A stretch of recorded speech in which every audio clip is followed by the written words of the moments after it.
You're tuned in to the Long Island Ducks Broadcast Network. Today's Long Island Ducks game broadcast will begin shortly. Every game this season will be broadcast live on the Long Island Ducks Broadcast Network with high-definition video and audio via Boxcast. Fans can tune into the game on the Ducks' official Facebook page and YouTube channel, as well as the team's official website, liducks.com.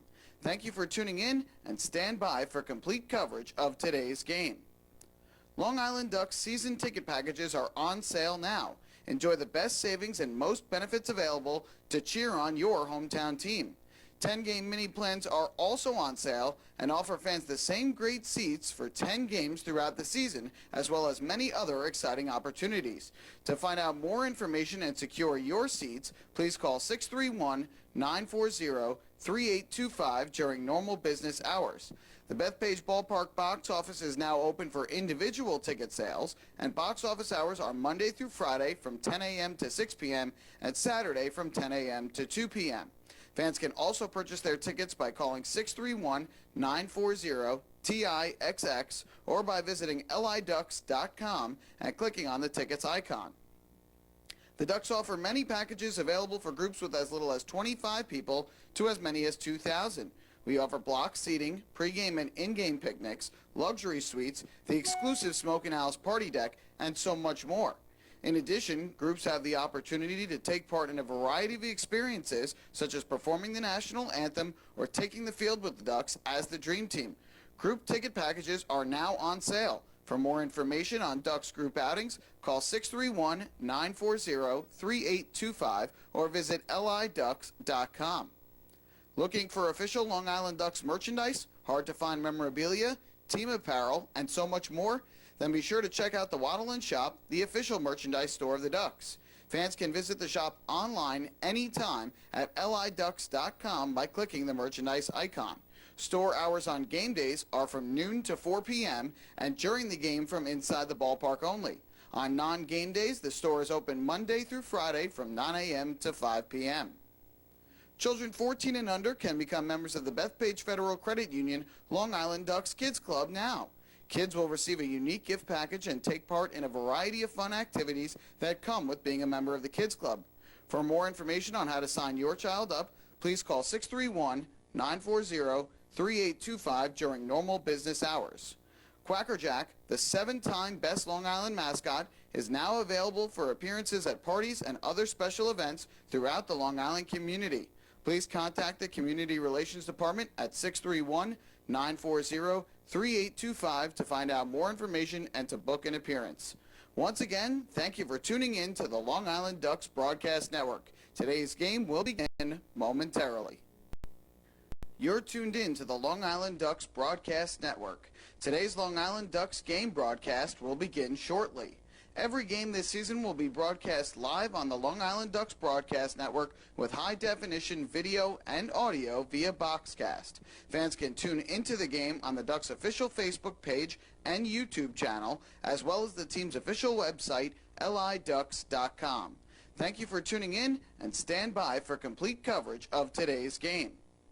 Long Island Ducks season ticket packages are on sale now. Enjoy the best savings and most benefits available to cheer on your hometown team.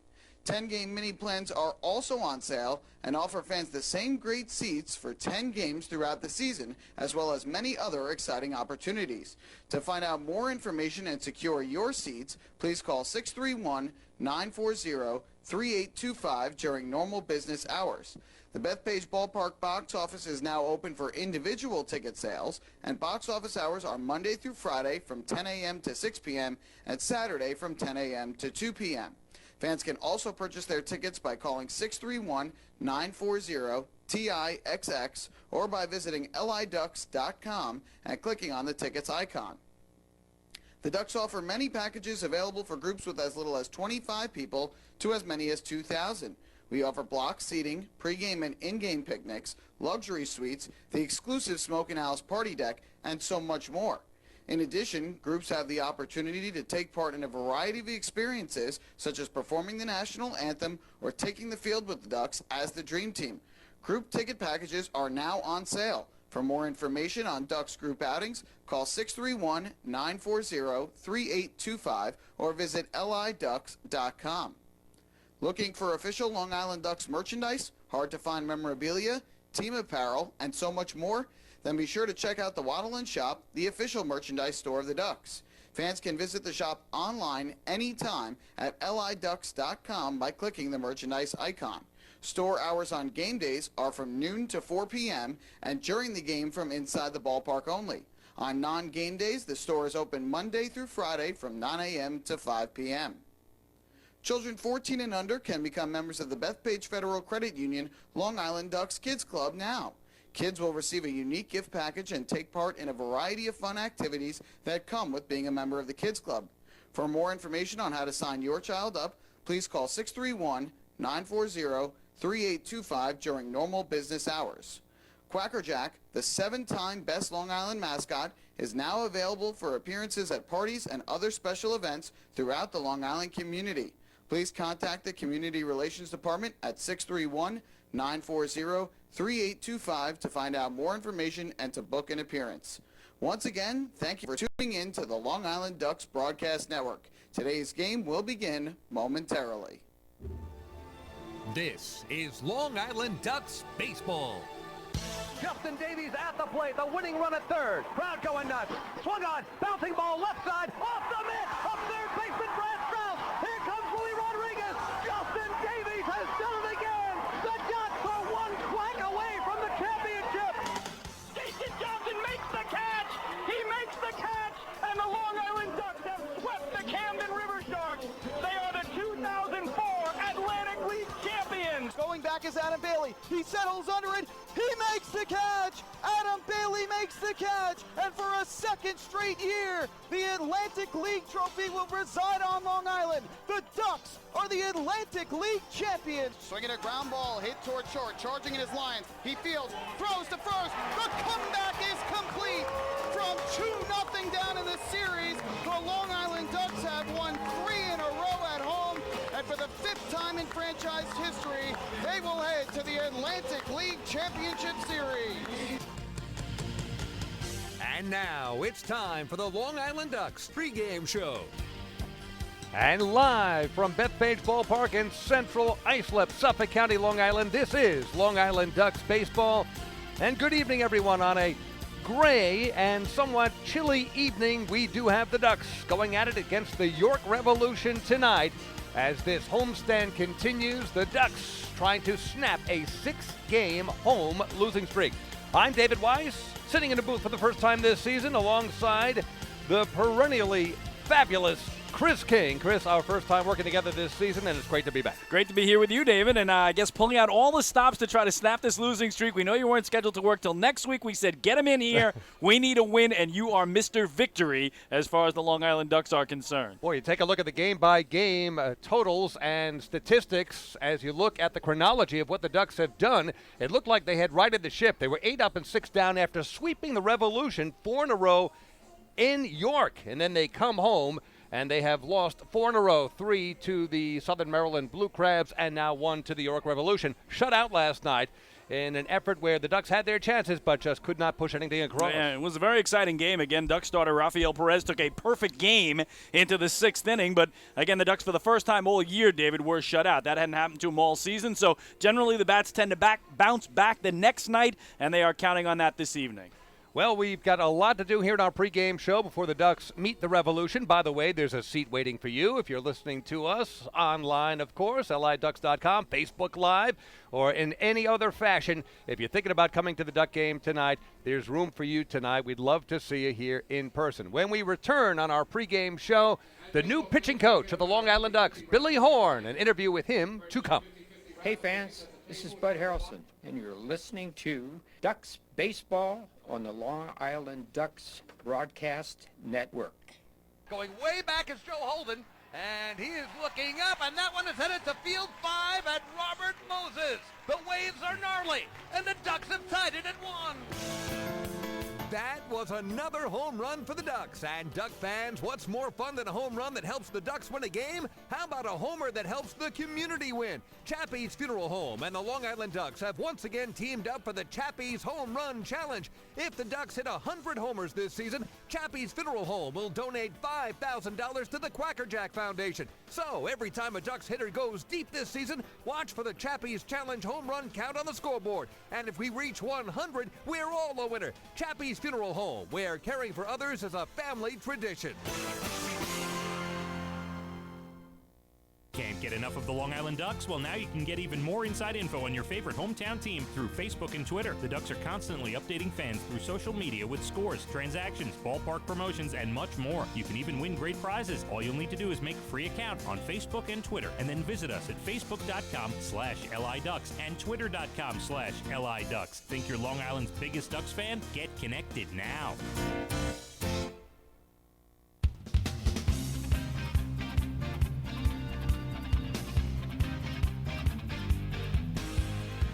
Chris King and David Weiss back at chilly Bethpage Ballpark before tonight's middle game of a three-game series between the Long Island Ducks and the York Revolution. Again, the Revs 4-0 victors last night, but there certainly was some excitement from the Long Island side as lefty Rafael Perez in his home debut took a perfect game into the sixth inning. That's right, through 5 innings, he had gone 15 up and 15 down. And that's where we start our conversation with new pitching coach Billy Horn of the Long Island Ducks about how exciting it was last night for Rafael and Duck fans.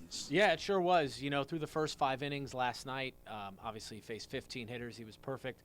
I think 12 or 13 of those hitters he threw first pitch strikes. You know, and that's what we talk about here a lot is getting ahead. You know, the most important pitch in baseball is strike one, and he did that very, very effectively the first 5 innings.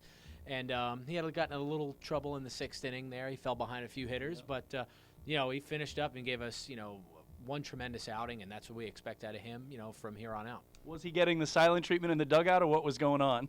I think after the 3rd inning or so, everyone kind of was like, okay, we know what's going on. And there was one point where I looked down and I saw 6 cups filled with just a little bit of water. And I know our trainer, Dottie, she brings over water to the pitcher and catcher. So they just left it there. So, you know, after, you know, 4 or 5 innings or so, everyone kind of starts to get the sense of what's going on. And it was pretty fun, you know. But, you know, if he keeps pitching like that, you know, hopefully he'll have more outings like that. And, you know, that's what we expect out of him. Well, tonight we get Dennis O'Grady. What did you see from him in his first start against these Revs in New York? A lot of first pitch strikes. You know, OG takes the ball, whether it's, you know, out of the bullpen or in the starting role, and he just throws a lot of strikes. Good velocity, you know, 91, 93, 94, very good off speed, and he works quick. You know, we talk about that too a lot here, and what a lot of these guys know is tempo, keeping the hitters off balance and so forth and so on. So, you know, we're expecting him to go out there, throw a lot of strikes, and eat up some innings. Well, again, he comes out of the pen to start. You've dealt with so many injuries and so many rainouts. As a pitching coach, how much of a challenge has it been for you to keep everybody ready and raring to go? It's been the toughest challenge so far this year. I mean, dealing with all these guys, they're all experienced guys. They all know their bodies. They know how to bounce back and so forth. But, you know, dealing with, you know, doubleheaders and rainouts and injuries and so forth. So KB and I have had to scramble a little bit. But now we got everybody healthy, everybody back. We were lucky enough to get an off day here and there. And now we've got an overabundance of arms, which is always a great problem to have. So, we got a couple of guys down tonight. So, and those guys don't really have to concentrate on going back-to-back so much like we were, you know, the first couple of weeks in the season because we just didn't have anybody else because of injuries and washouts and stuff. So we got everybody pretty fresh, and, you know, we're ready to go. All right, let's go from starters to your bullpen. We'll start on the back end, and what have you seen from David Aardsma as your closer? Oh, he's great. You know, obviously on the mound, you know, he's a mid to upper 90s guy, you know, 94, 95, 96.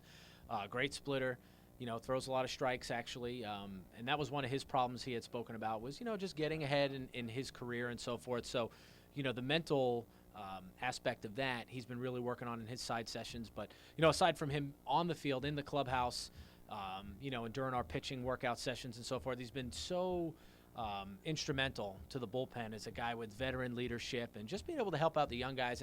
And for me, myself, it's just, you know, great on-the-job training. You know, we've got a lot of veteran guys here, so a lot of times I'm just sitting there with, you know, kind of like a little kid with my mouth closed, my ears open, and eyes open, and learning. So it's been great having a guy like him here.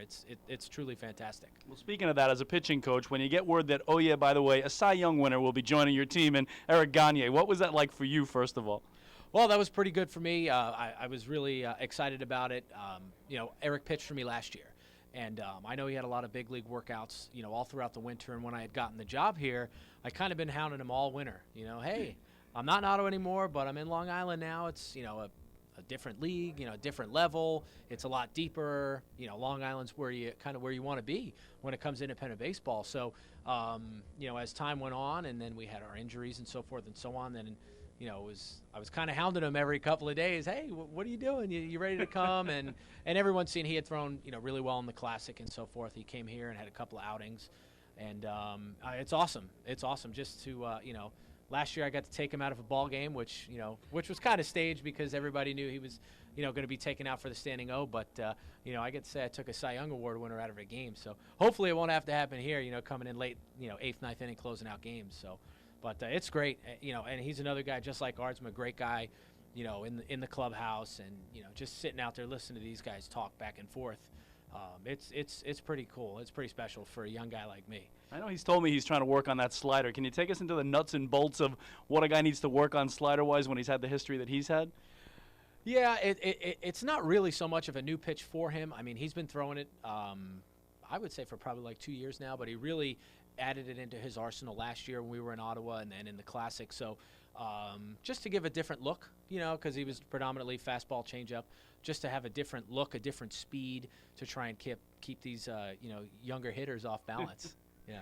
What's it like for you? We're standing in this office that you come here to Long Island Ducks and you share the office with Bud Harrelson. I tell you, you keep throwing these names out here. It's pretty special. Yeah, and I'm ready to Last year I was fortunate enough the last 2 years to have worked under another very famous shortstop in Hal Lanier. Wow. And Hal had nothing but the nicest things to say about Buddy. And just sitting here, we just kind of chit chat here and there, and before the games, during the games, and kind of pick his brain. But the best part is obviously, with if you want to call them old timers, I don't want to call him an old timer, but with the old time players is just telling you stories about what it was like, to play with, Willie Mays, like with Hal did, and he played with, Tom Seaver, and Yogi Berra, and it's just crazy. Just I'm in a very great position right now. I'm very fortunate, where I'm at, and also to be, KB is a local guy, New York Met, so. I'm enjoying every minute of it.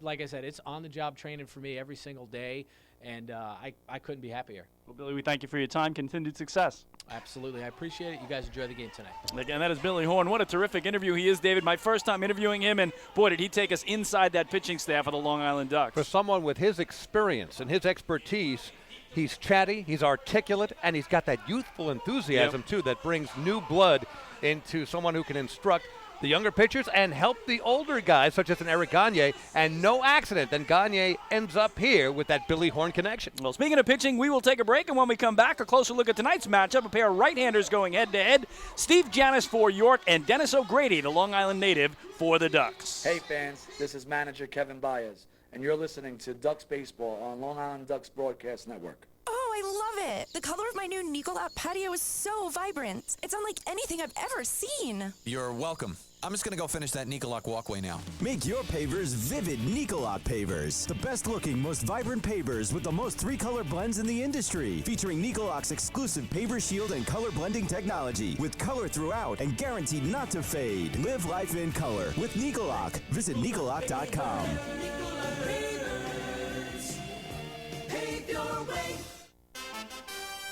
Have your birthday at the ballpark this season and celebrate with the flock. Kona Ice birthday party packages with the Long Island Ducks are now available. Each package includes 10 box seats, a commemorative birthday t-shirt and autographed baseball, a pizza and Kona Ice party in the Hebrew National Picnic area, and so much more. Best of all, the birthday child will stand on the dugout while the entire crowd sings happy birthday. Reserve your party today by calling the group sales department at 631-940-3825.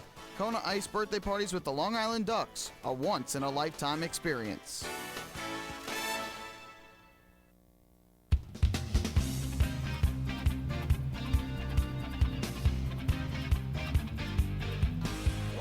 We are back at Bethpage Ballpark. David Wise, Chris King. Long Island Ducks, York Revolution. We are early in the 2017 season, 18th season of Ducks baseball. 17 years together, Chris. Only one other person has known me longer than that. It's my wife. Well, David, we are the longest tenured broadcasters in the Atlantic League, and we keep it going into year 18. Time for our national anthem, the Longwood High School Select Chorus.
What a beautiful rendition of the Star Spangled Banner from the Longwood High School Select Chorus of Middle Island. We mentioned it is a bit chilly here tonight.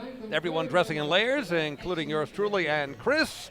But otherwise, it is a night for baseball. We'll see those new LED lights turn on as the time goes on, and the field in beautiful shape, brand new field. It is the all-new Bethpage Ballpark as we take a look at tonight's starting lineup. Well, first for the visiting York Revolution, as managed by Mark Mason. They start the night at 7-10, currently last in the Freedom Division, 3.5 games back of the first place Sugarland Skeeters.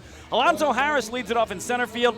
Angel Franco, the second baseman, hits second. Luis Allen is the catcher and three-man, and Michael Burgess will DH in the cleanup spot. Isaiah Tejeda is the first baseman, batting fifth. Hitting sixth, it's Brian Pounds, the third baseman. Batting seventh, Jared Mitchell, the right fielder. Hitting eighth, Derek Robinson in left, and batting ninth and playing shortstop, Ryan Dent. All that in support of the right-hander, Steve Janis, who comes in on the year with a 1-2 record and an 8.75 ERA. For Kevin Baez, Long Island Ducks, they are at 8-10, currently third in the Liberty Division, 4.5 games back of the first place Somerset Patriots. Delta Cleary Jr. bumped up to the leadoff spot tonight, will play center field. Elmer Reyes, the two-man at second. Angelo Sanko bats third and plays left field, and the cleanup hitter is the first baseman, Mark Krause. Catching is Alex Berg. He'll hit fifth. Hitting sixth, Cody Puckett, the DH. Dan Lyons at short bats seventh. Giovanni Alfonso hits eighth at third base. And Fainlot Lentini bats ninth tonight for Long Island, trying to fight his way out of a slump. He'll be in right field and on the hill right now, going through his warm-ups. For Long Island, it's the 27-year-old right-hander from Floral Park right here on Long Island. 5'10", 205-pound Dennis O'Grady, who's 1-0 on the year with a tidy 1.50 earned run average. This is his fifth appearance overall, his second start, and the numbers are good. 12 innings pitched, has given up only 8 hits, 2 earned runs, has struck out 11, walked 3, and that's the kind of ratio everyone likes to see. So we're just about ready for baseball here with Alonzo Harris, center fielder for the York Revolution, about to step in. I'm guessing the temperature's in the 50s, but expected to drop to the 40s tonight. But the wind has thankfully died down a bit, so not overly brutal here tonight. First pitch on the way, and it's in there for a strike. 0-1. I believe the start time of the game about 6:37. Yeah, Bob O'Tone's a little off his game tonight. We'll have to see if he brings us the temperature on pitch 2. O'Grady's next pitch is swung on. A great short hop backhand by Dan Lyons. Throws across and one down. Nice play by Denny. Transportation Services temperature of tonight's ball game, 56 degrees. 56. And once again, we're headed down from there, but not bad right now. Yeah, same as last night. Same starting temperature as last night. The 2 nights before that, 58. So we've dipped a little bit, but you're right, David. Not too bad right now. I tell you, that play by Danny, he made it look easy, and it was anything but. Yeah, backhand on a short hop, and you're right. He made it look routine, but that is a tough, tough play to start the game. That brings up Angel Franco, batting for the left side, deep in the box. Dennis O'Grady on the mound, pitching from the stretch, as many relievers turned into starters often do, and the pitch hits the outside corner for a strike. 0-1, home plate umpire John Grasso tonight. Freddie DeJesus at first, Richard Katz, the third base ump tonight. 0-1 pitch on the way is a fastball missing outside. 1 ball, 1 strike to Angel Franco at 3-11 early in the season, through 12 games, 1 homer, 8 RBIs. O'Grady getting the sign from Alex Berg. Pitch on the way. Just missing the outside corner. 2 balls and a strike. Again, Revs coming up a 4-0 win here last night, and that's their first win of the year against the Ducks, who swept the Revs in a 4-game series in Pennsylvania last week. O'Grady coming set, and the 2-1 is on the way, and once again, fastball just missing. Little high and away. 3 balls and a strike to Franco. Luis Allen. The catcher is waiting on deck. Just underway, Bethpage Ballpark, a lot of cloud cover. No rain expected, however. Little chilly, but not bad. 3-1 pitch, a foul, in and out of the mitt of catcher Alex Berg, and the count is full. Well, Ducks tonight trying to snap an overall 4-game losing streak, and here at home, they have dropped 6 straight, and that's pretty much the opposite, David, of last year. They won their first 6 home games and actually opened up 10-2 in their first 12 games of the Duck Pond, so they've won their home opener and then haven't won at home since, so really trying to get back on track here tonight. But you might recall the Ducks started on the road last year and lost 6 of their first 7. 3-2 pitch on the way is smoked right back through the middle and to center field for the first hit of the evening. Angel Franco is aboard with a line drive single to center. So the Somerset Patriots off to their annual good start. 700 baseball. They're 12 up and 5 down. And if memory serves, Chris, how many did they win in a row out of the gate last year? Yeah, 13-0. 13-0. The Ducks at one point were 1-6. That's how it started. That's right. That's how it started. And who won the first half? Tell me about it. Long Island Ducks. So you can never tell. The Ducks put the pedal to the metal and erased that early deficit, and of course went all the way to the championship series. Luis Allen, catcher, standing in the box. Righty-righty matchup here as Dennis O'Grady comes set, and the pitch on the way is foul just to our right. Wow! Hit the facade just to our right. Any closer and I'd be under the table. That sounded like a window, David. I think it nailed one of the press box windows to our right. Actually, I got a good view of it. It did get the facade? It did. It hit metal, but sounded like glass. Yeah, it sounded like a window. Wow. Sounded like the old David Letterman sound effect when he used to throw the pencils through the window, right? Right through the camera. No damage done. Nobody hurt. No balls and a strike to Allen. Angel Franco with a good lead at first, and now he will attract a throw from O'Grady. You just know, David, the Ducks are going to come around at home. I remember 2 years ago, they won 17 straight home games in the month of June. So they've always been a great home team, and I'm sure it's going to come around and turn the other way. The worm will turn very soon. Absolutely. Always home cooking for the Ducks. Can turn things around quickly. Slider outside, a ball and a strike to Luis Allen. He's at 333 on the season, 7 for his first 21. No homers, has knocked in 4. And in case you're thinking about Franco at first base, he has 1 steal, has been caught stealing once. 1 for 2. Being held on by big Mark Krause at first base. O'Grady sets, and the pitch is downstairs. 2 balls and a strike to Allen. The DH, Michael Burgess, is on deck.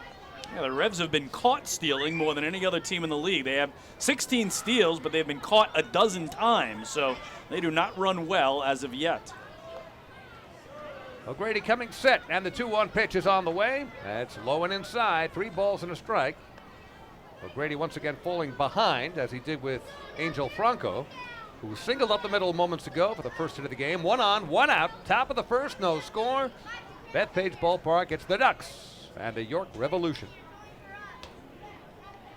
O'Grady takes a quick look over his shoulder at Franco at first, and now will throw over once again as Franco gets back.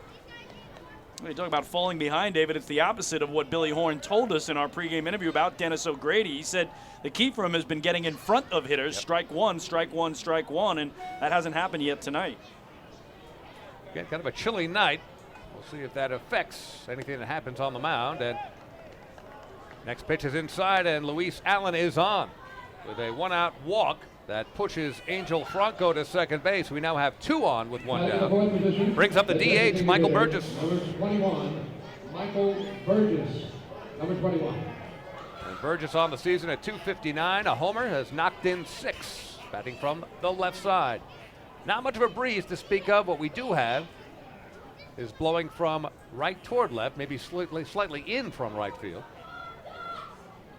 And on a night like this, you wouldn't expect that the ball would be carrying too well with the raw conditions.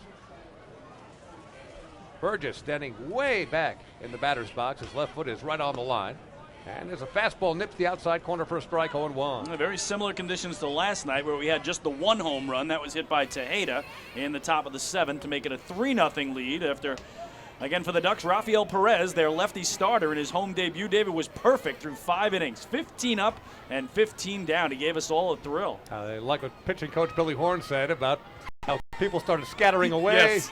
Cups of water just stayed there. There's a base hit, right side, through the hole. Eluding Mark Krause, coming in to score is Angel Franco. The throw not in time to throw to third base, though. They've got him. Luis Allen trying to stretch it from second to third is thrown out. Michael Burgess with a single, an RBI. The Revolution take a 1-0 lead, but the Ducks get a second out on the board as Franco is thrown out at third. Or Allen, rather, thrown out at third. Franco scores, and it's 1-0 Revs. Yeah, alert defensive play by the Ducks when they realized they couldn't get Franco at the plate. They did get Allen at third, so they take away a man in scoring position, pick up a second out in the inning, and now here is Tejeda, who had that homer last night. Isaias Tejeda, the first baseman for the York Revolution. As Chris mentioned, homered last night. That was his second homer of the season. He's knocked in 5, batting .244 coming into the game. Good curveball from O'Grady. Lands in, and it's no balls and a strike. So a big Michael Burgess, the DH, with that RBI single, standing at first base. Only man on now. Been 2 singles, sandwiched around a walk. 0-1 pitch, hit in the air. Fairly deep, going back as Phelan Lentini, just short of the warning track, waits for it to come down, and it does inside his glove, and the side is retired. Well, that'll do it for the Revolution, but at the top of the first, some damage done. 1 run, 2 hits, a walk, 1 man left. We finished a half inning of play here at Bethpage Ballpark. The score, York 1, Ducks coming up. Hey fans, this is pitcher John Brownell, and you're listening to Ducks Baseball on the Long Island Ducks Broadcast Network. Long Island's Ford Giant is celebrating its 60th year anniversary. Stop by Sayville Ford to check out their state-of-the-art showroom featuring enclosed service drive, luxurious customer lounge, and a larger selection to choose from. Get giant savings on hundreds of new and used vehicles in stock. Sayville Ford's 60th anniversary celebration is going on now. Visit SayvilleFord.com or download the Sayville Ford app today to learn more about Sayville Ford's 60th anniversary savings. Call 631-589-4800 today. Bethpage Ballpark is a great place to watch a ball game, so why not do so from some of the best seats in the house? The Ducks are proud to present the brand new Long Island Ducks Beer Garden. Open for all fans on nights when the Smokin' Owl's party deck has not been reserved, the Beer Garden will feature a variety of frosty draft and bottled brews, as well as several food choices. The area has been decked out with bar rail seating and Ducks branded furniture to provide a comfortable atmosphere for everyone. Be sure to stop by and check out the brand new Long Island Ducks Beer Garden on your next visit to the ballpark.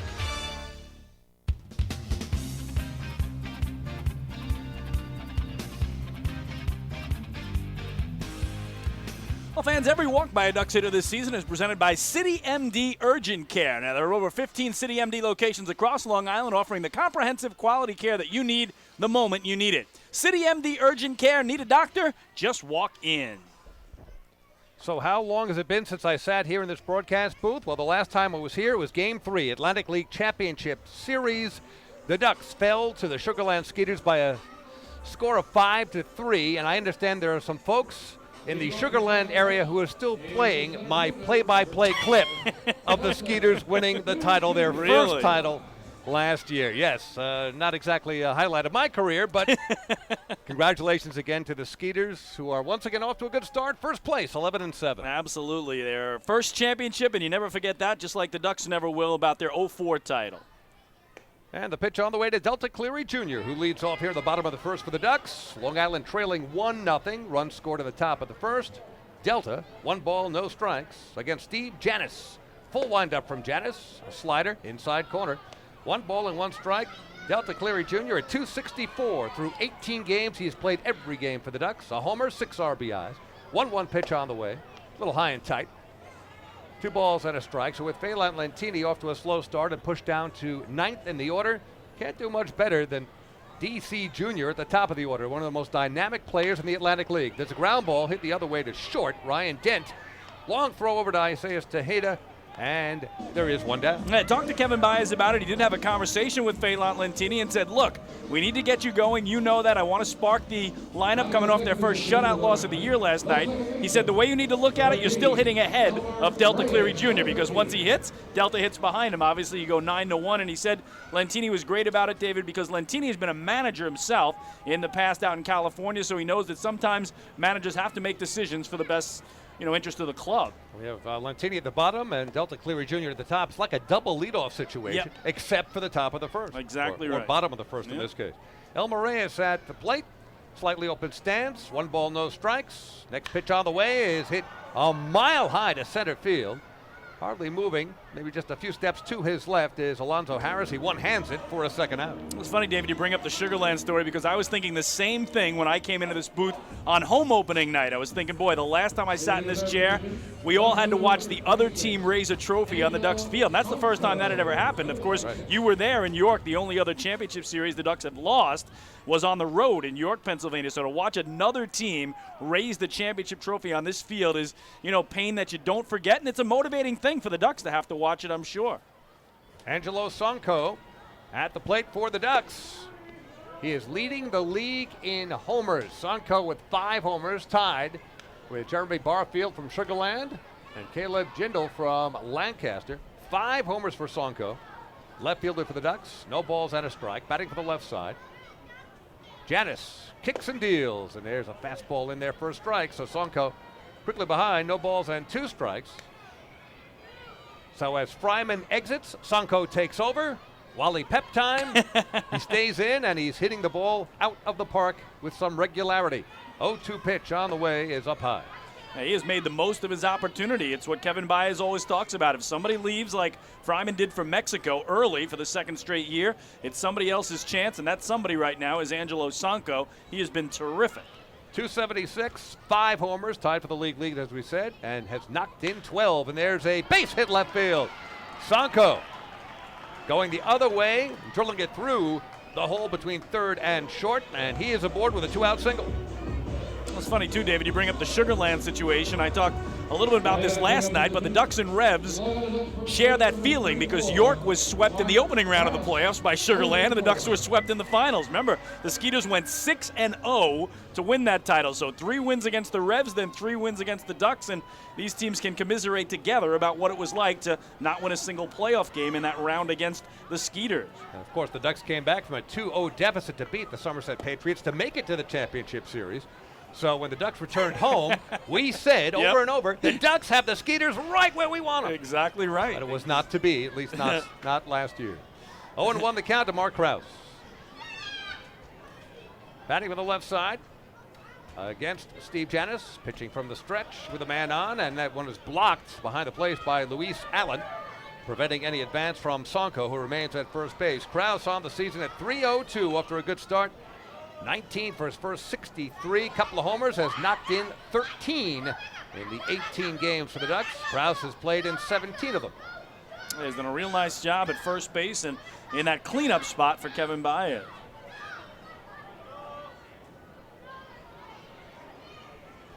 Coming set, Steve Janis. Good lead at first base for Sonko, and a fastball high and away. 2 balls and a strike to Mark Krause. Lives in Ohio, beginning his first season with the Long Island Ducks. 3 seasons of Major League experience in 2013, 2014, and 2015. Next pitch, again missing, is 3 balls and a strike. Alex Berg, catcher for the Ducks, waiting on deck. Crowd still filing in here, so a bit late in their arrival, but no problem. 3-1 pitch, and that catches the outside corner. Krause had taken a couple of steps toward first base. Not an overly demonstrative strike call for John Grasso. Nope. He probably says it verbally down there before we see it visually up here. He kind of has that arm go in front of his body, which makes it difficult for us to pick it up, but Luis Allen framed it very well. Never moved the glove and got the call. So we got a payoff pitch with Sonko. He'll take off with the pitch here. First baseman, Isaiah Tejeda, playing behind him. Count full with 2 out, so we get the running start. Pitch on the way is outside, so the Ducks have a little 2-out trouble here. And that is another Duck walk. Brought to you by City MD Urgent Care. There are over 15 City MD locations across Long Island. Need a doctor? Just walk in. So Kraus is aboard with that walk issued by Steve Janis. Sonko advances to second, and it brings up Alex Berg, catcher for the Long Island Ducks. Little 2-out rally, what Kevin Baez hoping for here. They had 2 outs and nobody aboard, but the single and the walk, and they're in business. Berg at .260 on the season, couple of homers, 7 RBIs, and he takes a fastball up high. 1 ball and no strikes. Coming into this start, Steve Janis had struck out 9, walked 7 in 12 1/3 innings pitched. A record of 1-2 and an inflated ERA of 8.76. He takes a long look at Sonko at second base. And the pitch, big looping curveball that must have landed a little low. And it's 2 balls and no strikes to Berg, who should get something good to hit here. And Wednesday in New York, the Ducks knocked Janis out of the game in the 4th inning. They had 11 hits and 8 runs against him in 3 1/3. Nothing the Ducks would like better than to jump on Janis early here and erase that 1 already up on the scoreboard for the Revolution. Next pitch, in tight to Alex Berg. Nearly hit him, spins out of the way, nearly got him on the fist, and it's now 3-0 to the Ducks catcher, Alex Berg. Of course, in New York last week, David, the Ducks swept the Revs and scored 8, 8, 8, and 7, 31 runs, and of course, they get blanked last night against the same team. Here at home. 3-0 pitch, inside corner for a strike, fastball. 3-1 to Berg. That's baseball for you, right? You figure they own this team, and they had knocked around the starter last night as well, Frank Gailey. But Gailey got some payback, and I'm sure Janis is thinking the same thing here tonight. Well, Janis has to come in here or walk the bases loaded. And there's a swing and a miss, a foul at the plate. Berg had a good cut. Looked like a fastball that was darting away. Could have been a hard slider. And the count now full at 3-2. So both runners will be taking off with the pitch. Sonko off second base for the Ducks. Mark Kraus off first. So they'll get a running start. And we'll see what Alex Berg can do here at the plate. Righty-righty matchup. Bottom of the first, Ducks trailing 1-0. It's early here at Bethpage Ballpark. Ducks and Revs. And the pitch on the way is smoked toward the gap. Left field. Alonzo Harris coming over, and now running in from left field, Derek Robinson cutting in front of Alonzo Harris, making a very nice running catch of a very hard line drive hit off the bat of Alex Berg. So in the inning, the Ducks threaten but do not score. A 2-out single followed by a walk. 2 men left, nothing across at the end of 1 here at Bethpage Ballpark. York 1, Long Island nothing. Hey fans, this is shortstop Dan Lyons, and you're listening to Ducks Baseball on the Long Island Ducks Broadcast Network. PSEG Long Island is making things work for you with over 10 energy efficiency programs that can help you save on your monthly electric bill. From our free online energy analyzer and in-home energy assessments to rebates on energy-efficient air conditioning, even discounts on LED light bulbs. Helping you save on electricity is our job. What to do with your savings? Flight 85 now boarding for the Magic of Orlando. Is entirely up to you. Visit psegly.com/save money. Just one more way PSEG Long Island is making things work for you. Take your group out to the ball game this season and enjoy all the fun of Ducks baseball at discounted prices with the picnic area, luxury suites, the Smokin' Owls party deck, and so much more. Bringing your group to the game will be an unforgettable experience. The Ducks even offer opportunities to sing the national anthem, serve as the Ridgewood Savings Bank color guard, be the Nicolak Dream Team, put on a pregame performance, or shag fly balls during Ducks batting practice. To book your outing today, call 631-940-3825 and ask for the group sales department. Long Island Ducks Baseball. Good times every time.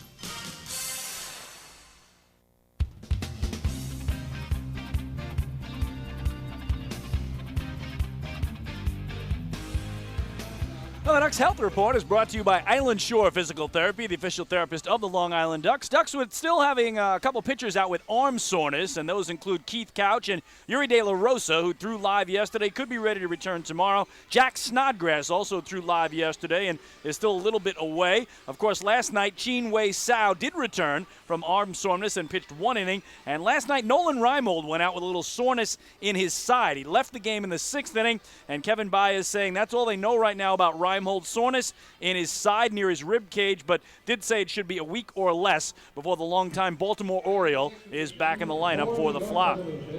And not to make light of any injury report, but I am suffering an extreme upper body injury. It's my head. You know, it's just me. And you know what I'm carrying? Take a look at this.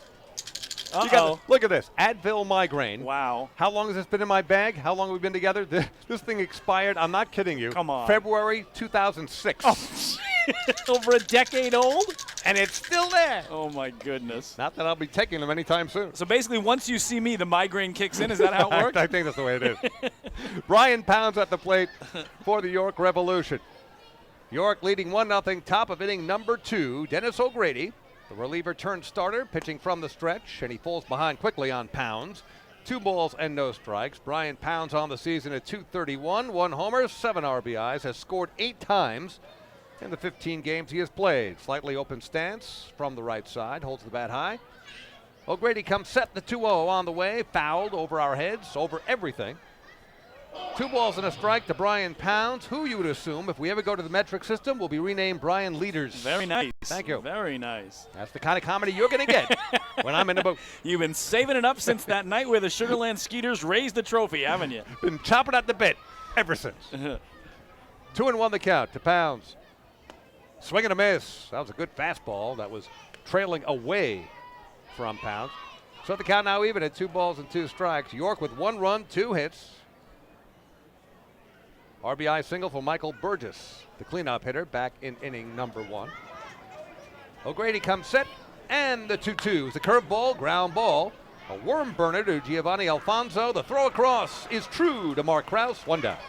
A good strong throw from Alfonso, who's played mostly second base for Long Island, but tonight getting a chance at the hot corner and making the most of it.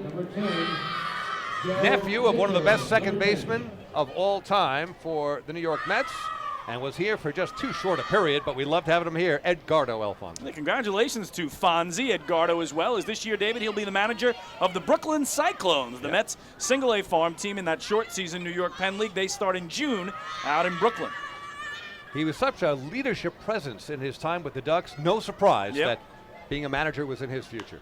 And the pitch to Jared Mitchell is sky high behind the plate, coming back very quickly and trying to reach for it is Alex Berg. It skips off the seats just beyond the netting. Almost landed in our lap, but it is a souvenir for one of the many fans in front of us.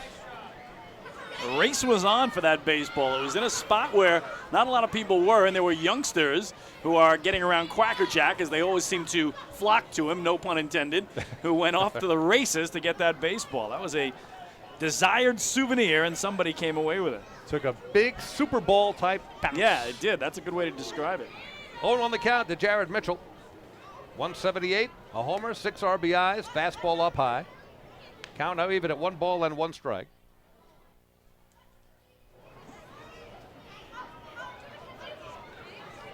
Mitchell stands wide open from the left side and then closes that stance as the pitch comes in. And he's way out in front of a good changeup from O'Grady. Fouls it, nubs it to the left side. And a count 1-2 to Mitchell. Number 8 hitter, the left fielder Derek Robinson, is waiting on deck. Well, we talked about Keith Couch being one of those pitchers out with arm soreness, and that is the reason Dennis O'Grady gets the job out of the bullpen and into the starting rotation. O'Grady pitching from the stretch, as we've mentioned. 1-2 pitch on the way. Swing and a miss. Good rising fastball was a foul tip into the glove of catcher Alex Berg. First strikeout for the Ducks starter here tonight. 2 down. The pitching coach Billy Horn told us that fastball can be between 91 and 94 for the guy they call OG, Dennis O'Grady. He hasn't thrown too many changes here tonight. 1 though, and you can see if you're throwing in the low to mid 90s, you can get some separation in speed between that and the change. You can make many batters look awfully foolish. Derek Robinson at the plate now. He's a 308, no homers, 1 RBI. Just outside of the top 10 in batting. He's played in 10 games. This is his 11th game of the season. And the first pitch is off the mitt of catcher Berg. 1 ball and no strikes. And Robinson also with a wide open stance from the left side, as with the man who preceded him, Jared Mitchell. Next pitch is downstairs, 2 balls and no strikes to Robinson. Yeah, York has a lot of players, David, you pointed out, with that open stance, and a lot of slap hitters who like to go the other way. The Ducks swung the defense around the other way quite a bit last night. 2-0 pitch is on the way, and that's down low. So O'Grady, who has walked 1 so far, that was back in the first inning, is in danger of walking another. It's 3 balls and no strikes with 2 outs, nobody on. York leading 1-0, top of the second. Pitch on the way. It looked like he had the plate, but it must have been downstairs. 4-pitch walk to Derek Robinson, and he is aboard with 2 down. Robinson does have speed. He has stolen 3 bases early in the 2017 season. He's also been caught stealing 3 times. Chris King mentioned a bit earlier, York has 16 steals overall, but been caught stealing 12 times. So we'll see if Robinson is on the move here with 2 down. And quickly throw over, they got him!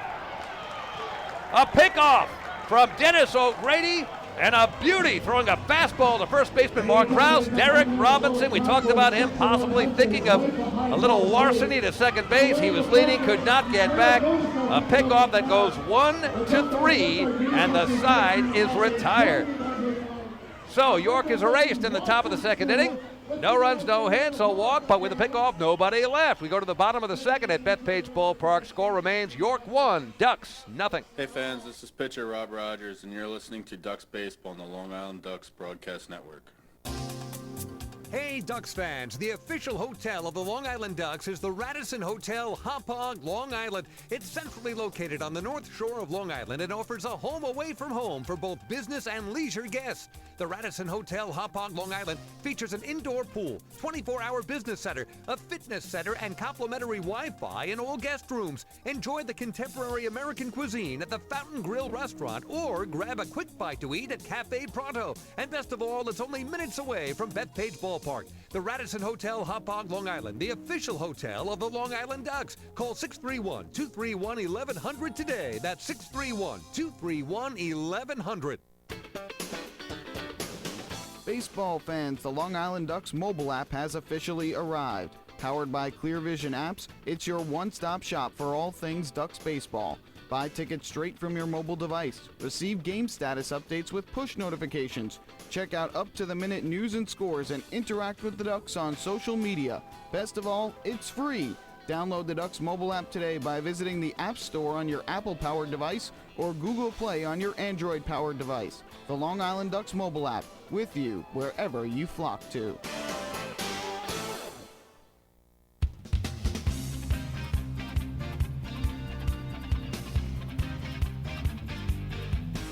Well, Duck fans, there's no better time than now to sign up the young Ducks fan in your life for the Bethpage Federal Credit Union Ducks Kids Club. Now, children 14 and under will receive exciting gifts, discounts on merchandise, and unique experiences that only come with being a member. Sign up today at liducks.com. Cody Puckett at the plate for the Long Island Ducks. First pitch in under his armpits, but a strike.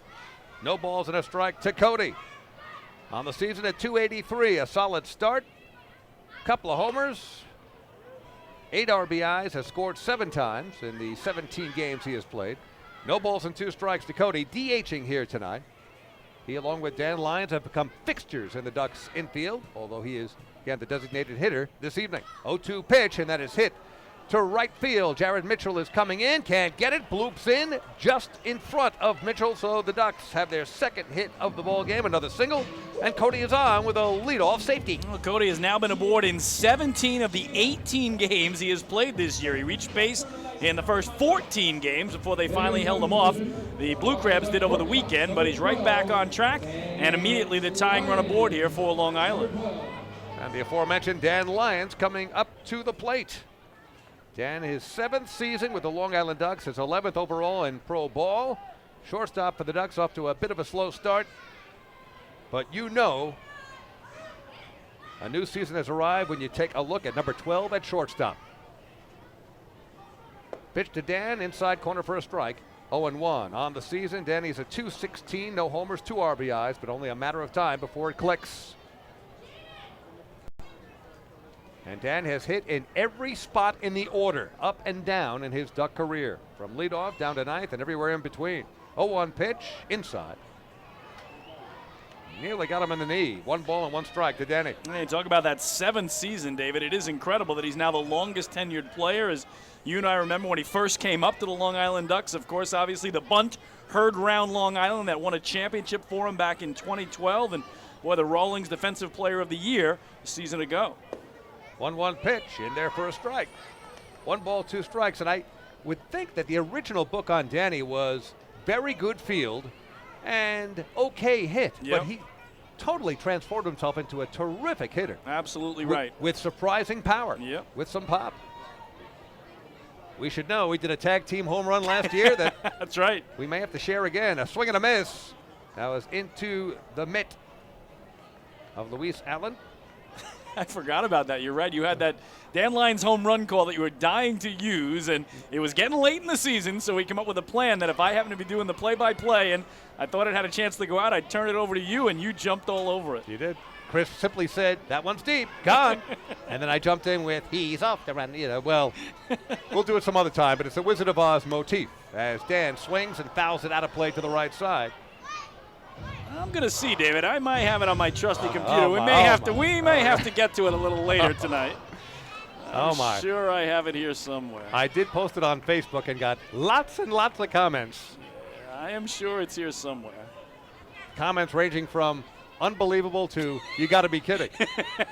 1-2 pitch skips away from catcher Luis Allen, and on to second base goes Cody Puckett in scoring position with nobody out. Count now even at 2-2 for Dan Lyons. We'll see how they score that. I don't know, that was halfway between a wild pitch and a pass ball, but let's just say the result is the same. Cody in scoring position, and Dan Lyons with a 2-2 count. Lyons looking to knock in his 3rd run. That is a wild pitch. Coming set, pitcher Janis, and the pitch to Dan inside, fastball, and the count now full at 3-2. Gee, David, I have a file on my laptop that is called Lions Home Run Wizard of Oz, July 29th, 2016. So guess what we might hear a little later tonight. Man. All right, we'll get to it. We warn you, though. Eat now. Yes. Digest, and then you can listen to it later. 3-2 pitch on the way. There's a ground ball toward the hole, but it's taken by Ryan Dent to his left. The throw across is in time, but a productive out. Dan Lyons hitting it to short, but it was near the second base bag. And Cody Puckett with some good base running, actually crossing in front of the ground ball and making it to third base. So the Ducks are 90 feet away from tying the game. Puckett's on third with just 1 down, and it's Giovanni Alfonso at the plate. Well, your famous call, David, is 38 seconds long. So at some point tonight, we will make a 38-second hold so the folks can understand what we're talking about. 38 seconds. I thought it went on for like a minute and a half. I think 2 batters came to the plate before I was done. And the pitch is ripped to left field, and that's going to be in front of Derek Robinson, the left fielder. Coming in to score is Cody Puckett with a tying run. A smash single to left from Giovanni Alfonso. His 2nd RBI of the season. We are tied at 1. Well, again, it's a player making the most of an opportunity, David. Nolan Reimold is the guy out injured. Alfonso gets into the lineup, and you talked about it, just his 2nd RBI. Picked up his first ribby as a Duck here Sunday against Southern Maryland, and he has tied this game at 1. And Fonzie didn't waste any time jumping all over a first pitch fastball. Phelan Lentini leans away from the first pitch to him from Steve Janis. It's 1 ball and no strikes to Lentini. Mired in an early season slump at 205. Just 15 for his first 73, but we know Phelan will get it cooking soon. It could happen at any time as he fouls one over our heads to the right. 1 ball and 1 strike to Lentini. No homers, 2 RBIs. Nonetheless, has 11 steals. 11 for 11. Unbelievable. That's the typical percentage for Lentini, who is rarely thrown out. A couple of years ago, David, 42 steals in 42 tries. How about that? 1-1 pitch blocked at the plate by catcher Luis Allen. No advance from Alfonso. And looking further into Lentini's numbers, the expanded stats, if you will, that you can find online, his slugging percentage just .260, on-base percentage just .224. That is very un-Lentini-like because he gets on, always a catalyst, and especially when he gets things going at the top of the order. Even at age 39, he turns 40 this August. No one better leading off. No doubt about it. And again, a year ago, he had to be the runner-up to the guy who won the Player of the Year award, Jeremy Barfield of the Skeeter. Yeah, what an outstanding season he had. 2-1 pitch, catches the outside corner, and the count now even at 2 balls and 2 strikes. We're tied at 1, bottom of the second. The Ducks have pushed the tying run across. A bloop single by Cody Puckett. He advanced to third on a ground ball hit by Dan Lyons, and Giovanni Alfonso. RBI single to left, bringing in Puckett. Alfonso's at first base now, and he takes off. The pitch hit right back to the box. Taken by the pitcher and scooped at first base by Tejeda. Steve Janis, just a little lollipop toss over to first base, but it arrived on a hop. Meanwhile, down to second base goes Alfonso, staying out of the double play. With Lentini running, I doubt if they could have turned 2 anyway, but the Ducks do have a runner in scoring position with 2 down. Well, so much these days, David, being made in major leagues about pitchers who just can't throw to any other base. They can throw to the plate, but Steve Janis there had all day to get it to first, and as you call it, a little lollipop in the dirt. So I believe the pitching coach for the Revs is going to come out here, and they'll be charged with their first timeout right here in the bottom of the second inning. And let's see if we can use these 38 seconds. Oh, yes. Oh, yes. Let's see if we can pull it up here quickly. And we'll get what we're talking about. Here we go. It's the home run call of all time from myself briefly and then David. Lyons launches it deep to left. LaMonta back at the track. Gone. Lions and homers and ribbies, oh my. Lions and homers and ribbies, oh my. We're off to run the bases. Dan Lyons just hit a home run. He hit the ball right over the wall. Dan Lyons just hit a home run. If ever there was a Long Island Duck who brought us some luck, it's Danny the Duck. Because Danny is a wonderful duck. We're off to run the bases. Dan Lyons just hit a home run. Danny clicks his spikes 3 times and says, there's no place like home plate. There's no place like home plate. Toto, I don't think that ball's in Central Islip anymore. It's about as much as we could take. That was it. Thank you for bringing it back. There you go. The memories of a home run call that will last forever. 0-1 to Delta Cleary Jr. At the plate, fastball up high. Count now even at 1-1. And I just saw, for the second year in a row, at the Suffolk Sports Hall of Fame dinner, the parents of Dan Lyons' girlfriend. And I was talking to them about the home run call. They were unaware of it. I said, you must be the only ones. Everybody else is talking about it. So I tried to give it to them, a live version, but it was much better last July. DC Jr. with a 2-1 account. Runner on second base is Giovanni Alfonso. Game is tied at 1 as Cleary spoils a slider on the outside portion of the plate. The count 2-2 with 2 down, 1 on. And our thanks to Paul Fletcher, the pitching coach of the York Revolution, for giving us those precious 38 seconds by visiting the mound and letting us sneak it in there. 38 seconds you will never get back, ladies and gentlemen. 2-2 to count. Delta switch hitter batting from the left side against the righty. Janis, and there's a tapper to short. Delta's on his horse as Ryan Dent throws across and gets him by stride at first base. However, in the inning for the Long Island Ducks, they tie it up. 1 run, 2 hits, 1 left. We have finished 2 here at Bethpage Ballpark. Score now, York 1, Long Island 1. Hey fans, this is outfielder Phelant Lentini, and you're listening to Ducks Baseball on the Long Island Ducks Broadcast Network. Going way back is Joe Holden, and he is looking up, and that one is headed to field 5 at Robert Moses. The waves are gnarly, and the Ducks have tied it at 1.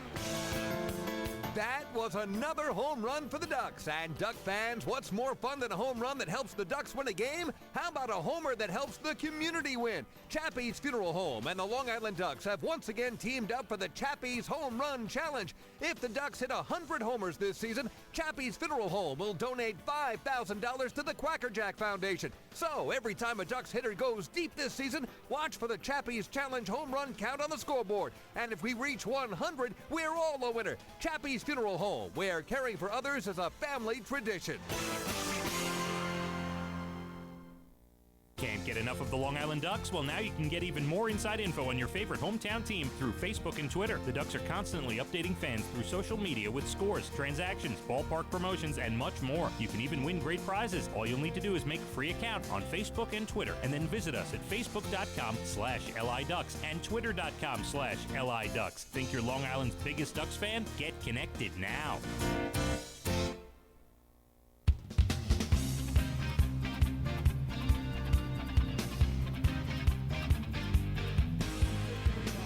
New York Sports Day is one of the largest independent New York sports news sources out there. For coverage of the Long Island Ducks, Mets, Yankees, major and minor league baseball, football, basketball, hockey, and soccer, visit nysportsday.com. New York Sports Day, your independent Gotham sports news source.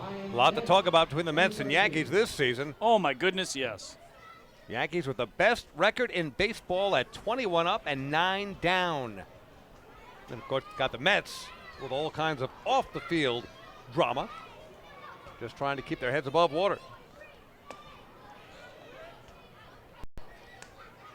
Just got the update too, David, that Gary Sanchez is homered in the top of the first. They're just scoring at will in the first inning of every single game. They lead the Reds 1-0 already. How about that? Ryan Dent, shortstop, at the plate. And it's no balls and 2 strikes. Dent was at the plate when Derek Robinson was picked off first base by Dennis O'Grady, starter for the Ducks, to end the top of the second inning. 0-2, pitch to Dent is off the plate. 1 ball and 2 strikes. Dent on the season is a .220, no homers, 2 RBIs. No relation to Bucky Dent, although both Dents, of course, have shortstop after their name. 1-2 pitch, just missing. That was a hard slider that just missed the outside corner. 2 balls and 2 strikes to Ryan Dent. That's exactly what I was thinking last night, David. When I saw Dent in shortstop, I immediately chatted up Darrell Henry, the voice of the Revs, and found out, nope, no relation. 2-2 pitch is on the way, and that is off the plate. And the count now full at 3 balls and 2 strikes. So, got Ryan Dent, shortstop. We'd like to think somebody who has been in this ballpark before, Mike Torres, would not want to see Ryan Dent at the plate because he'd see the name Dent, shortstop, bad memories. Yeah, Mike Torres, of course, is the man who surrendered that 1978 playoff game home run. And inside, and Ryan Dent, the number 9 hitter in the York Revolution order, with a lead-off walk, 3rd walk given up by Dennis O'Grady. That is now a season high already in walks for O'Grady, who, as David talked about earlier, has pitched 3 times as a reliever, just once as a starter. But he was terrific in that start. It was Wednesday in York in Game 1 of a doubleheader. He got the victory in a 7-2 win, 5 innings of 5 hit, 2-run ball. Alonzo Harris, top of the order now. He was thrown out on a great backhand stab by Dan Lyons, leading off the game, and he swings and misses, no balls and a strike. All right, this is bothering me. I'll correct it right away. That 1978 game was not a playoff game. It was game 163. The Red Sox and Yankees were tied, but it counted as a regular season game, and Ron Guidry won his 25th game by winning that game. That's right. That was the extra game. That is right. That's right. Not a playoff game, although it served as one. 0-1 pitch, fouled over the roof to the right side. No balls and 2 strikes to Alonzo Harris. 1 on, nobody out. Top of the 3rd, Bethpage Ballpark. Stands have filled in, a nice crowd on hand on a rather chilly night, but there is no breeze to speak of right now, which helps. Temperatures in the mid-50s when the first pitch was thrown under an hour ago. And the throw over. Boy, O'Grady's got a very quick move to first base. He already has 1 pickoff, and Ryan Dent was leaning there. They picked off the 8-man Robinson to end last inning and trying to pick off the 9-man Dent to start this one. And once you have a successful pickoff, of course, you're just going to grow in confidence and keep going after it. 0-2 count to Alonzo Harris at the plate. Pitch is on the way, and it skips away from catcher Alex Berg. And scooting over to second base is Ryan Dent. That will probably go down as a wild pitch. That was in the dirt. Berg did the best he could. And that thing looked like it either caromed off his shin guard. It took a big hop off the plate possibly, but no chance for Berg to get back to that ball quickly enough to prevent Ryan Dent from getting to second base. It looked like O'Grady was just wasting an 0-2 pitch to try to get Harris to chase. He wouldn't chase, and unfortunately, Dent now in scoring position at second. It is a wild pitch officially on O'Grady. So coming set here is O'Grady. Harris at the plate, the 1-2 pitch on the way, and you could see Harris trying to go the other way. A base hit would be nice, but at the very least, he wants to make a productive out and try to push Ryan Dent over to third base with just one out. Yeah, you're right, David. It looked like a curveball that he waited on, and you could see him shift his body like you called there, just trying to push it to the right side as best he could. It's a righty-righty matchup here. Harris and quite a crouch at the plate. And the 1-2 pitch is up high with the fastball, and the count now even. 2 balls and 2 strikes. York with 1 run, 2 hits. Ducks, 1 run, 3 hits. Tied at 1, top of the third here in CI. And Harris does stand way up on the plate. You see power hitters who are way back in the box. He's crowding it. 2-2 pitch, and that's snared by the pitcher, O'Grady. And no throw to second base, but on a line. Saved by Lundqvist, to use a Ranger expression since the Rangers are playing tonight. But O'Grady with great reaction like a hockey goalie, made the catch on the line drive and then quickly turned around.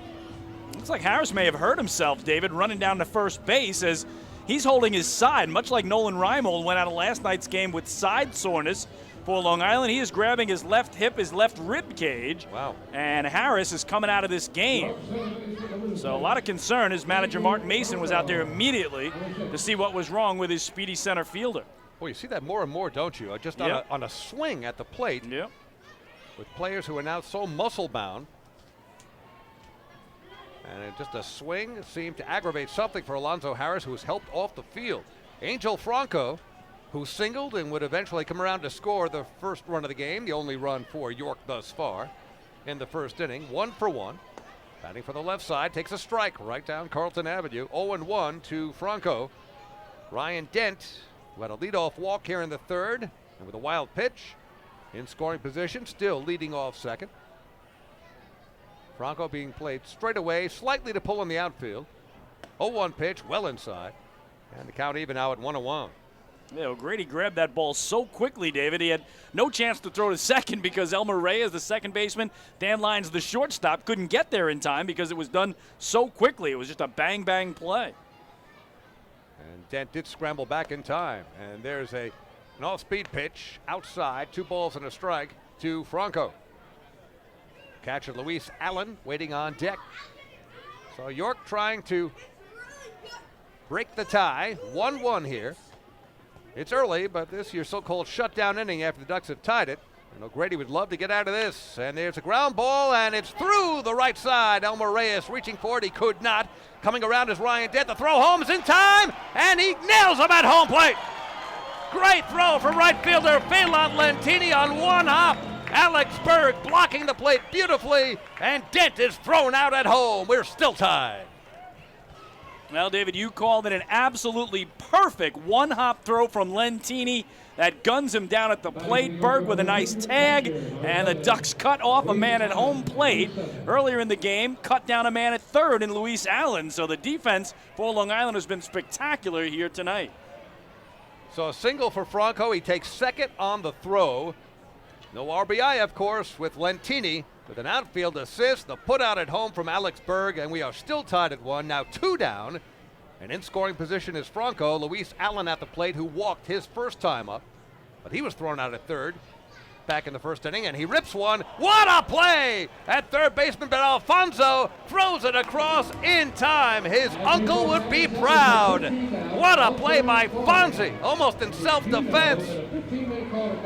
A sharp one-hopper, and Alfonso guns out Luis Allen, and what an inning for the Long Island Ducks defensively. No runs, a hit, a walk, 1 man left at the end of 2.5. Somehow we're still tied at 1. Hey fans, this is pitcher Keith Couch, and you're listening to Ducks Baseball on the Long Island Ducks Broadcast Network. Oh, I love it. The color of my new Nicolat patio is so vibrant. It's unlike anything I've ever seen. You're welcome. I'm just going to go finish that Nicolak walkway now. Make your pavers vivid Nicolak pavers. The best looking, most vibrant pavers with the most 3-color blends in the industry. Featuring Nicolak's exclusive paver shield and color blending technology. With color throughout and guaranteed not to fade. Live life in color with Nicolak. Visit Nicolak.com.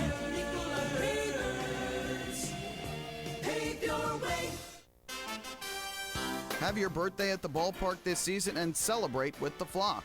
Kona Ice birthday party packages with the Long Island Ducks are now available. Each package includes 10 box seats, a commemorative birthday t-shirt and autographed baseball, a pizza and Kona Ice party in the Hebrew National Picnic area, and so much more. Best of all, the birthday child will stand on the dugout while the entire crowd sings happy birthday. Reserve your party today by calling the group sales department at 631-940-3825. Kona Ice birthday parties with the Long Island Ducks, a once-in-a-lifetime experience.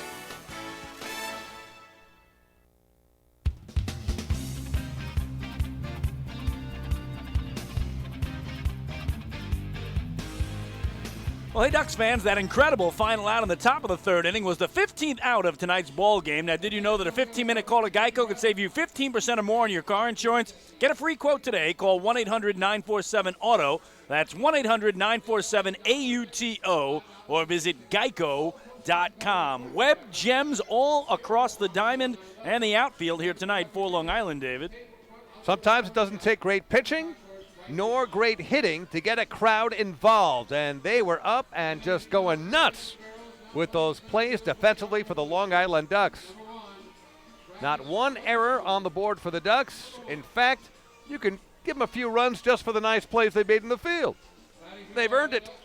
For the Ducks, it'll be Elmer Reyes, Angelo Sonko, and Mark Krause, numbers 2, 3, and 4 in the order, to face the starter for the York Revolution, Steve Janis.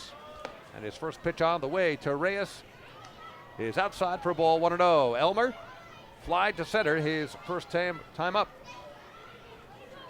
Next pitch quickly is swung on, tapped foul left side.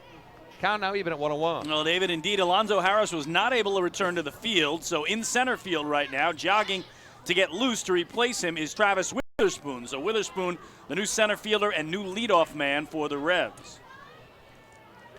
And we'll get a report, if we can, on the condition of Alonzo Harris, who did seem to pull something, injure something, strain something just on that swing. Now time called at the plate as Steve Janis was about to go into his delivery. 1 ball and 1 strike to Reyes. And the game is tied at 1, bottom of the third. And there's a little tapper, kind of a swinging bunt taken by pitcher Janis. The throw across is in time. So 1 up and 1 down here in the third for the Ducks. Brings up Ducks slugger Angelo Sonko. Third in the order. Ducks left fielder tied for the league lead in home runs. In fact, if my addition is correct, I believe the Ducks are averaging a homer a game. 18 home runs in 18 games, and that will get you to that Chappie's home run challenge. They're tied for first in the league with the Skeeters. Next pitch hit a mile high, fairly deep center field. Witherspoon is going back. He's looking up at the wall and makes the catch right at the wall, right at the just to the left of the 400-foot sign. That was hit 399 feet. It literally was, David, as Sonko put a charge into it. And welcome to the game, Travis Witherspoon just enters the contest for the injured Alonzo Harris and has to make the grab and then have his body smash into the wall. But what a terrific catch for a guy that was jogging in place a few seconds ago just to try to get loose on a chilly night. That was an Aaron Judge type fly ball. You know, Judge puts a charge into it, hits it, what you think is just a normal fly, just keeps on carrying. And for Sonko, he got a lot of that, just not quite enough. Mark Krause, who walked his first time up, Ducks first baseman, cleanup hitter. He takes a ball, 1 ball, no strikes. Krause batting to the left side, the righty. Janis kicks and deals, fastball outside, now 2-0. To Mark Krause, came into the game batting over 300. He has a couple of homers and has knocked in 13. Game is tied at 1, bottom of the third here at Bethpage Ballpark. 2-0 pitch on the way to Krause, and he hits it in the air left side. Looks to be playable. Derek Robinson is over. Warning track and makes the catch. Suddenly the ball is carrying, although there's no breeze to speak of. So Krause hits it a long way the other way, but flies out to left. And the side is retired. 1, 2, 3. First time in the game. Either side has gone in order. 3 up and 3 down. We have finished 3 here at Bethpage Ballpark, and the score remains York 1, Long Island 1. Hey fans, this is outfielder Delta Cleary Jr., and you're listening to Ducks Baseball on the Long Island Ducks Broadcast Network. M&V Limousines is the official bus company of the Long Island Ducks. Family owned and operated, they've been in the business for over 24 years. M&V Limousines offers coach buses with Wi-Fi and restrooms, party buses, exotic limousines, and also recently acquired Hampton Luxury Liner with regular service from New York City to the Hamptons. They also offer a variety of vineyard tour options. Whether you're looking for transportation for weddings, proms, corporate outings, or long-distance trips, they've got the right vehicle for you. Visit their showroom in Comac or check them out online at mvlimo.com. M&V Limousines and Hampton Luxury Liner, the official bus company of the Long Island Ducks. Family fun every time. Beautiful evening for baseball. Big action every time. He reaches up. It's gone! Great value every time. And the Ducks have won it 7-1. The Ducks schedule is loaded with new promotions this season, and with an average ticket price of just $10 and free parking, there is no better value on Long Island. For game times and tickets, visit liducks.com. Long Island Ducks baseball. Good times every time.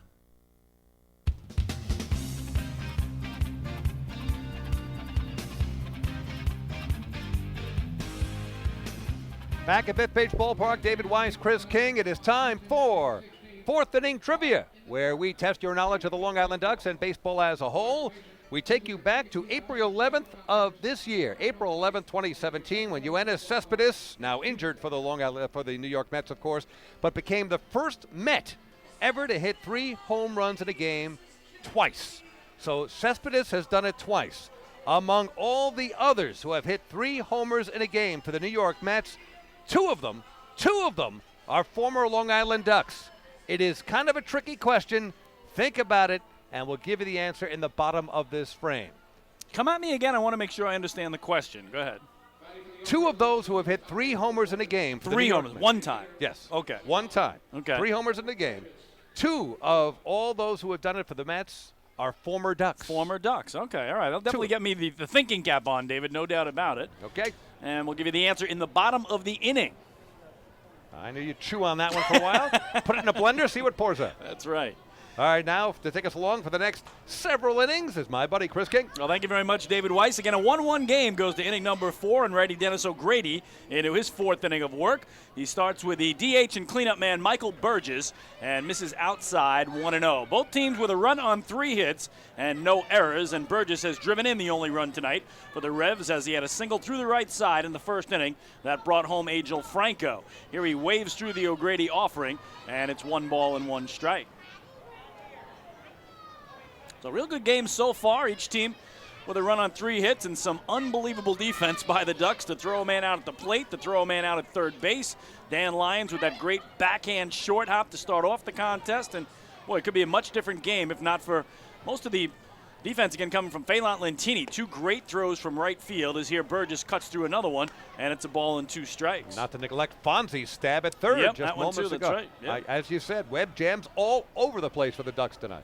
So again, they've got the pitching and the defense. Just need to get the offense going. They finally broke through here. First run of the series against the Revs after being shut out last night for the first time all year. It took them 18 games to be shut out for the first time this season. And right now, O'Grady and Alex Berg, the battery mates, want to get together and quickly discuss something. The home plate umpire, John Grasso, going out to make sure it will not be a charged timeout to the Long Island Ducks, and it won't be.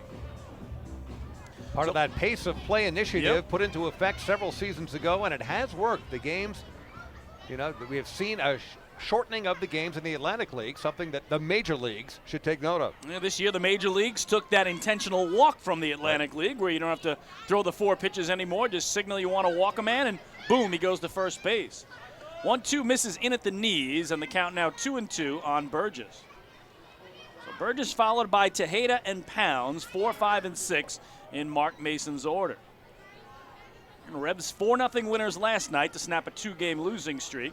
2-2 is down and away to run it full. The Ducks have lost 4 straight overall, but 6 in a row here at home. And the franchise record home losing streak is actually 7. Only twice in franchise history have they lost 7 straight home games, back in 2012 for the first time, and in 2014 the most recent time. So that's kind of history they don't want to make here tonight. It'll be a payoff from O'Grady, and that popped up foul territory behind the plate. Alex Berg over near the revs on deck circle, but it's well in. In fact, bounces off the walkway between the 100s and 200s, and then skips up top. You know, for any of us who are addicted golfers who go out and play when the temperature is in the 40s or 50s, it's all about the wind. It's all about the breeze. Right now, without much of a breeze, it's not bad at all. I mean, it does feel like a crisp autumn day rather than a spring day. But if the breeze was blowing, it would be a much different story. I think it was a big difference from last night, David. The wind was wicked last night. And, again, the fans were much more bundled up tonight. Just a lot of sweatshirts, not too many coats. Mostly just sweatshirt crowd tonight. Another payoff here from O'Grady, and that just misses in. So it's been one walk per inning for Dennis O'Grady. He's issued a base on balls in every inning, so now 4 in the game, and Burgess aboard. Speaking of baseball and golf, I combined 2 of those yesterday, taking part in the Firefighters Charitable Foundation golf outing at the town of Oyster Bay Golf Course. Frank Tepedino, the former Baltimore Oriole, but we know him affectionately and more so as the former New York Yankee, also a firefighter who was there on 9/11. And just a tremendous individual, spearheading the effort, and saw quite a few former Mets. Ed Kranepool was there, Art Shansky was there, even former Yankee Billy Sample was there, former Texas Ranger. Here is strike 1 to Isaias Tejeda, the first baseman. Dave Lemanchik was there, former Blue Jay and Tigers pitcher. Good to see all these guys, all of whom, by the way, can hit the golf ball. I'm sure, right? Oh, they can smack it a long way. Just seems something inherent in that baseball swing that translates very well to a golf swing, much like hockey players tend to be able to crush golf balls as well. And here's another strike. So good start for O'Grady here on Tejeda. It's 0-2. I hate the name drop, but I'll do it anyway. I was going to say, you're quite a name dropper tonight, aren't you? Well, playing golf as often as I have with Clark Gillies, it is depressing playing with Clark. He's such a good golfer. He's a former club champion at the Huntington Crescent Club, where he's a member. And yes, you could see him taking the slap shots and driving the ball. Same thing. 0-2 here is down in the dirt. Kicks away from Berg, and now going for second is Burgess. The throw is wide and into center field, and Burgess now going for third. Here's the throw from Cleary, not in time. So the first errors of the game for the Long Island Ducks, one of them anyway, on catcher Alex Berg's throw, is going to advance Burgess from first all the way to third. Again, he's trying to manufacture a run after walking, and then after that wild pitch got away, Berg threw it into center field, and that allowed him to take third base. So after all the brilliant defensive plays by the Ducks, a couple of miscues here on one play. A wild pitch followed by the error charge to Berg, and yes, you turn a walk into a situation where you now have the tie-breaking run just 90 feet away at third with nobody out. And a walking triple, right, David? There he is, third base, and now Tejeda at 1-2, lines it to second, grabbed by Reyes, and there's out number 1. The Revolution has had some good swings against Dennis O'Grady, but thanks to the sharp defensive play through the first 3 innings here tonight, O'Grady's been able to get out of it just giving up 1 run and still has a chance to get out of this. Well, here's Brian Pounds now, again with a man at third and 1 away. The Ducks bring the infield in all the way around against Pounds, who grounded out to third last time up. 1-1 game in the top of the 4th. O'Grady from the first base side of the rubber deals. Check swing, they appeal to first. Fred DeJesus says he held up, and it's ball 1 now on Brian Pounds. Brian Pounds, the guy last night in the top of the 6th inning that broke up the perfect game of Ducks lefty starter Rafael Perez. He went 15 up and 15 down to start the contest. The 1-0 is well hit to left field. Sanko going back to the track, near the wall, looking up, and that ball is gone. A 2-run homer to left for Brian Pounds, his second of the season. They've both come against Long Island, and that gives the Revolution a 3-1 lead. Slaps the hand of Noel Polanco, the coach at third, makes his way to the plate, and pounds it over the wall to make it a 2-run game. Wow, what a moonshot, too. We talk about those launching moonshots from Aaron Judge. It was that kind of home run. He was all over it, and the ball just kept carrying. Angelo Sanko gave it a courtesy look, but that thing, all we had to determine is whether it was going to stay fair, and it did. And Pounds giving York a 2-run lead. So 3-1 Revolution, still just 1 away. Nobody on, and then taking low here is Jared Mitchell. A strikeout victim swinging back in the second inning. The only K recorded tonight by Dennis O'Grady. Now, I was about to mention that I was a little surprised Kevin Bias was playing the infield in so early in the game, trying to choke off a second run, but Pounds made that point moot. Yeah, when the ball's going over the wall, no outfielder or infielder was keeping that one in the park. So Pounds last night with, again, a pair of hits. He had the only multi-hit game, including that hit to open the sixth that broke up the perfect game of Perez. And now big two-run homer. Again, he's only got 2 homers all year, both against Long Island pitching. 1-1 here is up high. Ball 2 to Jared Mitchell. So for Pounds, RBIs 8 and 9 on the season, and he's knocked in 3 in this series already. We do have some wind blowing in from right, but obviously it's helping anything hit to left. 2-1 is taken back to the netting to even things up. Just the 10th home run of the year for the York Revolution. They are second to last in the Atlantic League. Somerset Patriots have only hit 6 homers, and going into the weekend, they'd only hit 4 home runs all year, but they hit 2 against this Revs team when they took the rubber game from them in New Jersey on Sunday afternoon. O'Grady's 2-2 is well hit to right field. Lentini, did he get it on his shoe tops? He did. Wow. Oh, what a catch by Lentini, who is having a remarkable defensive game. 2 great throws and now picking it off his laces for the second arrow. And Lentini was charging hard, coming in and slightly to his left. I didn't think he had a chance to get that. It was a sinking line drive, and as you said, Lentini right off his shoe tops. I agree with you, David. I thought he was slowing down to pull up and play it on a hop. Right. And then all of a sudden he reached down and was able to grab it. So more web gems for Long Island. 2 away, nobody on. Here's Derek Robinson. That wide open stance from the left. And O'Grady misses down and away with ball 1. Robinson walked and then was picked off first base to end the second inning on a terrific move by the right-hander from Floral Park here on Long Island, Dennis O'Grady. Taking the other way to left field, Sanko coming in quickly to put it away, and that will retire the side. But not before the Revs get 2 runs on just 1 base hit. There was a walk and nobody left. Brian Pounds, second homer of the year, a 2-run shot to left, has York on top 3-1 as we go to the last of the 4th. Hey fans, this is pitcher Tim Melville, and you're listening to Ducks Baseball on the Long Island Ducks Broadcast Network. Long Island's Ford Giant is celebrating its 60th year anniversary. Stop by Sayville Ford to check out their state-of-the-art showroom featuring enclosed service drives, luxurious customer lounge, and a larger selection to choose from. Get giant savings on hundreds of new and used vehicles in stock. Sayville Ford's 60th anniversary celebration is going on now. Visit SayvilleFord.com or download the Sayville Ford app today to learn more about Sayville Ford's 60th anniversary savings. Call 631-589-4800 today. Bethpage Ballpark is a great place to watch a ball game, so why not do so from some of the best seats in the house? The Ducks are proud to present the brand new Long Island Ducks Beer Garden. Open for all fans on nights when the Smokin' Owls party deck has not been reserved, the Beer Garden will feature a variety of frosty draft and bottled brews, as well as several food choices. The area has been decked out with bar rail seating and Ducks branded furniture to provide a comfortable atmosphere for everyone. Be sure to stop by and check out the brand new Long Island Ducks Beer Garden on your next visit to the ballpark.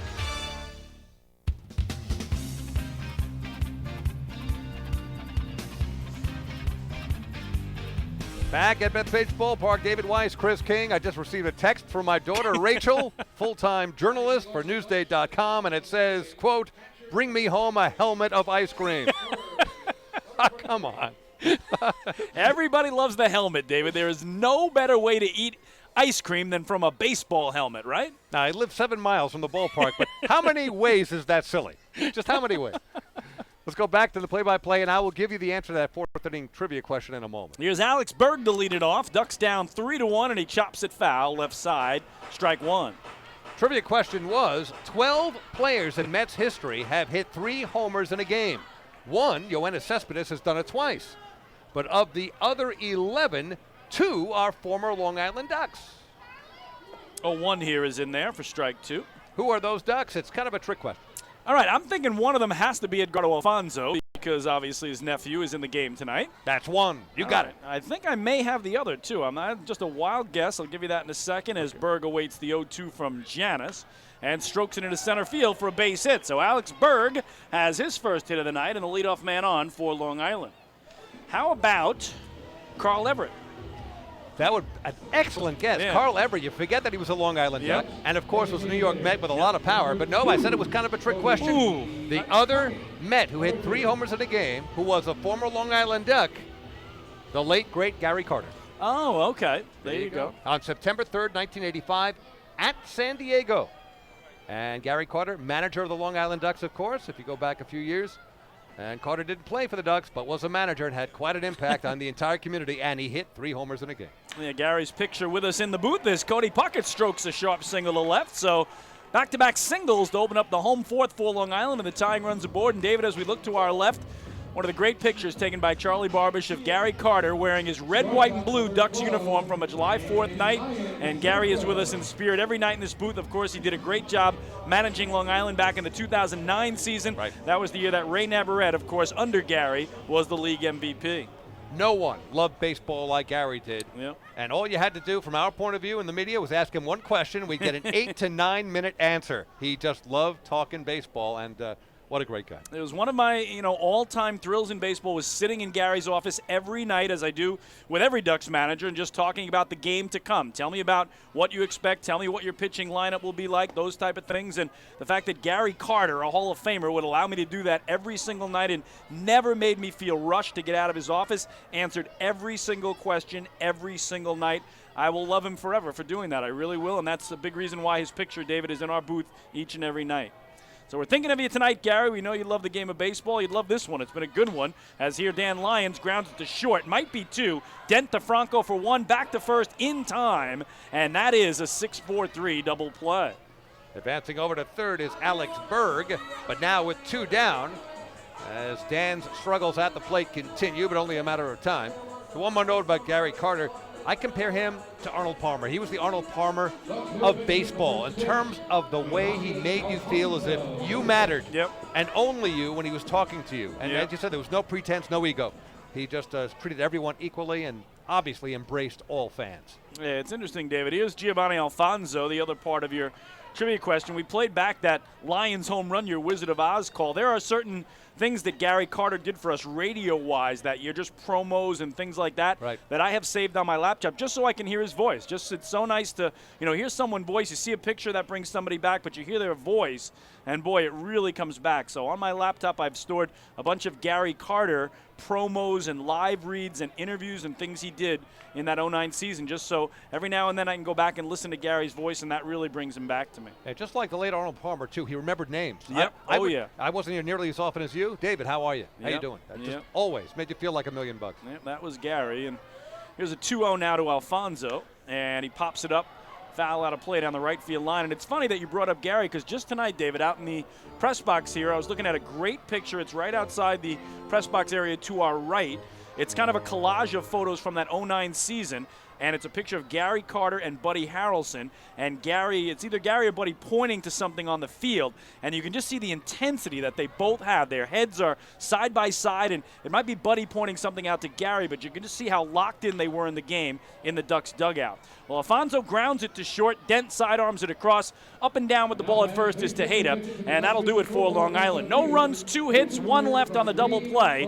We go to the 5th on Long Island. New York Revolution have a 3-1 lead over the Flock. Hey fans, this is infielder Cody Puckett, and you're listening to Ducks Baseball on the Long Island Ducks Broadcast Network. PSEG Long Island is making things work for you with over 10 energy efficiency programs that can help you save on your monthly electric bill. From our free online energy analyzer and in-home energy assessments to rebates on energy efficient air conditioning, even discounts on LED light bulbs. Helping you save on electricity is our job. What to do with your savings?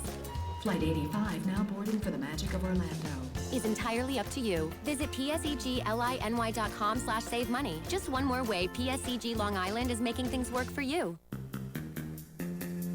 Take your group out to the ball game this season and enjoy all the fun of Ducks baseball at discounted prices with the picnic area, luxury suites, the Smokin' Owl's party deck, and so much more. Bringing your group to the game will be an unforgettable experience. The Ducks even offer opportunities to sing the national anthem, serve as the Ridgewood Savings Bank color guard, be the Nicolak Dream Team, put on a pregame performance, or shag fly balls during Ducks batting practice. To book your outing today, call 631-940-3825 and ask for the group sales department. Long Island Ducks baseball. Good times every time.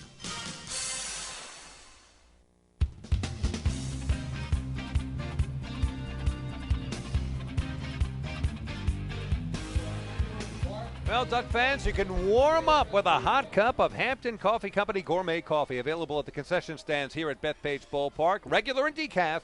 Hampton Coffee, the preferred coffee of the Long Island Ducks. Visit HamptonCoffeeCompany.com or visit their cafes out in the beautiful Hamptons. And yes, sooner or later, warmer weather will arrive where we can turn that hot coffee into a nice glass of iced coffee. It's very funny because we have a read if it's a cold night and we have a read if it's a warm night. So we have to choose each night which read we're going to do in the top of the fifth. And my son Connor, who might be listening, on days that are kind of in between, David, when I get home, he'll always say, did you do the hot read or did you do the cold read? He'll want to know what it was. He said, oh, Daddy, it definitely should have been the hot read. No, it should have been the cold read. Connor is very into which read, but I think tonight Connor would agree that we got to do the warm read. We need the warm coffee tonight, not the iced coffee, David. It really is incredible. You're two incredibly gifted kids, Connor and Maggie. And I've known you since before you were married. Yep. You know, when you married Beth, and then all of a sudden both Connor and Maggie, who have sprouted into such incredible children, and, of course, both sports-oriented. Yes, Daddy led them down that road, but they have followed it themselves. And your two daughters, you just talked about your two daughters doing amazing things as well. We're very proud, and we can go on and on about this, but there's a game to go. Dennis O'Grady into his fifth inning of work, and Ryan Dent, first pitch swinging, fouls it away out of play down the right field line. 0-1 now as the Revs take a 3-1 lead to the visitors' fifth. I remember 2001. Second season of the Ducks, and that's when both Kimmy, and Rachel were invited to sing Take Me Out to the Ball Game on the Ducks dugout with Quackerjack. A highlight for them. Yeah, and to your left, along with that Gary Carter picture, is pictures of Maggie and Connor when they were youngsters, and again, just barely old enough to make their way to the ballpark. So they do grow up quickly, David. People who say that are dead on about that. We both, I think, would second that notion, right? Absolutely. And talk about people who are no longer here and photos that we have around the press box. I was just talking the other night about Red Foley. Yeah, Red is to my right here, is again the longtime sports writer who was one of the first official scorers in Long Island Ducks history in the early years, the early 2000s. I was talking to a bunch of people at the Suffolk Sports Hall of Fame induction last Friday night. We'll talk more about that later, but yep, the late Red Foley, who we miss. 1-2 here is in there, a called third strike. So first backwards K in the book tonight for Dennis O'Grady as he gets Dent looking, his second strikeout overall. Good way to start this top of the fifth, as the Ducks would like the deficit to grow no larger than where they are right now. Ducks struggling offensively a bit, but not even midway through, trailing by 2. Well, here's the first at-bat tonight for Travis Witherspoon. Again, he came in to replace Alonzo Harris, who tweaked something in his rib cage or his hip area when he lined out to Dennis O'Grady in the third inning. Immediately was wincing in pain and left the game. So the first at-bat for Witherspoon, who replaced him defensively in center field, and he takes strike one. Witherspoon came in to pinch run last night for Joel Guzman in the top of the ninth and did score a run. He's a 195 hitter, a homer, and 2 runs batted in. So never had an at-bat last night, but did score a big run to add to that 3-0 lead in the ninth inning and make it the 4-0 final. Here he takes low. It's 1-1 on Travis Witherspoon. 3-1 Revolution. Ducks have out-hit York 5-4, but the Ducks in the bottom of the fourth had first and second, nobody out on back-to-back singles to get it going and couldn't get a run home. Here this is popped up foul territory first base side.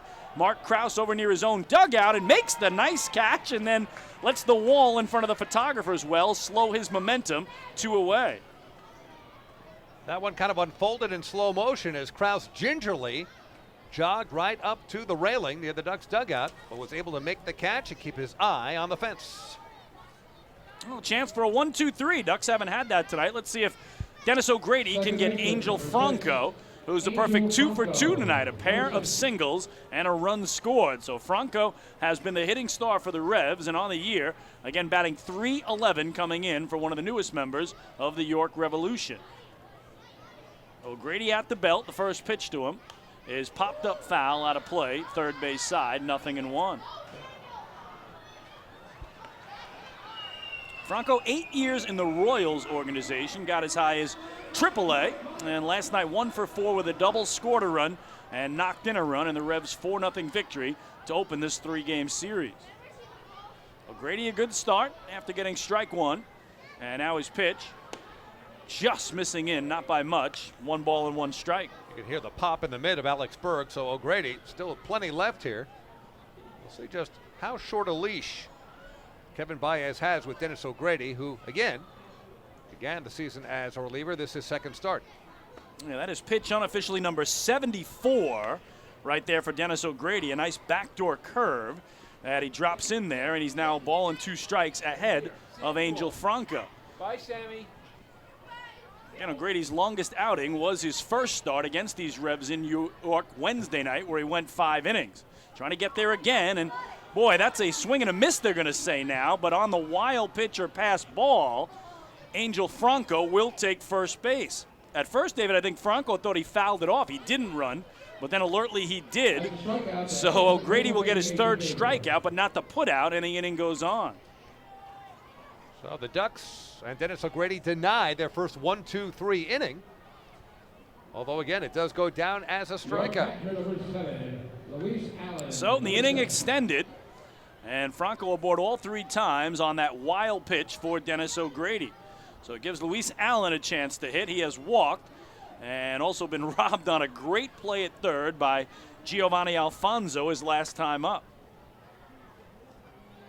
Righty for O'Grady, and that one bounces away from Berg, but this time he gets to it quickly, so no advance by Franco down at first base.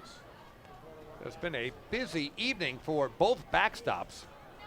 For Alex Berg for the Long Island Ducks and for Luis Allen of the York Revolution, with plenty of pitches in the dirt to be blocked or that have scooted away. So Allen ready as O'Grady again works from the middle of the rubber. A check over at first where Franco leads away. He's got 1 steal in 2 tries this year. Does not go. And again, it's looped back over the netting and smashes into something David Letterman style. It's the same spot. Really? Okay. Right off the facade that's hanging down. You know what it must be, David? I believe there are a couple of signs there. Yeah. So if it hit the cement part of the facade, it's not going to sound like that. So I believe it's those electronic signs, one that has the temperature, one that has the time. It could be those. It sounds more like aluminum or metal or something. Yes, and it's right. An alloy of some kind, but that's the sign. It doesn't make, when it hits concrete, doesn't sound like that. Not like that at all. I keep thinking it's a window, but you're right. It is that, I believe, one of the signage posters up on the facade of the upper deck just over our heads. That's the second time, though, it's hit that exact same spot. Well, it's ball 2 to Allen, a count 2-1 on him. And now missing away is O'Grady, and it's 3-1. We talked about Dennis having exactly 1 walk in every inning. He hadn't walked a man this inning yet, but now in danger of doing so with a count 3 balls and a strike. So Allen checks down at third, where longtime Atlantic League veteran Enoel Polanco goes through the signs. O'Grady checks over his left shoulder, Franco at first, and then the pitch is skied to shallow left center. Dan Lyons, the shortstop, backpedaling, calling everybody off, a 2-handed squeeze, and that'll retire the side. No runs, no hits, a pair of strikeouts, and 1 man left. We go to the bottom of the 5th. We're halfway home on Long Island. The Revs have a 3-1 lead over the Flock. Hey fans, this is pitcher Matt Larkins, and you're listening to Ducks Baseball on the Long Island Ducks Broadcast Network. Hey, Ducks fans, the official hotel of the Long Island Ducks is the Radisson Hotel Hauppauge, Long Island. It's centrally located on the north shore of Long Island and offers a home away from home for both business and leisure guests. The Radisson Hotel Hauppauge, Long Island features an indoor pool, 24-hour business center, a fitness center, and complimentary Wi-Fi in all guest rooms. Enjoy the contemporary American cuisine at the Fountain Grill restaurant or grab a quick bite to eat at Cafe Pronto. And best of all, it's only minutes away from Bethpage Ballpark. The Radisson Hotel Hauppauge, Long Island, the official hotel of the Long Island Ducks. Call 631-231-1100 today. That's 631-231-1100. Hey Ducks fans, stay up to date with Long Island's hometown team by visiting Quack of the Bat, the official blog of the Long Island Ducks. Quack of the Bat will bring Ducks fans beyond the headlines with in-depth feature articles, breaking news stories, game previews, post-game wrap-ups, and so much more. Interact with the team during the entire season through quotes directly from the players and coaches, as well as exclusive video clips and photos. Check out the blog today at quackofthebat.wordpress.com. Quack of the Bat, the official blog of the Long Island Ducks.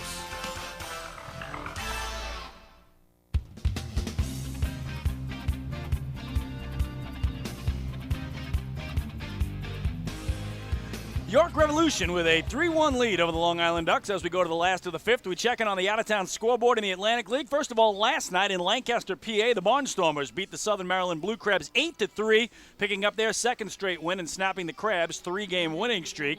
Sugarland last night beat New Britain down in Texas 4-1. The Skeeters made it a 6-game winning streak. New Britain had dropped 8 straight. They played a day game today down in Sugarland, Texas, and New Britain, despite blowing a 6-0 lead, eventually won the game 7-6 in 11 innings.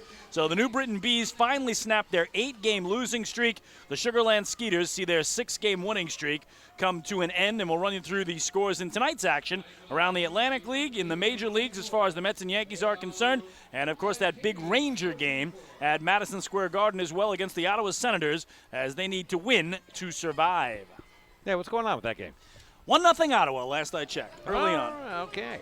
Phelan Lentini to lead it off for Long Island against righty Steve Janis into his 5th inning of work, and a one-hopper to short. Ryan Dent drops it on the transfer from glove to hand, and I have a feeling that's going to be the first error tonight for the Revolution that allows Lentini to reach.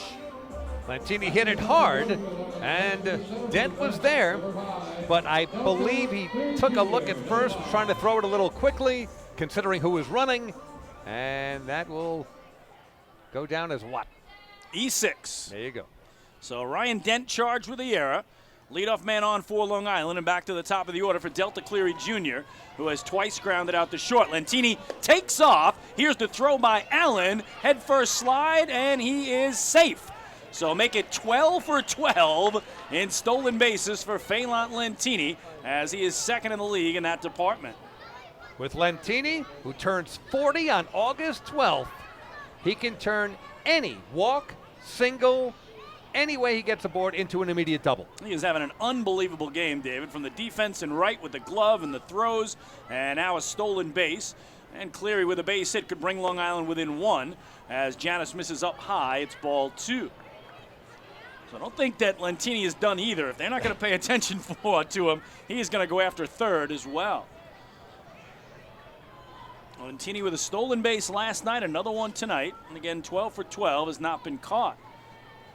Ducks have done a great job stealing bases all year. He's dancing off second, trying to get Janis to balk here, and it's pulled to the right side as Tejeda will flip to Janis covering, but a productive out for Cleary as he gets Lentini to third with 1 away. Yeah, it goes 3-1, but Delta Cleary Jr. clearly trying to hit it to the right side and hit it slowly enough. There was no chance on doing anything but getting that sure out at first base. So Lentini now just 90 feet away from narrowing the deficit to 1. Ducks this year, 28 stolen bases now. They've only been caught twice, so 28 of 30 in steal attempts. So Elmer Ray is the batter. Man at third and Lentini 1 away. Ducks trail it by a pair here in the home 5th. Steve Janis into the windup, and the pitch is skied to center field, plenty deep enough to get Lentini home. Witherspoon will line it up, make the catch, and trotting home from third base with the game's second run for Long Island is Lentini. It's a sac fly for Elmer Reyes, and he makes it a 1-run game. The Ducks trail it 3-2. So that is your definition of a manufactured run. Lentini gets on by way of an error, steals the base. A ground ball to the right side, advances into third, a sacrifice fly, a run with no hits. Unbelievable, right? So an unearned run against Steve Janis as Lentini reached on that error, but the Ducks will take it, and they are now trailing by 1. It's a 3-2 game. 2 away, nobody on for Sanko, who, as David said, hit it 399 feet to dead center field his last time up where the wall is at the 400 mark. And keeping it away from him here is Janis, but he got an outside strike, and it's 0-1. Yeah, Travis Witherspoon had just entered the game, and in place of the injured Alonzo Harris, When you just come into a game, the ball will find you. 0-1 is crushed but fouled on the right field line as Sanko was out in front of what looked like a changeup. It's 0-2. Yeah, tomahawk chop of a swing by Sanko all over it, but foul way out in front. So ahead is Janis here, 0-2 on Sanko, who singled through the left side in the opening inning and then hit that ball to the wall in center in the third. Here missing high with a fastball is the right-hander. It's ball 1. Boy, Sanko really looks locked in. Even his outs are hard. He has been that way, David. You're exactly right. Exactly right. So he is ready for the 1-2. Here it is. And that changeup missed in. 2 balls and 2 strikes. And Sanko, a pair of homers here Saturday night in the loss to Southern Maryland. Also a pair of homers last week in York as the Ducks swept the 4-game series from the Revs. Got 4 homers in his last 7 games. Narrowly another one tonight. Janis shakes off Allen here, and Sanko thinks he's taking too much time, so he calls time. 3-2 Revs, bottom of the 5th. Sanko again, the 2-out hitter with nobody aboard.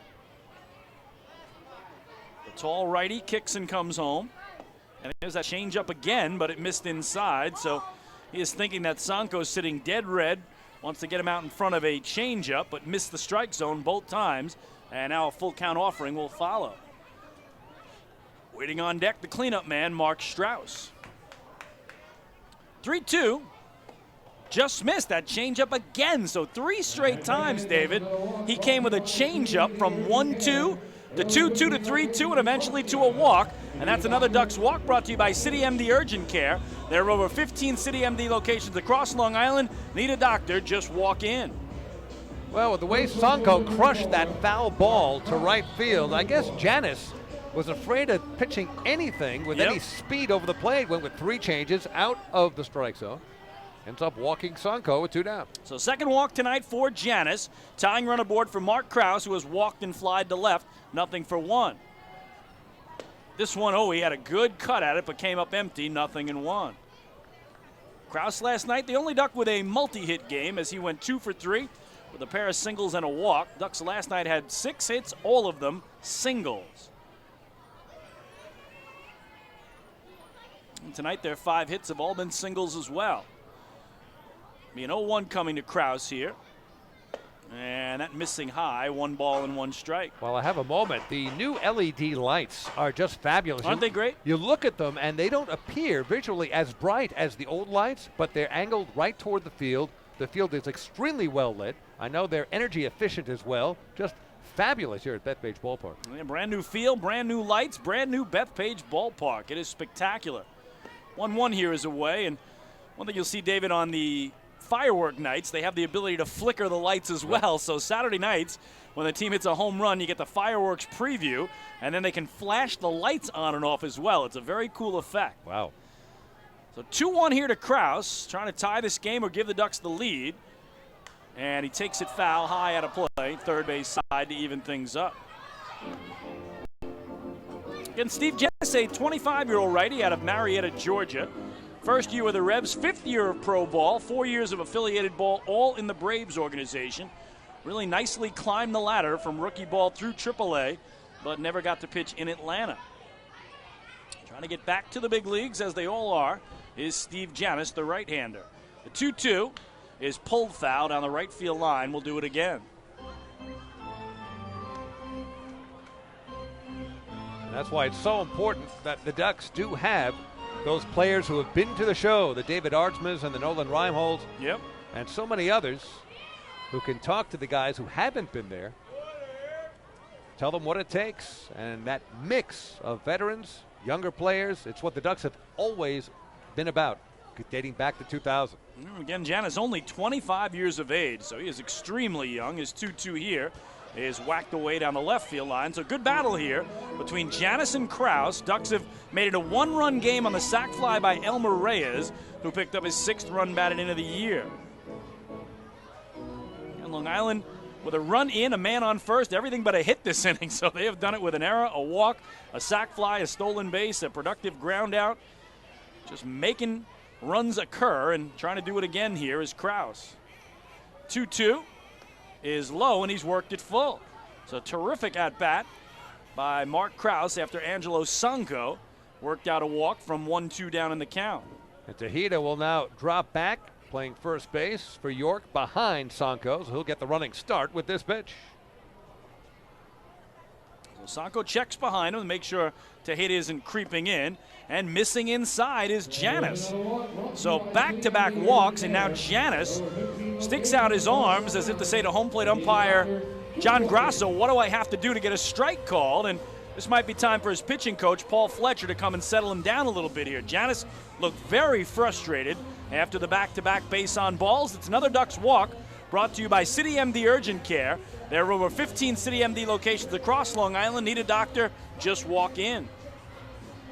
Key moment in this game. Again, we're just midway near the bottom of the fifth. But the Ducks have already scored one. They trail by one and now have 2 on with 2 down. And Alex Berg, who's 1 for 2, coming up to the plate once the summit meeting on the mound is finished. So second charge timeout of the game for the York Revolution, as Paul Fletcher also had a mound visit in the bottom of the second. He has another here in the bottom of the fifth. And again, you are allowed 3 timeouts, if you will, in Atlantic League play, and they have used 2 of them. But important juncture, as David talked about, in this game. It looked like Janis was going to get out of the inning, as he was ahead of Sanko 1-2, lost him. Krause fouled off a bunch of balls before working out his base on balls. And here is Alex Berg, 1 for 2 tonight, with a single to center his last time up and a fly to left back in the opening inning. So the tying run is in scoring position, the go-ahead run at first base. Did it hit him? It did. Wow. It got Berg in on the hands, I believe, and that is going to load the bases for Cody Puckett. Still no hits in the inning, David. This is incredible. They're loaded up. We've had an error, a stolen base, a productive ground out, a sac fly for an RBI, a couple of walks, and now a hit batter.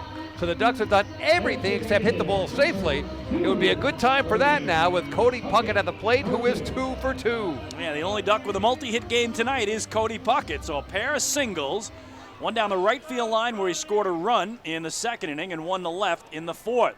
So Cody Puckett in a big spot. Ducks down a run, 3-2 here in the bottom of the fifth. 3 Ducks on the pond and 2 away for their DH and 6-man tonight. First pitch is skied to left. Coming in is Derek Robinson drifting toward the line. He will make the catch, and that will retire the side.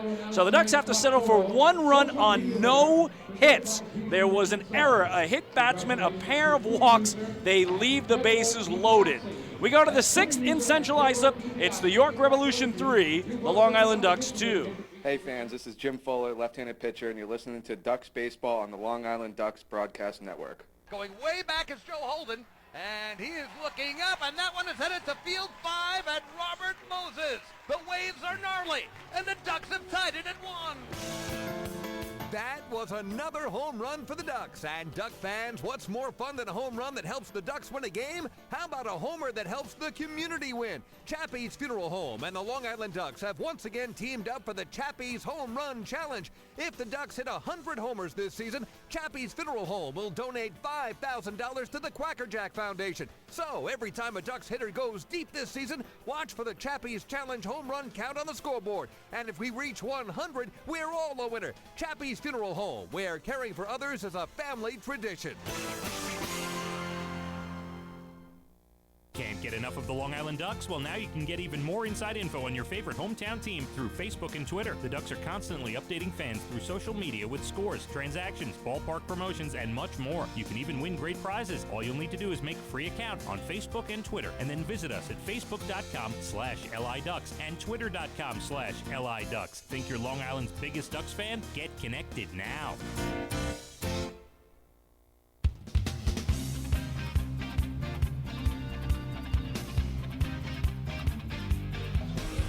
Well, Duck fans, as you just heard a couple of moments ago, you can follow all season long as the Long Island Ducks try to meet the Chappie's Home Run Challenge. If the Ducks hit that magic number 100 home runs collectively, Chappie's Funeral Homes will donate $5,000 to the Quackerjack Foundation. Chappie's Funeral Homes, where caring for others is their family tradition. And to this point, the Ducks have played 18 games. They have 18 home runs. Yes, that is a pace that will eclipse 100 easily.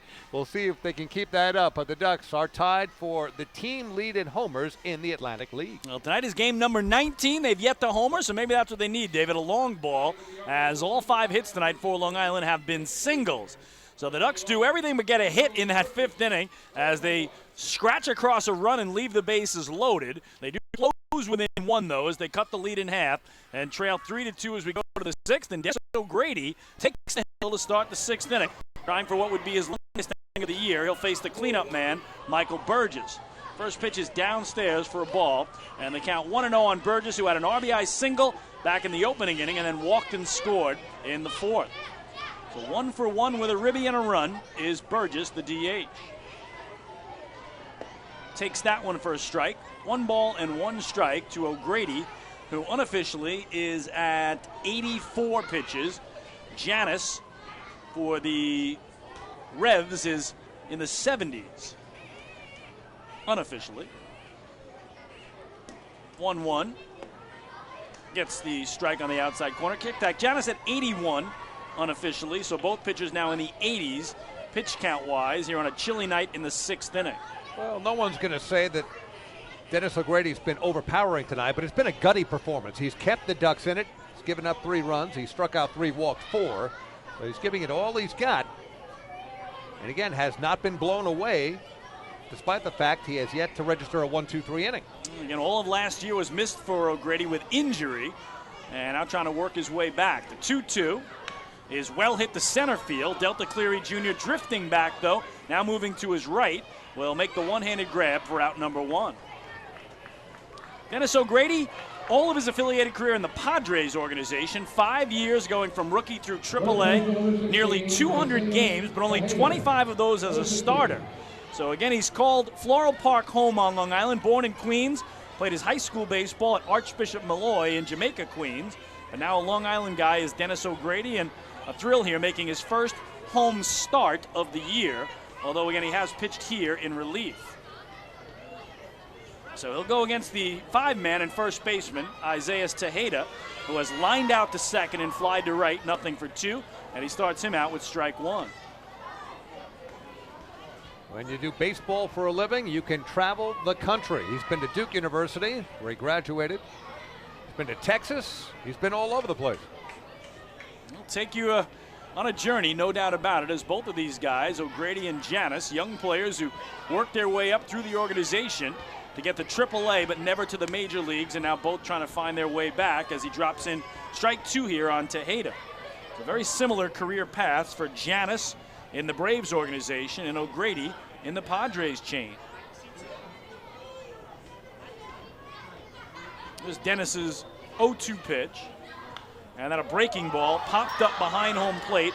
Alex Berg flips the mask away, stays with it, and makes the one-handed catch for the second out. That is a very tough play. It's one thing when you're an outfielder and that ball's coming at you, but when it's hit straight up in the air, for a catcher to flip off that mask, well done by catcher Alex Berg behind home plate. Well, David talked about it. That 1-2-3 has eluded Dennis O'Grady all night. Last inning, he got the strikeout of Franco after getting the first 2 batters, but Franco reaching on the strikeout wild pitch. So now if he can get Brian Pounds, he'll do it. But Pounds, a big 2-run homer to left his last time up. That made it a 3-1 game, and he's also grounded to third. Starts him out, though, with strike 1 as Grady locking in here in his 6th inning of work. Pounds steps out and now back in. O'Grady working off that first base side of the rubber, comes set at the belt. The 0-1 is foul back. It's 0-2. Pounds had a home run cut right there. And again, his 2-run homer to left field was hit a mile high, about as high as it was far. Pounds tends to strike out a lot, 21 strikeouts on the year, tied for 4th most in the league. He did K twice last night. As not tonight. Here's the 0-2. And got him, a call, 3rd strike on the outside corner.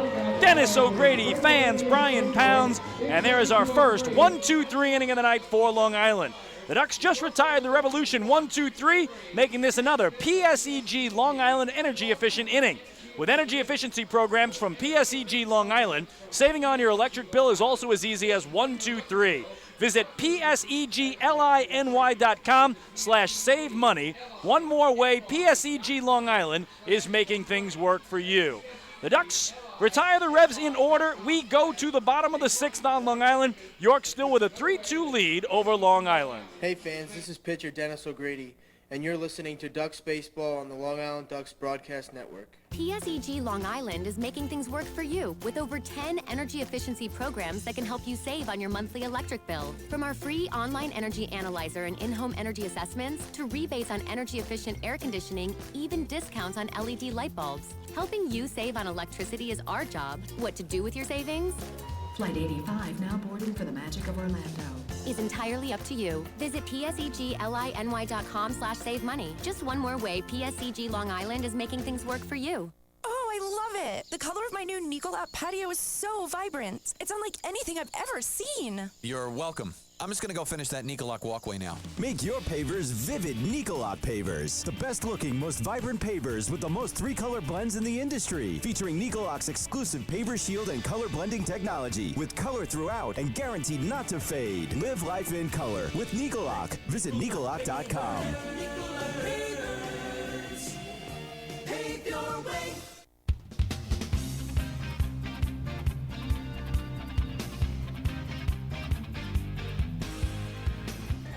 Well, Duck fans, if you're here with us tonight, you might want to return. One more game left on this current homestand. That's a Wednesday nighter tomorrow night. York Revolution here once again. A 6:35 first pitch, after which the Ducks head out on the road. 3 ways to get your Duck tickets, of course, at the Bethpage Ballpark box office right here in Central Islip. Online at liducks.com or via the Ducks mobile app. And you can call 631-940-TIXX 940-8499. Ducks trail at 3-2. We go to the last of the 6th, bottom third of the order against righty Steve Janis into his 6th inning of work. And he delivers strike 1 to Dan Lyons, who's had a tough night tonight at the plate. He's grounded to short, and he's grounded into a double play, hitting the ball to his counterpart Ryan Dent at shortstop for a second time tonight. 0-1 is carefully looked at down low. 1 ball and 1 strike to Danny Lyons. Lyons watched his 4-game hitting streak come to an end last night as he went 0 for 3 and grounded into a double play last night as well. Janis comes home 1-1, and that gets the inside edge at the knees for strike 2. Oh, we told you earlier today down in Sugar Land, Texas, the New Britain Bees beat the Sugar Land Skeeters 7-6 in 11 innings. New Britain snaps their 8-game losing streak. Sugar Land sees their 6-game winning streak come to an end. Here, Janis shaking off catcher Luis Allen a couple of times, and they can't get together on things, so time will be called. In Bridgeport tonight, the Bluefish a 1-0 lead over the Somerset Patriots, bottom of the 4th, as they open up the series there at the ballpark at Harbor Yard. 1-2 is fisted back to the netting. And they got a wild one going on in Lancaster tonight at Clipper Magazine Stadium, bottom of the 6th. 15 runs have come home. Southern Maryland a 9-6 lead over the Barnstormers as Lancaster took the opener of that series last night, 8-3 from the Blue Crabs. Here the Ducks trail 3-2 in the bottom of the 6th. 1-2 is up the middle. The shortstop Dent cuts it off behind second, leaping sidearm throw. And he gets Dan Lyons, who falls to 0 for 3. All 3 times tonight he's hit the ball to Dent, his counterpart. Didn't hit it too hard there. Danny almost beat it out. He just needed a little more mustard on that ground ball, a little more overspin for it to have threaded the needle between Dent at short and Franco at second base. Danny a bit snake bit right now, but you know he'll come out of it. It's just a matter of time. Here's Giovanni Alfonso, who had a big RBI single to left back in the 2nd inning and is also grounded out to short. He is 1 for 2. So righty for Janis. Bunt shown here, and he dropped it foul back behind home plate for strike 1. The Yankees had an early lead in Cincinnati over the Reds, but the Reds now with a 5-3 lead over the Bombers as they play in the bottom of the 4th. And the Mets in Flushing, Queens tonight lead the Giants 5-1 in the bottom of the 4th inning there. 0-1 coming to Alfonso is inside. And David, you got the hockey score tonight at Madison Square Garden. Wow. 1 period in the books. Let them know what's going on. Ottawa 2, Rangers nothing. Something of a shocker. Rangers have completely dominated the Senators at home in their 2 victories. But they trail 2-zip. Here Alfonso skies it to shallow left. Long run for Robinson over near the line, but he gets there and puts it away for the second out. So how about that? The Rangers facing elimination and trail 2-zip in period number 1. Ways to go, but the Senators trying to finish off the Rangers tonight at the Garden. David talked about those 2 previous games at MSG. Rangers dominated, winning both of them by the identical score of 4-1. So again, the Rangers trail by 2 after 1 period of play. Mike Hoffman and Mark Stone with the goals tonight for the Ottawa Senators, trying to punch their ticket to the Eastern Conference Finals, where they'll meet the winner of Game 7 tomorrow night in Washington between the Capitals and the Penguins. Here's Phelan Lentini, and stepping off is Janis, stepping out is Lentini. 3-2, the Ducks are down in the home 6th, as Janis now will throw to Phelan. And there's a curveball in, 1-0. Again, Lentini batting 9th tonight. I checked last year, David. He played all 140 games last year. One of those games he got into as a pinch runner. Okay, so he basically started 139 games, and every one of those games, David, he batted first or second. 75 times he was the leadoff man. 64 times he batted second. So this is very unusual to see Lentini down in the 9 hole. Takes another ball, and now a strike. It's 2-1. But outside of that first inning, it really does give you a double leadoff type thing going with Delta Cleary Jr. on deck. And, of course, the DH in the Atlantic League. You don't have to worry about the pitcher batting. 2-1 is well hit to center field, but playing him perfectly is Travis Witherspoon. And 1-2-3 go the Ducks. 6 in the books in CI. The Revolution a 3-2 lead over the Ducks. Hey fans, this is infielder Giovanni Alfonso, and you're listening to Ducks Baseball on Long Island Ducks Broadcast Network. M&V Limousines is the official bus company of the Long Island Ducks. Family owned and operated, they've been in the business for over 24 years. M&V Limousines offers coach buses with Wi-Fi and restrooms, party buses, exotic limousines, and also recently acquired Hampton Luxury Liner with regular service from New York City to the Hamptons. They also offer a variety of vineyard tour options. Whether you're looking for transportation for weddings, proms, corporate outings, or long-distance trips, they've got the right vehicle for you. Visit their showroom in Comac or check them out online at mvlimo.com. M&V Limousines and Hampton Luxury Liner, the official bus company of the Long Island Ducks. Family fun every time. Beautiful evening for baseball. Big action every time. He reaches up. It's gone! Great value every time. And the Ducks have won it 7-1. The Ducks schedule is loaded with new promotions this season. And with an average ticket price of just $10 and free parking, there is no better value on Long Island. For game times and tickets, visit liducks.com. Long Island Ducks Baseball. Good times every time.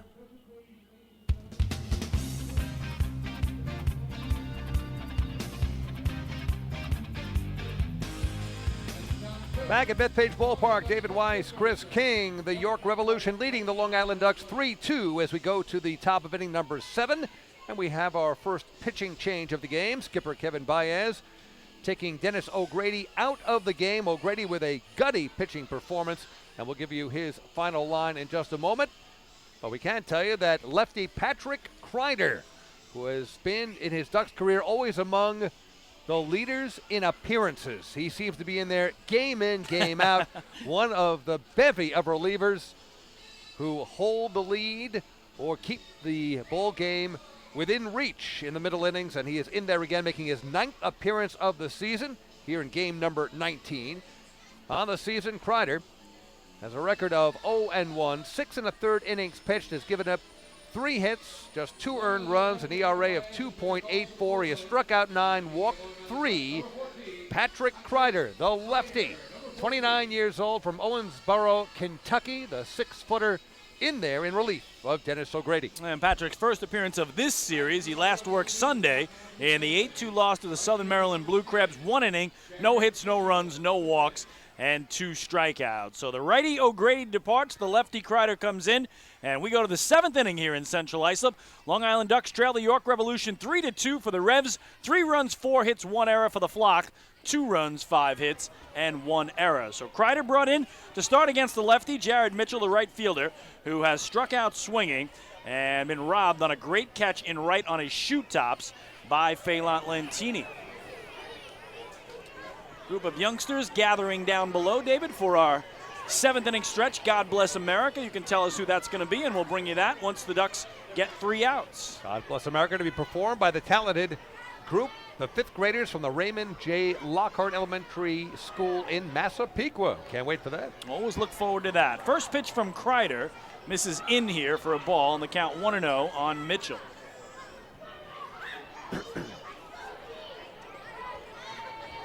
Kreider from the middle of the rubber waits for Mitchell to dig back in. And now the 1-0. Bunt shown, and he got too much of it, pushed it foul, and almost caught by Mark Krause on the fly. So 1-1 to Jared Mitchell. Not quite close enough for Krause to dive. But Mark's a big guy. He dives, we'd feel it up here.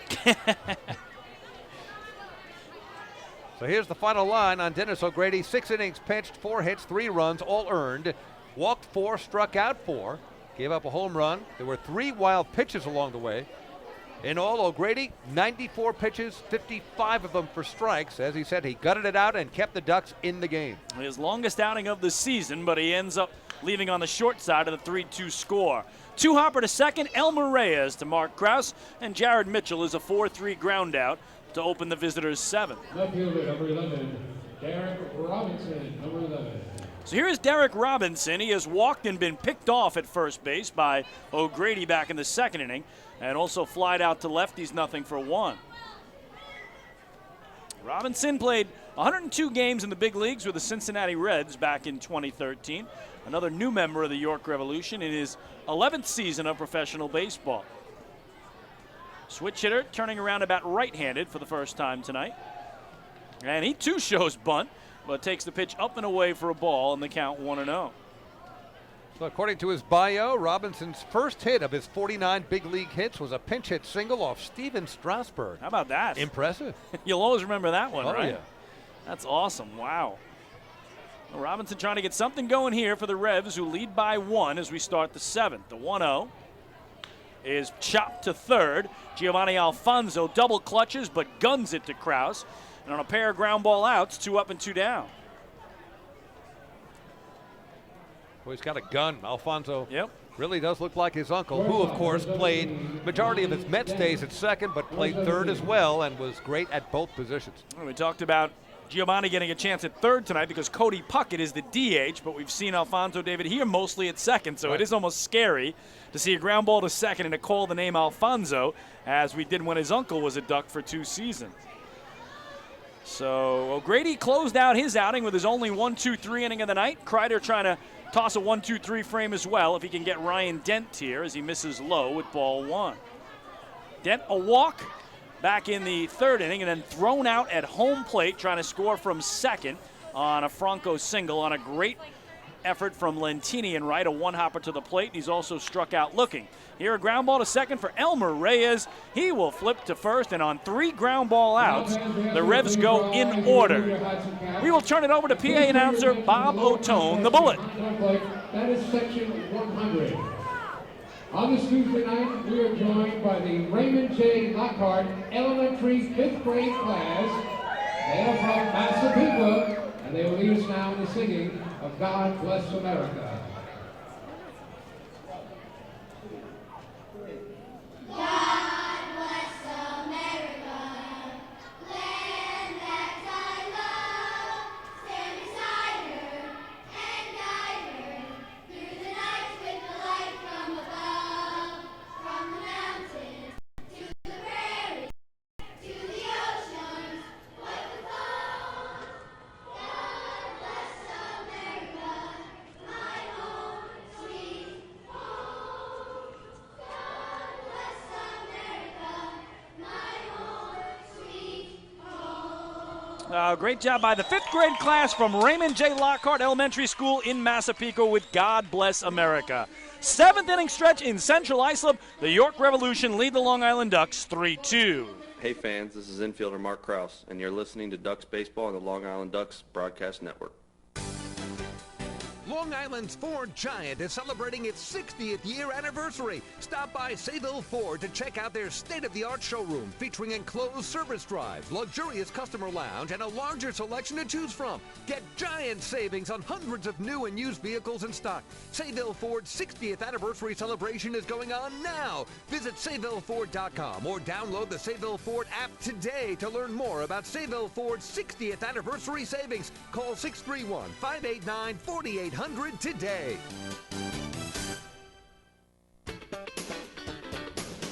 Baseball fans, the Long Island Ducks mobile app has officially arrived. Powered by Clear Vision Apps, it's your one-stop shop for all things Ducks baseball. Buy tickets straight from your mobile device. Receive game status updates with push notifications. Check out up-to-the-minute news and scores and interact with the Ducks on social media. Best of all, it's free. Download the Ducks mobile app today by visiting the App Store on your Apple-powered device or Google Play on your Android-powered device. The Long Island Ducks mobile app, with you wherever you flock to.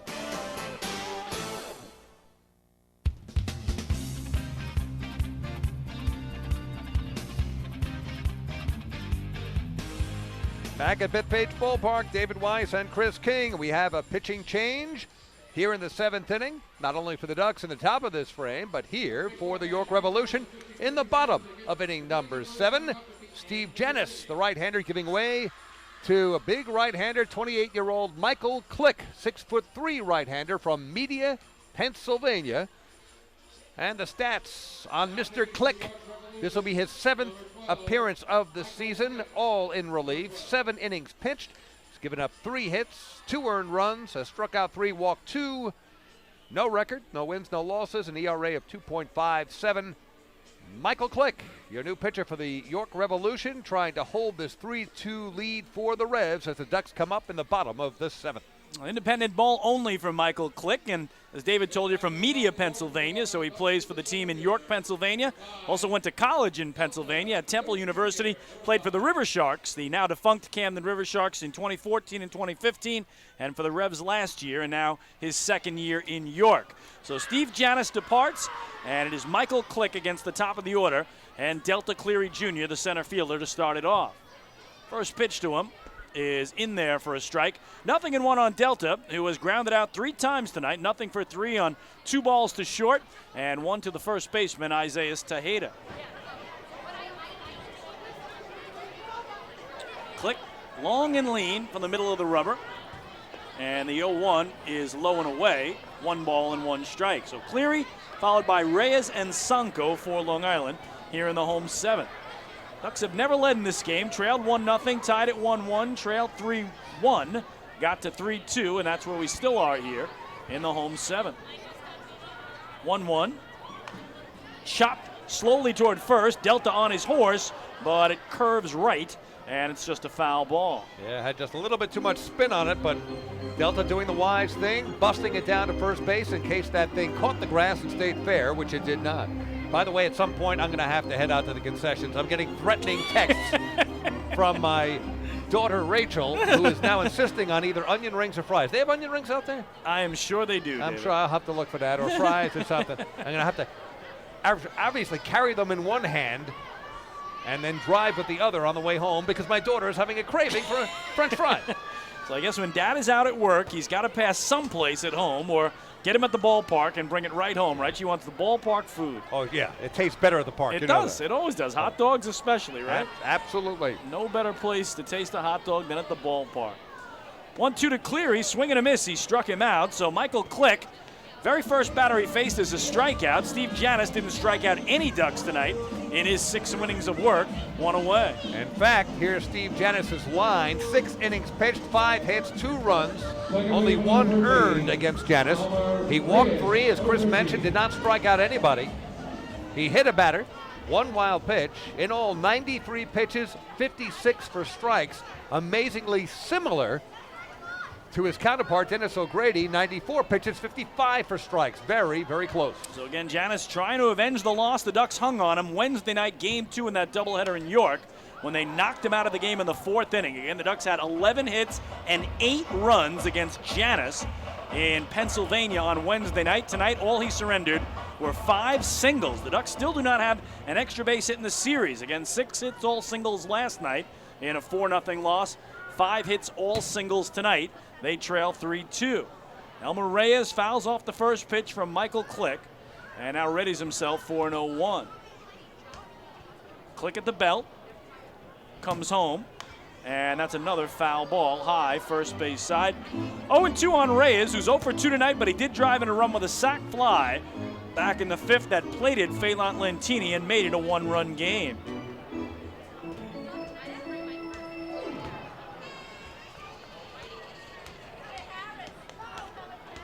Elmer coming in with hits in 4 of his last 5 games. And a 1 for 3 effort last night as the Ducks were shut out for the first time all season. 4 other games they've been held to 1 run, but they had never been blanked until the Revs did it last night. Time called here at home plate by John Grasso, and everybody will reset. And this is the second of 6 straight home games against the York Revolution. Kind of a crazy schedule as the Revs will wrap up the series here tomorrow. Both teams will go their separate ways, and then York will be back here next week, Tuesday, Wednesday, and Thursday. Reyes slaps it foul way down the right field line. The count holds it 0-2, so the Revs will go home for 4 games against Bridgeport. Ducks will head up to New Britain to take on the Bees Thursday, Friday, Saturday, and Sunday, and then both clubs have Monday off. Revolution should be used to raw weather like this. I remember the coldest days I ever spent in a baseball stadium in York, PA, 2011 Championship Series, rooming with Michael Pollack, Director of Media for the Long Island Ducks. 0-2 here is in the dirt. I remember listening to you guys, and I could feel how cold it was just by your voices. Yep, there were 2 games that we broadcast with a rain out in between. Yep. That weekend, it was in the low 40s with a wind chill that made it feel like it was freezing or slightly below, and it was misty, so you had the rain element. It was just absolutely miserable, and of course the Ducks lost, which made it even worse, but they came back to win it all the next year. Of course, the Revs winning back-to-back titles in 2010 and 2011, and the Ducks did the same in 2012 and 2013. Stroke the other way into right field. It's an opposite field single for Elmer Reyes, and a tying run aboard for Long Island with 1 away. Nice bit of hitting from Elmer, just going with the pitch. It was a fastball on the outside portion of the plate, going with it, hit it hard. No chance for Tejeda, first baseman, who was jogging back to first base as that ball just scooted by to right field. So, tying runners on with the bopper, Sonko, at the plate, and we got a meeting on the mound. Yeah, I think Mark Mason has made the decision, David, with 2 lefties due next in Sonko and Kraus. He wants a southpaw out of the bullpen. So we'll take a timeout. Don't you go anywhere. Middle of the 7th inning. Ducks with a tying run on, 1 aboard for Sonko, trailing 3-2. Hey fans, this is manager Kevin Baez, and you're listening to Ducks Baseball on Long Island Ducks Broadcast Network. PSEG Long Island is making things work for you with over 10 energy efficiency programs that can help you save on your monthly electric bill. From our free online energy analyzer and in-home energy assessments to rebates on energy efficient air conditioning, even discounts on LED light bulbs. Helping you save on electricity is our job. What to do with your savings? Flight 85 now boarding for the magic of Orlando. Is entirely up to you. Visit psegly.com/save money. Just one more way PSEG Long Island is making things work for you. Take your group out to the ball game this season and enjoy all the fun of Ducks baseball at discounted prices with the picnic area, luxury suites, the Smokin' Owls party deck, and so much more. Bringing your group to the game will be an unforgettable experience. The Ducks even offer opportunities to sing the national anthem, serve as the Ridgewood Savings Bank color guard, be the Nicolak Dream Team, put on a pregame performance, or shag fly balls during Ducks batting practice. To book your outing today, call 631-940-3825 and ask for the group sales department. Long Island Ducks Baseball. Good times every time.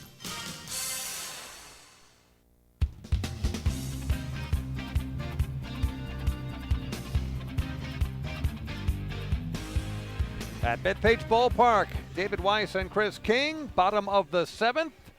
We are getting our second pitcher of the inning to face the Long Island Ducks, and 3rd overall, Chase Hutchinson from Fayetteville, Arkansas. 6'5" lefty is in to relieve Michael Click, who relieves starter Steve Janis. Hutchinson on the season, making his 6th appearance, all in relief. 5 innings pitched, has given up No earned runs yet. ERA of 0, just 1 hit. Has struck out 3, walked 4. A record of 1-0. A man with the name of a banker, Chase Hutchinson. Yes, very good, David. Will handle your loan and try to preserve the lead at the same time to face the Long Island Ducks here in the 7th. Yeah, a 28-year-old who spent his entire affiliated career in the Mets organization, got all the way up to AAA, where he played last year in Las Vegas, but all 7 years in the Mets organization. So Chase Hutchinson, our first look at him in this series, in a huge spot. 1-run game. Elmer Reyes at first is the tying run for Long Island with 1 away, and Angelo Sanko, the 3-man, at the dish. So lefty-lefty as Mason brings in the southpaw with 2 lefties due, and Sanko fouls away the first pitch, 0-1. Very first pitch, you can see how tough it would be for a left-handed batter such as Sanko to pick up the release point. He comes basically diagonally across the plate, kind of Randy Johnson style. Not easy on lefty batters. This Revs team, Dave, it has a ton of huge pitchers. You look down there, roster of pitchers, 6'5", 6'5", 6'8", 6'5". It's just, it's unbelievable. They just bring in tall pitcher after tall pitcher. And you're right, this is an opposing figure from the left side in Hutchinson. So strike 1 on Sanko. Ray is just short of the cutout at first. And Sanko, or check that, Hutchinson's going to throw over here as Sanko steps out. Elmer Reyes for Long Island, 1 steal on the year in 1 try. Sanko tonight, 1 for 2 with a single through the left side in the opening inning. He's flied to center and walked. That walk was a terrific at-bat from 1-2 down to a base on balls back in the 5th. And in the 3rd, that fly ball, 399 feet, missed a homer to center by a foot. Be an 0-1, another toss over by Hutchinson. So he is concerned with Reyes, and we told you how homer happy Sanko has been of late. 4 homers in his last 7 games, including 2 against these Revs in York last week in the 4-game sweep for Long Island. 0-1, tapped foul, first base side for strike 2. Well, Sanko had some great cuts and good at-bats against starter Steve Janich, but this is the true test here, going up against a very tough lefty. Now, let's put it this way. If you're 6'5", you're a lefty, you can get the ball over and get people out. You're not going to be in the Atlantic League very long. That's right. The demand for lefties on the Major League level, ever present. So good start for Hutchinson here as he's out in front of Sanko. No balls and 2 strikes. Long stare into Luis Allen. And I would check it first for Reyes, and he's going to toss over. So Hutchinson is not going to give Elmer Reyes an extra inch over at first base in a 1-run game. You see some minor leagues are thinking about proposing, limiting throws over to first base. I did see that, I don't know how you Right. enforce that, How though. do you do that? If you use up your throws, then what? I agree with you. That's crazy. 0-2 here. Check swing. Did he go? They appeal, and Richard Katz says no. And Sanko stays alive on ball 1. We don't have replay here in the Atlantic League because, you know, with a check swing, it almost always looks like they go around. Yep. You know, even to the naked eye it doesn't, but in slow-mo it does. But Sanko will live to swing another day here. That was very close. It looked like he committed, and maybe just the body English of drawing it back kept him alive. So a ball and 2 strikes to Sanko. Hutchinson's pitch tapped to the left side. The third baseman pounds, charges, only play to first in time to get him. And there are 2 gone. Making it to second is Reyes. He's in scoring position now for Mark Krause. Yeah, it was basically a swinging bunt, but not what Sanko had in mind in terms of damage at the plate. So it falls to Mark Krause here. Big opportunity for the cleanup man. Tonight he has flied out to left in between a pair of base on balls. So he's drawn 2 walks, but Krause just the guy you want up. This season, 13 RBIs to lead the Ducks and tied for 3rd in the Atlantic League. If he can drive home Elmer Reyes from second, he will have tied this game for Long Island. Hutchinson's first pitch to him is right down the middle for strike 1. So Hutchinson brought in to get 2 lefties, and he's got the first of 2, and now he goes after the cleanup man and first baseman. The 0-1 breaking ball misses in to even things up. Krause, again, the big reason why Long Island swept the 4 games in York. He hit .467 in the series, had a homer, and knocked in 8. He was the Ducks' leading hitter in the 4-game sweep. You wouldn't blame him if he didn't want to come home. No, not at all. Stay in York. Hitting .467. That's, you know what that is, David? In a 4-game series, that's 1 hit away from 500. I'm sure if you look at the exact numbers, that's 1 hit away from 500. Yeah, that's the kind of numbers you see in a softball league. And they had softball-like numbers. They scored 8, 8, 8, and 7. Last night they're shut out. Tonight held to 2 and don't have an extra base hit in the series here at home. It's crazy. It'll be a 1-2 as Hutchinson in front. And that he got him, swing and a miss. So what a job by Hutchinson. Gets Sanko to ground out, gets Krause to strike out, and keeps the Revs on top by 1. No runs a hit, a man left. We're through 7 in CI. York leads it 3-2. Hey fans, this is infielder Elmer Reyes, and you're listening to Duck Baseball on the Long Island Ducks Broadcast Network. PSEG Long Island is making things work for you with over 10 energy efficiency programs that can help you save on your monthly electric bill. From our free online energy analyzer and in-home energy assessments to rebates on energy efficient air conditioning, even discounts on LED light bulbs. Helping you save on electricity is our job. What to do with your savings?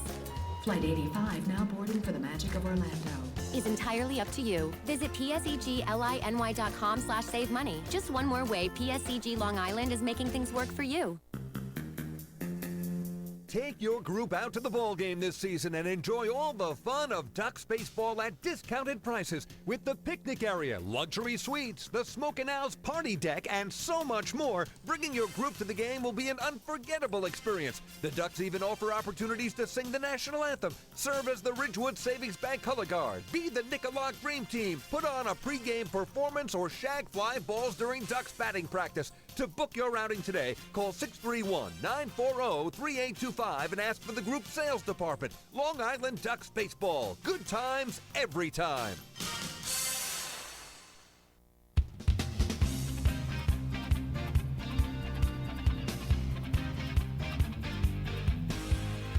Well, we go to inning number 8. The York Revolution with a 3-2 lead over the Long Island Ducks. And Patrick Kreider, the lefty, is done after 1 inning of work. He pitched a 1-2-3-7, getting 3 ground ball outs. So 1 inning, no hits, no runs, no walks, and no strikeouts. And bringing in right-hander Amalio Diaz are the Long Island Ducks here, the 30-year-old from Chandler, Arizona, in his 3rd year with the Ducks and his 12th year of professional baseball. So Amalio Diaz with his first appearance in this series, and he has been lights out this year for the Ducks. 7 games worked in relief, 1-0 record, ERA 0.00. That's right, 7 scoreless appearances. He's tossed 7 1/3 innings of 5-hit shutout ball, a walk, and 12 strikeouts. So his strikeout to walk ratio is 12-1, and the opposition batting 192 against him. So, David, he's put up nothing but zeros in his 7 appearances, and Kevin Baez hoping that the right-hander Amalio Diaz can do just that here again. We will turn it over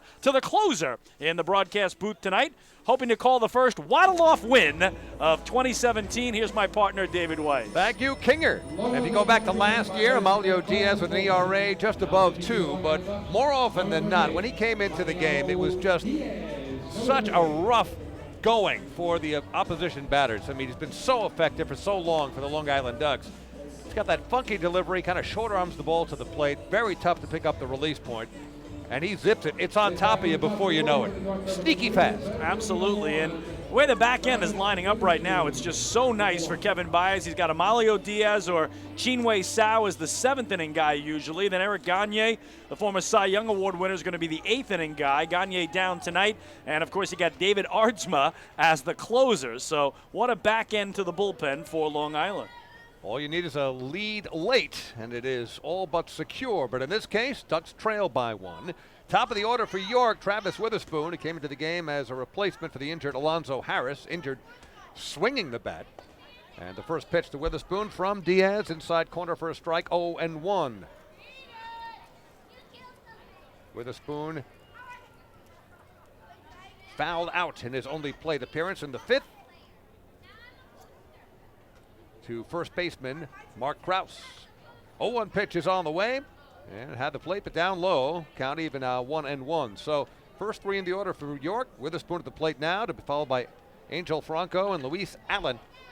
Here in the top of the 8th, with the Ducks trailing 3-2 at Bethpage Ballpark. Coming set, Diaz pitching from the stretch. Deliberately, the 1-1 pitch on the way. Good change and fouled right straight down at the plate. 1 ball and 2 strikes to Witherspoon. This has been one of the problem areas for Long Island this year, David. 1-run games. They've played 8 of them, but they've only won 3. In fact, their 5 1-run losses are tied for the most of any team in the Atlantic League. So got to find a way to win those close games, and maybe they can get 2 and win by 1 tonight. That belies the fact that they have such a strength in the bullpen. Says more about the inconsistent offense so far. But as we said, the Ducks should heat up with the weather, we expect. 1-2 pitch is on the way and fouled straight back. Good cut by Witherspoon, but it was in on the hands. Couldn't do anything but foul it right back to the netting. Count remains 1 ball and 2 strikes to Travis Witherspoon. 3 runs, 4 hits, 1 error for York. Through 7 innings of play, the Ducks 2 runs, 6 hits, 1 error. Out hitting York 6-4. But trailing by 1 in the column that counts. Amalio Diaz coming set. And the pitch to the right-handed swinging Witherspoon is outside, and the count evens at 2-2. And both of these clubs so streaky all year long, David. I talked a lot about it last night, but that's the only way to lay out where the Ducks are and where the Revs are. It's win 2, lose 2, win 3, lose 3, win 4, lose 4. Both clubs just can't find that consistency that you need on an everyday basis. The Ducks hoping to take the last 2 of 3 here against York at home. 2-2 pitch on the way. There's a ground ball. Short hop beautifully by Giovanni Alfonso. Another web gem as he guns out Witherspoon for the first out here in the 8th. Alfonso, now he's just showing off. That's unbelievable. That little Olay on the short hop was just incredible. And then he knew he had time to throw out the speedy Witherspoon and threw a clothesline over to Mark Krause at first base. Boy, Alfonso makes it look so easy at third base. And as you said, he's normally at second. Yeah, the other night Cody Puckett was doing the same thing at the hot corner. He was putting on a show defensively, but boy, you need to give Cody a night off defensively and let him DH. You got no concerns at all with Alfonso at third base. Angel Franco batting from the left side against Amalio Diaz. Franco tonight is 2 for 3 with a run scored. And the first pitch is on the way, and that is stroked left field. Coming in hard and making the catch on the line is Angelo Sonko. Sonko had it lined up. That was a sinking lineup. It stayed up long enough for Sonko to make a catch without too much trouble to away. Well, Ducks trying for 3 straight 1-2-3 innings after they didn't have any of those frames through the first 5 innings. But Dennis O'Grady's last inning was a 1-2-3. Patrick Kreider's only inning, the 7th, was in order. And now a chance for Diaz to do the same. And Diaz is doing what Diaz does. To give you plenty of alliteration. In other words, he's getting people out. Luis Allen at the plate. He is 0 for 2 with a walk. And he was robbed of a base hit by a great play by Giovanni Alfonso back in the 3rd inning on one of those short hop snags. First pitch from Diaz, hard slider, missing wide, 1 ball and no strikes. Michael Burgess, the DH, waiting on deck. But the Ducks would like to finish off the revolution in the 8th right here and get back to work offensively, trailing by 1. Revs lead 3-2, 2 outs, top of the 8th. Diaz and the 1-0 just inside. 2 balls and no strikes to Allen. Again, 1 more for the Long Island Ducks against the York Revolution tomorrow night. 6:35 first pitch, and then it's on to Connecticut, across the Sound to New Britain.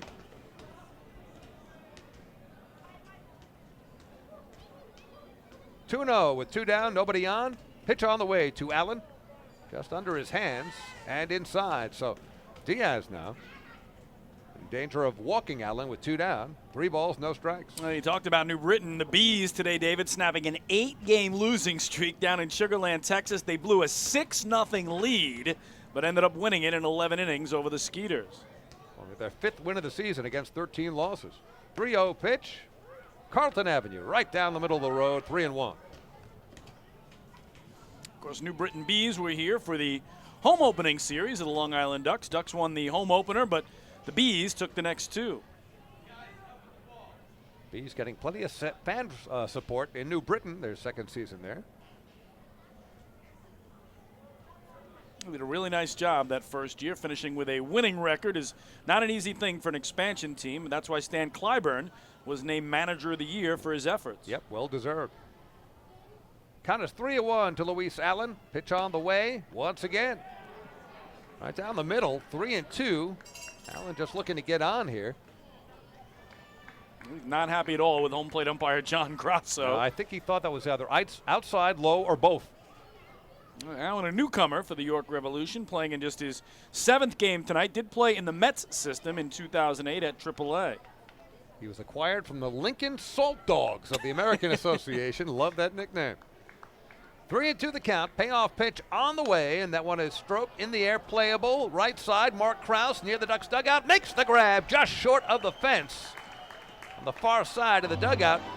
A nice play by Mark Krause, and yes, it's another 1, 2, 3 inning, the 3rd in a row for the Long Island Ducks. Matter of fact, let's see, 9, 10, 11, well, okay, I'll figure it out later. But plenty of York Revolution batters have gone down in order. Nothing across. We go to the bottom of the 8th here at Bethpage Ballpark. Score remains York 3, Ducks 2. Hey fans, this is outfielder Nolan Reimold, and you're listening to Ducks Baseball on the Long Island Ducks Broadcast Network. Hey, Ducks fans, the official hotel of the Long Island Ducks is the Radisson Hotel, Hauppauge, Long Island. It's centrally located on the north shore of Long Island and offers a home away from home for both business and leisure guests. The Radisson Hotel, Hauppauge, Long Island features an indoor pool, 24-hour business center, a fitness center, and complimentary Wi-Fi in all guest rooms. Enjoy the contemporary American cuisine at the Fountain Grill restaurant or grab a quick bite to eat at Cafe Pronto. And best of all, it's only minutes away from Bethpage Ballpark. The Radisson Hotel, Hauppauge, Long Island, the official hotel of the Long Island Ducks. Call 631-231-1100 today. That's 631-231-1100. Bethpage Ballpark is a great place to watch a ball game, so why not do so from some of the best seats in the house? The Ducks are proud to present the brand new Long Island Ducks Beer Garden. Open for all fans on nights when the Smokin' Owls party deck has not been reserved, the Beer Garden will feature a variety of frosty draft and bottled brews, as well as several food choices.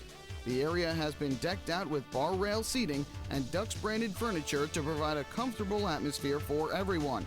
Be sure to stop by and check out the brand new Long Island Ducks Beer Garden on your next visit to the ballpark.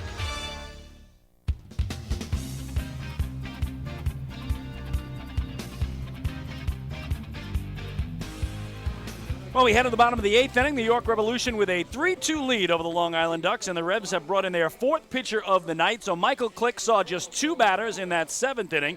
He struck out Delta Cleary Jr., but Elmer Reyes reached him for a single through the right side. That was the end of his night. And then Hutchinson came in and got Angelo Sanko to ground to third before he struck out Mark Krause to end the frame. So pitcher number 4 for the York Revolution is a right-hander, and that is Joe Van Meter, the native of Manhasset, right here on Long Island. 6'2", 215-pounder. Our first look at Van Meter in this series. And in his career, Van Meter has played in the Texas organization and also for the Baltimore Orioles. Also previously pitched at Southern Maryland. Reached as high as AA in his affiliated career. Did the 28-year-old from Long Island. So the Ducks down a run. Go to work here against Van Meter. And they start with Alex Berg. So righty-righty matchup here. Berg is 1 for 2. Was hit by a pitch in the 5th. Also singled in the 4th. Flied out to left field way back in the opening inning. First pitch in there for a strike, 0-1 to Alex Berg. So Manhasset's Joe Van Meter on the mound. 4th pitcher of the evening for the York Revolution. And skipper Mark Mason going all out for this victory here tonight. 0-1 pitch inside with good pop on the fastball. When you hear the expression, a pitcher on the mound rocks and deals, that is exactly what Van Meter does. Yep. He rocks back and then kind of launches that ball. Coming set, and the 1-1 pitch. At the plate, but a little low. 2 balls and a strike to Alex Berg. Ducks wouldn't mind the leadoff man getting on any which way. For Puckett, Lyons, Alfonso, then Lentini. Berg, the 5th batter, batting for the Ducks here in the bottom of the 8th, trailing by a run. Ducks have 6 hits, 2 runs on the board. They left the bases loaded in the 5th. In fact, The fifth was one wild inning for the Ducks in which they did score a run without the benefit of a base hit. There were walks, hit batters, stolen base, sac fly, a little bit of everything except a hit. And you hear that pop of the fastball. Missing outside, 3 balls and a strike to Alex Berg.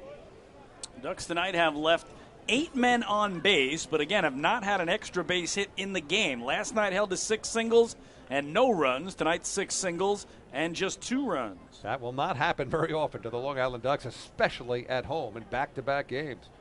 3-1 to count to Alex Berg.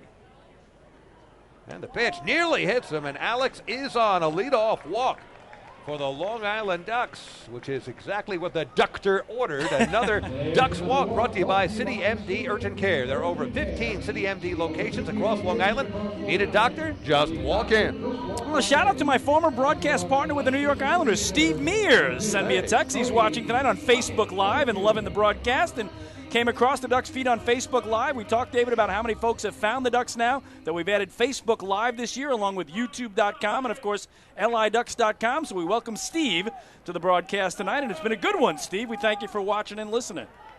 Terrific. Nice that Steve's listening to us. I remember him very well. I bet he's got the Ranger-Ottawa game on as well, though, as the Senators have a 3-1 lead now, late second period. He's multitasking. He's like that. But is he as happy about that score as you are? Well, he's more concerned with his team, his favorite team, the Penguins. Of That'll course. be tomorrow night as they play Game 7 in Washington. That's his big concern tomorrow. Cody Puckett has 2 for 3 here tonight. A throw from Joe Van Meter over to first base, where Tejeda is keeping Berg as close as possible. Berg, of course, the catcher. Not normally thought of as a base stealer, has not attempted one this year. Short lead, not even at the cutout. And Cody Puckett at the plate. 1-0 pitch is on the way, and there's a home run cut. Hit very high up in the air. Center fielder Travis Witherspoon makes the catch in short center, 1 down. I was thinking about Steve the other day, David, because growing up in Pittsburgh, obviously he's a huge Penguin fan, but he's also a monster Pirates fan. And this year, former Long Island Duck Kamara Barti, a member of the Ducks championship team in 2004, is the new first base coach for the Pittsburgh Pirates. Yep. So Kamara Barti, one of the stars of that championship team, now has made it to the big leagues with the Pittsburgh Pirates as their first base coach. So congratulations to Kamara Barti. Didn't he join us in a booth last year? Was it He last did, year? the 10th anniversary year. Right, the 10th anniversary. There you Yep. go. Going back a few seasons, Yep. but or maybe 15. He might have been here for 15 as well. Yep. great guy. We miss him so much here. Yeah. But a key component of the championship team. And the pitch inside, fastball to Dan Lyons, who's bounced out 3 times. One of those bounce out was into a double play. So Dan trying to make amends here with a runner on, 1 out. Ducks trailing by 1 here in the bottom of the 8th.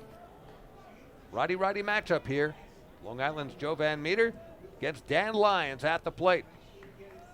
Now stepping off is Van Meter. Stepping out is Dan Lyons.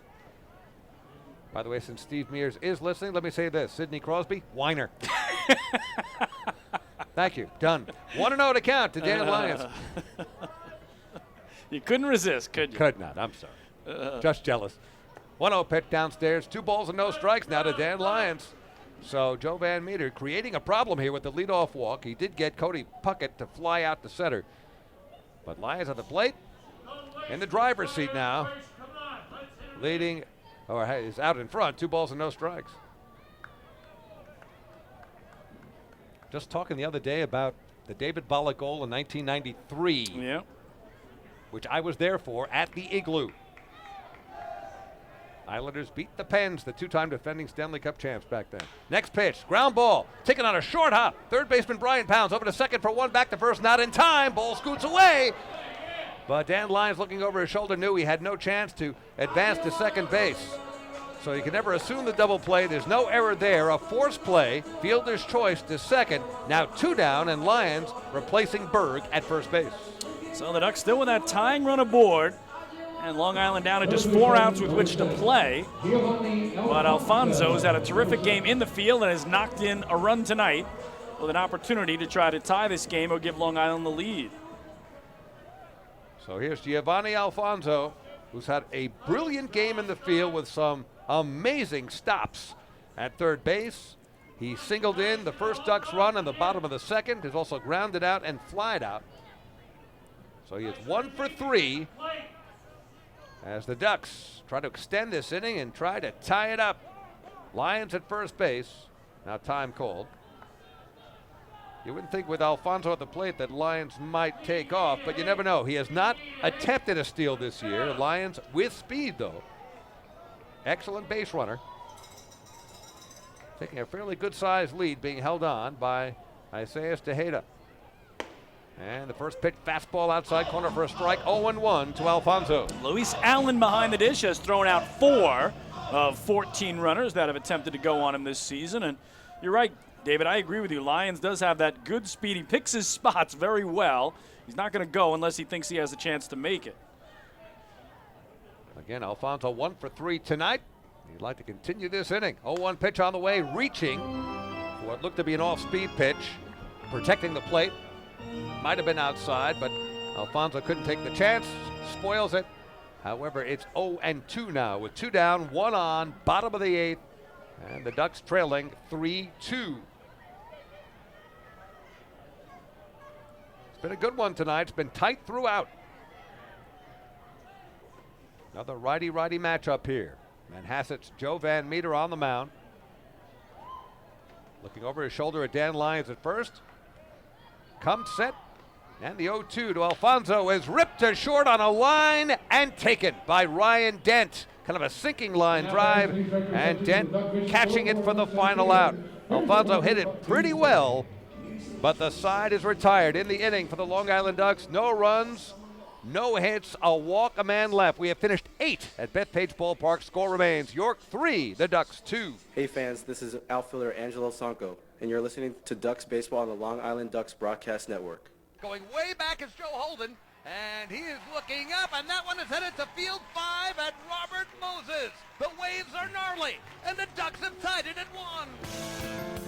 That was another home run for the Ducks. And Duck fans, what's more fun than a home run that helps the Ducks win a game? How about a homer that helps the community win? Chappie's Funeral Home and the Long Island Ducks have once again teamed up for the Chappie's Home Run Challenge. If the Ducks hit 100 homers this season, Chappie's Funeral Home will donate $5,000 to the Quackerjack Foundation. So every time a Ducks hitter goes deep this season, watch for the Chappie's Challenge home run count on the scoreboard. And if we reach 100, we're all a winner. Chappie's Funeral Home, where caring for others is a family tradition. Can't get enough of the Long Island Ducks? Well, now you can get even more inside info on your favorite hometown team through Facebook and Twitter. The Ducks are constantly updating fans through social media with scores, transactions, ballpark promotions, and much more. You can even win great prizes. All you'll need to do is make a free account on Facebook and Twitter, and then visit us at facebook.com/LIDucks and twitter.com/LIDucks. Think you're Long Island's biggest Ducks fan? Get connected now.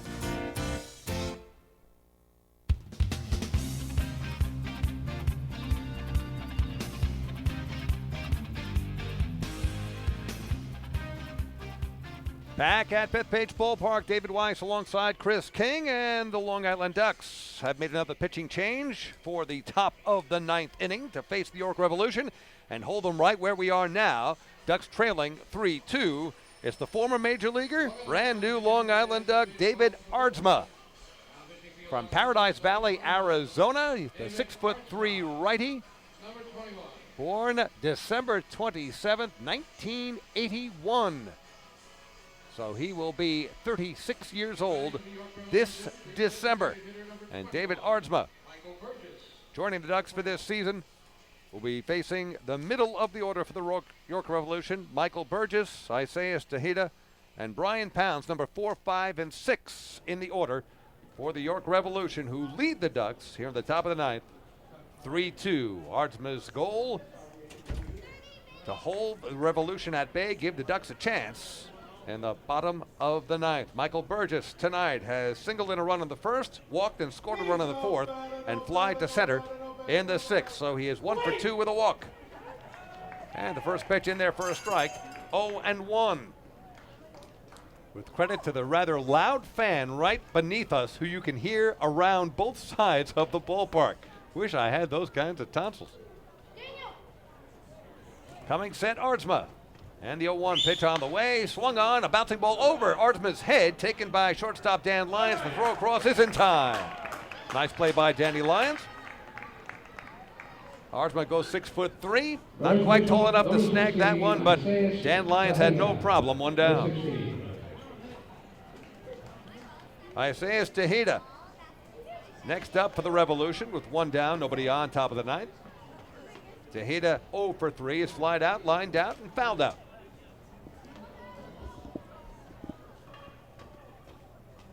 On media day, just before the season began, David Ardsma, one of those Long Island Ducks who met the media and was engaging, humorous, told some stories, and said he was absolutely thrilled to be here. I had a chance to interview him after home opening night when he picked up his first save as a Long Island Duck. And boy, talk about gregarious and just a terrific pregame interview. If you get the chance, David, this year, I highly recommend sitting down with the longtime major leaguer, David Ardsma. He talked at media day about wanting to get seen, have fun, taking the game seriously, and trying to get back to the majors, and he said Long Island was the only choice, which was great to hear. And there's a base hit over the leaping glove of Dan Lyons into left center field. Big turn by Tejeda at first base, but he'll stay put, ripping that fastball from Ardsma into left center for his first hit of the evening. So 1 on, 1 out here in the top of the ninth for the Revs. You know what Ardsma got to do too, David? I know it wasn't written about a lot at the time, but when Tim Tebow had his very famous media coming out, if you will, where he had the quote-unquote tryout where all the scouts were there from all the different teams. Right. One of the 2 pitchers he hit off that afternoon was David Ardsma. Really? Yep. How did he do off, David? He did pretty well, and that's why there were folks who were perhaps thinking that Ardsma was grooving some of those pitches for Tim Tebow. Brian Pounds at the plate as Tejeda fakes an attempted steal and retreats, and the pitch is in there for a strike, 0-1. Pounds has bounced out, hit a long and high 2-run homer to dead left field back in the 4th inning. And has also struck out 1 for 3, but that one, again, the big blow, the 2-run dinger to left. At the time, made it 3-1 Revs. Now lead it 3-2 here in the top of the ninth. And the Revolution looking for some insurance as Pounds takes a big swing on a changeup from Ardsma, 0-2. We'll check the Atlantic League out-of-town scoreboard for you. Again, earlier today down in Sugar Land, Texas, in 11 innings, the New Britain Bees beat the Sugar Land Skeeters 7-6. New Britain snaps that 8-game losing streak. Sugar Land sees their 6-game winning streak go by the boards. Boy, and a wild one in Lancaster that we'll talk about. 9-9 in the ninth. The Barnstormers and the Blue Crabs. Wow. Quite the opposite here. In a low-scoring affair, a swing and a miss as Pounds goes down. As Alex Berg pounds the mitt from a fastball from Ardsma. That was strength against strength. Ardsma the winner there, 2 down. Well, the only other game is in Bridgeport, Connecticut tonight, where the Bluefish have a 4-0 lead over the Somerset Patriots, top of the 7th inning. Patriots again atop the Liberty Division with a record of 12-5, 3 better than Bridgeport, 4.5 clear of Long Island. So it's Jared Mitchell, the right fielder, 7th man in the order for the York Revolution. At the plate, he is 0 for 3, is struck out, lined out. Nice play in right field by Phelan Lentini on a sinking line drive, and he's also bounced to second. 1 ball and no strikes. First pitch from Ardsma, missing the plate. Mitchell batting from the left side against the righty, Ardsma. The Yankees trailing it in Cincinnati, 5-3. The Reds lead it in the bottom of the 7th. Ardsma coming set. And the 1-0 to Mitchell.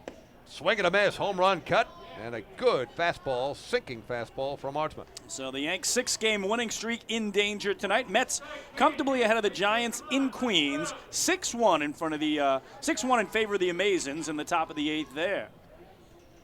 What about that Ranger score? End of 2 at the Garden. The Ottawa Senators 3-1 lead over the Rangers, who must win to keep their season alive. Backs against the wall. 1-1 pitch to Mitchell. Swung on, back to the netting. Good cut, but missed it. 1 ball, 2 strikes. Hard to believe, David, there have been no Game 7s this year, despite the fact the Stanley Cup playoffs have had a million overtime games. But tomorrow night we get a doubleheader. 7:30 in Washington, Game 7, Caps and Penguins. Then 10 o'clock in Anaheim, Ducks and Oilers. Nothing better than Game 7. You get a doubleheader of Game 7s tomorrow night. And how about a Game 7 that goes to overtime? There's nothing better in sports than that. That's right. Yep, I agree. The way offense and defense can change in a moment. Hockey wins that battle for overtime. 1-2 pitch on the way is downstairs. Blocked nicely by Alex Berg, catcher for the Ducks. Holding on at first base is Tejeda. So 2 on, 1 out. Or make that 1 on, 2 out. And the Ducks trailing by 1, top of the 9th. The scoreboard imploring the fans to make some noise, which they do. Jared Mitchell at the plate. Wide open stance facing Ardsma, who comes set. In deliberate fashion, the 2-2 is on the way. It's up high. Fastball coming out of his crouch was Berg to save that one, and the count now full. Left fielder Derek Robinson on deck. But the Ducks would like to end this half inning right here, right now. And get back to work offensively in the bottom half of the ninth, trying to pull this one out, or at the very least, extend it. So with a full count, dropping behind the runner is first baseman Mark Krause. He'll get a running start at first base, Tejeda. As he takes off and swinging, putting it in the air is Mitchell. Near home plate, playable. Flipping away the mask, but now giving way, and the ball is dropped. Well, the mask was flipped by Alex Berg. Third baseman Giovanni Alfonso came in. He had the better angle, but I think each of them looked at each other, and the ball fell between them. So new life for Jared Mitchell. Last thing you want to do is give a team a 4th out, but the Ducks have just done that in a huge spot. Usually we go down as an error, but I'm not sure who you would charge that to. A drop foul ball can be considered an error here. They haven't put it up on the board yet for Long Island against either Berg, the catcher, or Alfonso, the third baseman. That's one of the unusual things about baseball and how you score a perfect game. If there's a drop foul ball that goes down as an error, there's no perfect game, although nobody got on. That's true. In this case, nothing up on the board yet. Doesn't matter. Count is full. One man on. Ardsma's pitch on the way. Swing and a miss. So that's another moot point here this evening. 2 consecutive strikeouts to end the top of the 9th for the Long Island Ducks. Ardsma does his job. No runs, a hit, a man left. We go to the bottom of the 9th. Can the Ducks extend it or win it in Waddle-Law fashion? We'll see shortly. The Ducks trail 3-2. Hey fans, this is pitcher David Ardsma, and you're listening to Ducks Baseball on the Long Island Ducks Broadcast Network. Oh, I love it. The color of my new Nicolot patio is so vibrant. It's unlike anything I've ever seen. You're welcome. I'm just going to go finish that Nicolak walkway now. Make your pavers vivid Nicolot pavers. The best looking, most vibrant pavers with the most 3-color blends in the industry. Featuring Nicolot's exclusive paver shield and color blending technology. With color throughout and guaranteed not to fade. Live life in color with Nicolot. Visit Nicolot.com.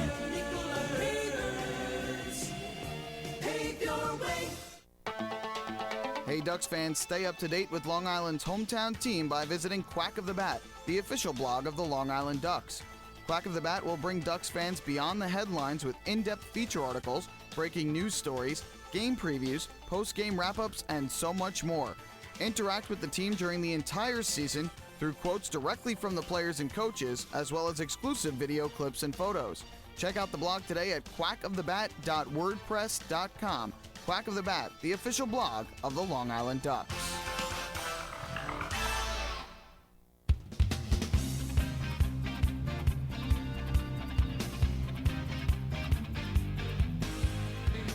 Well, we go to the bottom of the 9th inning, and the York Revolution bring in their 5th pitcher of the night. It is the left-hander Luke Westfall, 6'3", 230-pounder from Clintonville, Wisconsin. The 27-year-old has reached as high as Double-A in his affiliated career in the Twins organization and last pitched at Fort Myers. So Luke Westfall is in. Our first look at him in this series, and the numbers on Westfall this year are impressive. 8 games pitched, an 0-1 record, but a 1.17 ERA. David, in 7 2/3 innings, he's allowed only 3 base hits and 1 run against. He's walked 5 and struck out 11. The opposition batting just a $120 against Luke Westfall. And he is by far not the only tall lefty in this bullpen. They just keep reeling him out. I think they're reproducing down there. They just open the gate, another one pops out. Luke Westfall, 6'3" left-hander, as you mentioned, from Wisconsin. And he'll be facing Phelan Lentini, the number 9 man in the order, in this double leadoff type situation. You go right back to the top in Delta Cleary Jr., then Elmer Reyes. And behind them, you got Angelo Sonko and Mark Krause with home run pop. So any one of these guys, if they get on, this could become a very interesting bottom of the ninth. But of course, trailing by 1, every batter represents the tying run. Lentini tonight is 0 for 3. He did reach on an error in the 5th. First pitch, missing, down and away. 1 ball and no strikes to Lentini. So Joe Van Meter went 1 inning, no hits, no runs, a walk, and no strikeouts.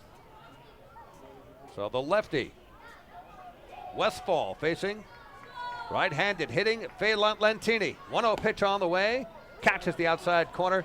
1-1, and Lentini looks to the skies, not thrilled with that strike call from home plate umpire John Grasso. And now he's really having an extended conversation. He's got to be careful here. As, boy, if he gets on, it changes the whole complexion of this game. Biggest at-bat of the game for Long Island. Yeah, Lentini's got to get on. He did steal his 12th base. He has not been thrown out. 12th this season, and that came back in inning number 5 when he reached on an error. He would eventually come around to score. That was the inning in which the Ducks scored a run with nothing that even resembled a base hit.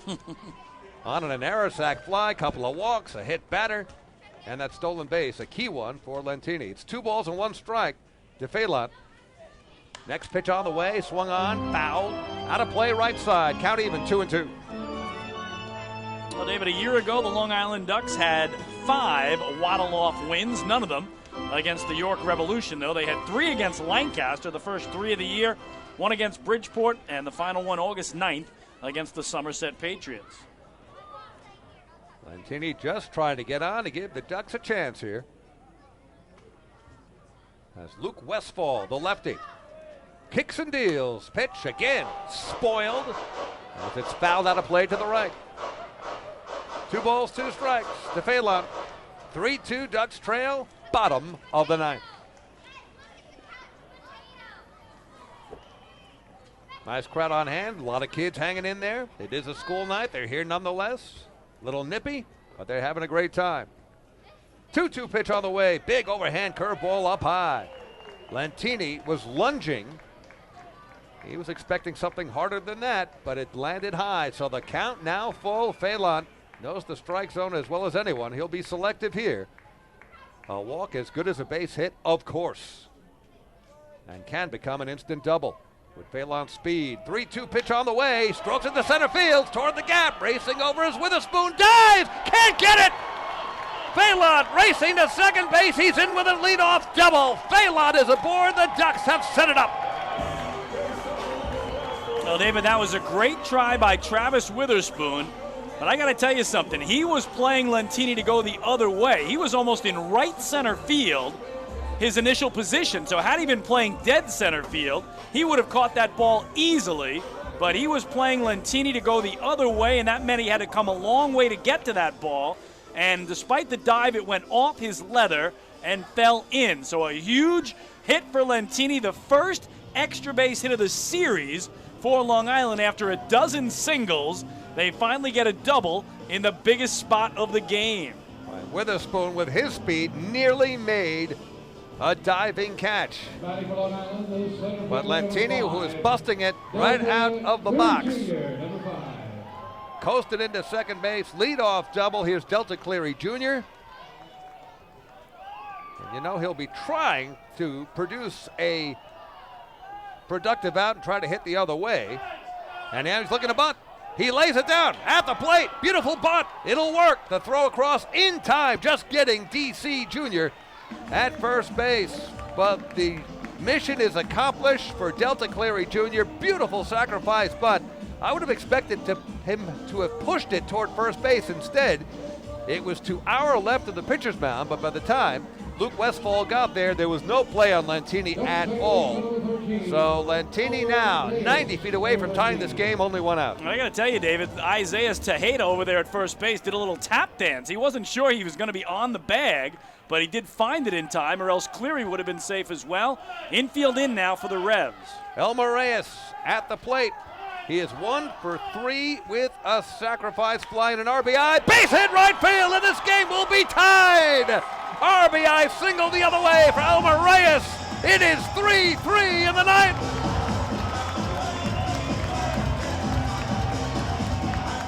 Clutch single for Elmer Reyes, and we are tied. Well, Elmer Reyes drove in the second run with a sac fly in the 5th inning, then a single in the 7th, and another big one here. And Long Island has knotted the score, and there's still only one away.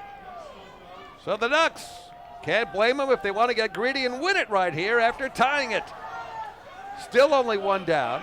Reyes has speed at first.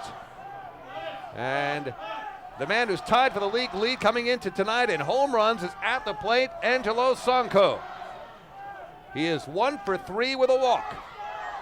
Almost had a home run himself, hitting it to the center field wall back in the 3rd inning. 1 ball, no strikes. Westfall missing on his first pitch in a lefty-lefty matchup. Crowd is into it, and that one is a fly deep right field.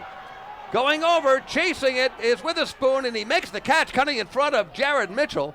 And retreating to first base is Elmer Reyes. Boy, I thought Sonko had more of that. Yep. Getting it just barely to the warning track. It was higher than it was far, and caught by Witherspoon in right center. I agree with you, David. Off the bat, I thought it had a chance, but he was just underneath it, but gave everybody here at the Duck Pond a charge. So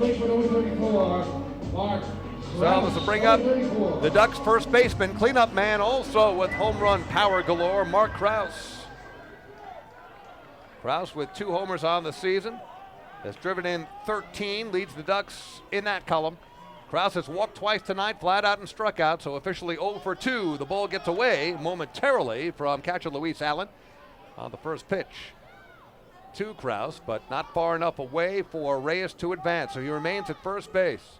In this inning, leadoff double from Phelan Lantini to left center field, a sacrifice by Delta Cleary Jr. getting them 3rd. And on the first pitch to Elmer Reyes, he strokes a single the other way to right to tie this game up. Angelo Sonko gave it a ride to deep right center field. But that's the second out, and Krause at the plate. Game tied, but the Ducks looking to waddle off with a win here. 1-0 pitch on the way inside. Nearly got away from catcher Luis Allen, and it's 2 balls and no strikes. Yeah, 2 good jobs there by Luis Allen. Last thing he wants is to have Reyes get into scoring position, and the Ducks have a chance to win it with just a base hit. So the Ducks scoring their 3rd run here in the bottom of the ninth.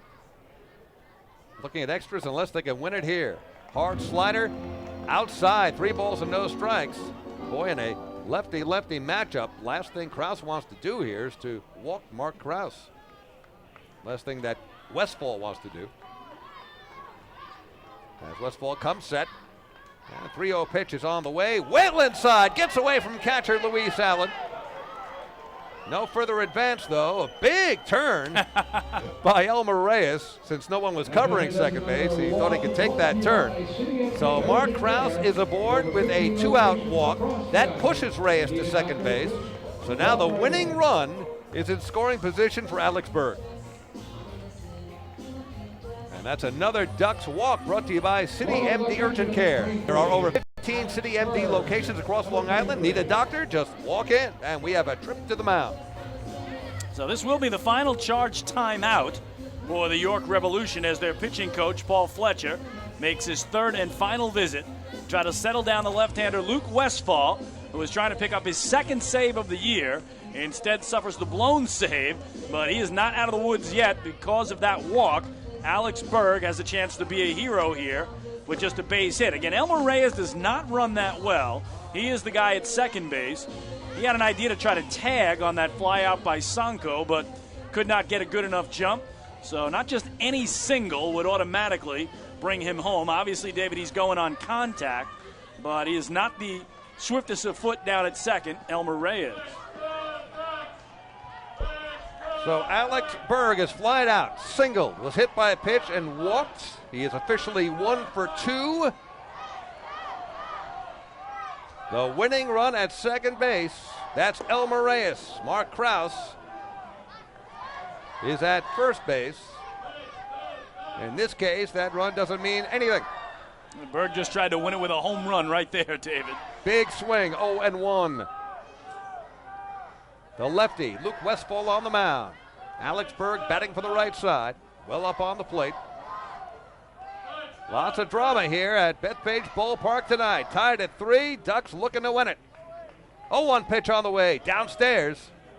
And once again blocked by Luis Allen, who has had a very busy night behind the plate. Yeah, Westfall has a lot of breaking stuff that's spinning down in the dirt. So, again, he did have that one go by him, but luckily for him it was on the walk. And no further advance by Elmer Reyes than second base, although, as you pointed out, he took a monster turn, was almost halfway to third. He thought about it. So Berg slowly getting back into the batter's box. Again, Elmer Reyes leads off second base. Kraus off first, so the force is in effect here with a 1-1 count on Alex Berg. And this game has come to a dramatic screeching halt. Every moment so important here. 1-1 count to Berg. Now Berg steps out, Westfall steps off, and we'll reset. Cody Puckett looming on deck.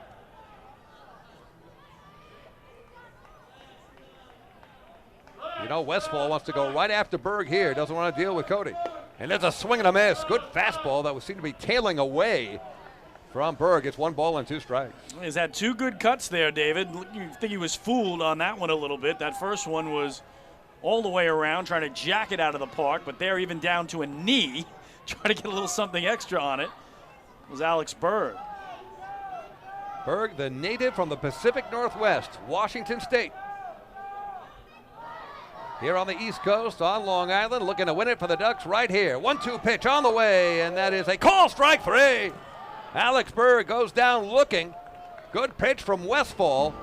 In the inning, the Ducks don't waddle off, but they have extended it. Scoring the game-tying run, the leadoff double from Lentini and the RBI single from Elmer Reyes. 1 run, 2 hits. There was a walk. Couple of men left. We have finished 9 here at Bethpage Ballpark. Bonus baseball for you. We're tied at 3. Hey fans, this is catcher Alex Berg, and you're listening to Ducks Baseball on the Long Island Ducks Broadcast Network. M&V Limousines is the official bus company of the Long Island Ducks. Family owned and operated, they've been in the business for over 24 years. M&V Limousines offers coach buses with Wi-Fi and restrooms, party buses, exotic limousines, and also recently acquired Hampton Luxury Liner with regular service from New York City to the Hamptons. They also offer a variety of vineyard tour options. Whether you're looking for transportation for weddings, proms, corporate outings, or long-distance trips, they've got the right vehicle for you. Visit their showroom in Comac or check them out online at mvlimo.com. M&V Limousines and Hampton Luxury Liner, the official bus company of the Long Island Ducks. Family fun every time. Beautiful evening for baseball. Big action every time. He reaches up, it's gone! Great value every time. And the Ducks have won it 7-1. The Ducks schedule is loaded with new promotions this season, and with an average ticket price of just $10 and free parking, there is no better value on Long Island. For game times and tickets, visit liducks.com. Long Island Ducks Baseball. Good times every time.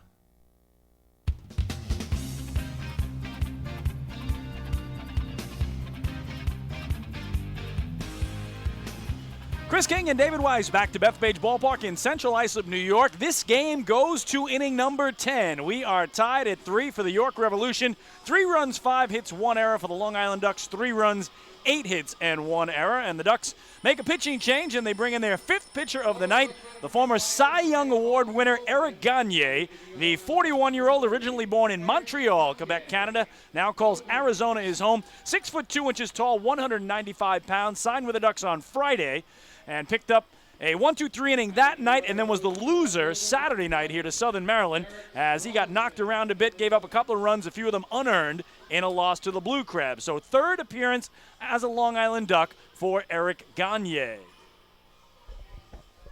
So here in the 10th inning, Chris King will take over the play-by-play reins and hopefully end it right here, Chris. Why don't you act as the closer? All right, we will try to get that done for you, no doubt about it, as the Ducks and Revs go extra innings. York took the opener of this 3-game series 4-0 last night. Long Island tonight has rallied back from a 1-0 deficit to tie it at 1, a 3-1 deficit to tie it at 3. Again, the Ducks trying to snap an overall 4-game losing streak and a home 6-game losing run. So it is Gagne to Derek Robinson to start the 10th, and the first pitch from the right-hander is in there for a strike, 0-1. Eric Gagne, the 2003 NL Cy Young with the Dodgers, the year in which he recorded 55 saves to tie the National League record, and that is still the NL record. The 0-1 is cut through here, so quickly out in front of Robinson. 0-2. Derek tonight has walked, flied to left, and grounded to third. He's 0 for 2. I hope you had a chance to join our pregame show tonight as we talked to Billy Horn, the pitching coach, about having Eric Gagne join the team. And you're a pitching coach, David, and a Cy Young Award winner joins the squad. There's nothing better than getting to work with a guy like Eric Gagne. He's thrilled. The 0-2 is way up high for ball 1. And, of course, the connection between Billy Horn and Eric Gagne, and the fact that they're friendly, that he was talking to him seemingly every day during the offseason saying, are you ready? Come on, let's go. Let's get back into it after he pitched in the World Baseball Classic and pitched well. And pitched for Team Canada for the first time in his career. Loved that opportunity back in the spring, and that gave him the love for baseball once again. As he misses here, it's 2-2. He played 10 years in the big leagues, 402 games with the Dodgers mostly, and then later in his career with the Rangers, the Red Sox, and the Brewers. 2-2 is popped up foul out of play, third base side, and the count holds on Derek Robinson. Of course, he's still got that incredible record, David, of converting 84 consecutive save opportunities from August of 2002 through July of 2004. You're talking about almost 2 full calendar years without ever blowing a save, 84 in a row converted by Eric Gagne. And if you remember him at his best, he was absolutely unhittable. Yep, absolutely. You couldn't touch him. No doubt about it. He will step off here as Robinson steps out. We're tied at 3 in the top of the 10th.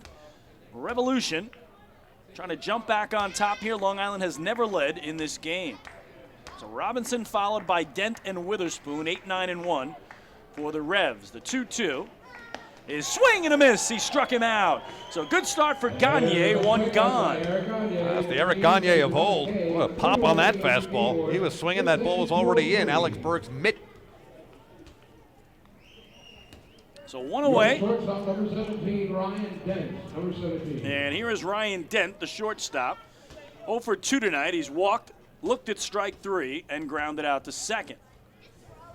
By my count, that's the 7th strikeout for Ducks pitching tonight. First, of course, for Mr. Gagne. Ducks strikeouts have been big time of late as the first pitch here to Dent is swung through. The pitching staff of the Ducks has recorded 9 or more strikeouts in the last 4 straight games. Well, they didn't get it done tonight through 9 innings, David, but they might get it done thanks to the extra frame. So good start for Gagne on Dent. It's 0-1. Long stare in from Eric to Berg, and the 0-1 is up and in, 1 ball and 1 strike. Again, Gagne signing Friday and pitched a 1-2-3 top of the 8th and a 2-1 loss to the Southern Maryland Blue Crabs. And then it fell apart for him on Saturday night. He went just a third of an inning, allowed 3 hits, 5 runs, only 2 earned, and took the loss in the 8-5 defeat. So those are the only 2 previous outings for Eric Gagne as a Long Island Duck. He misses here, and the count 2-1.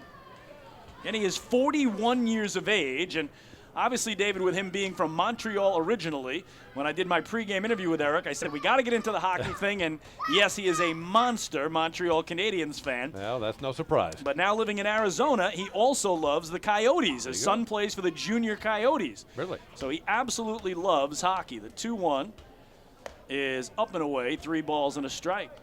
A Montreal native, it is a requirement. Yes.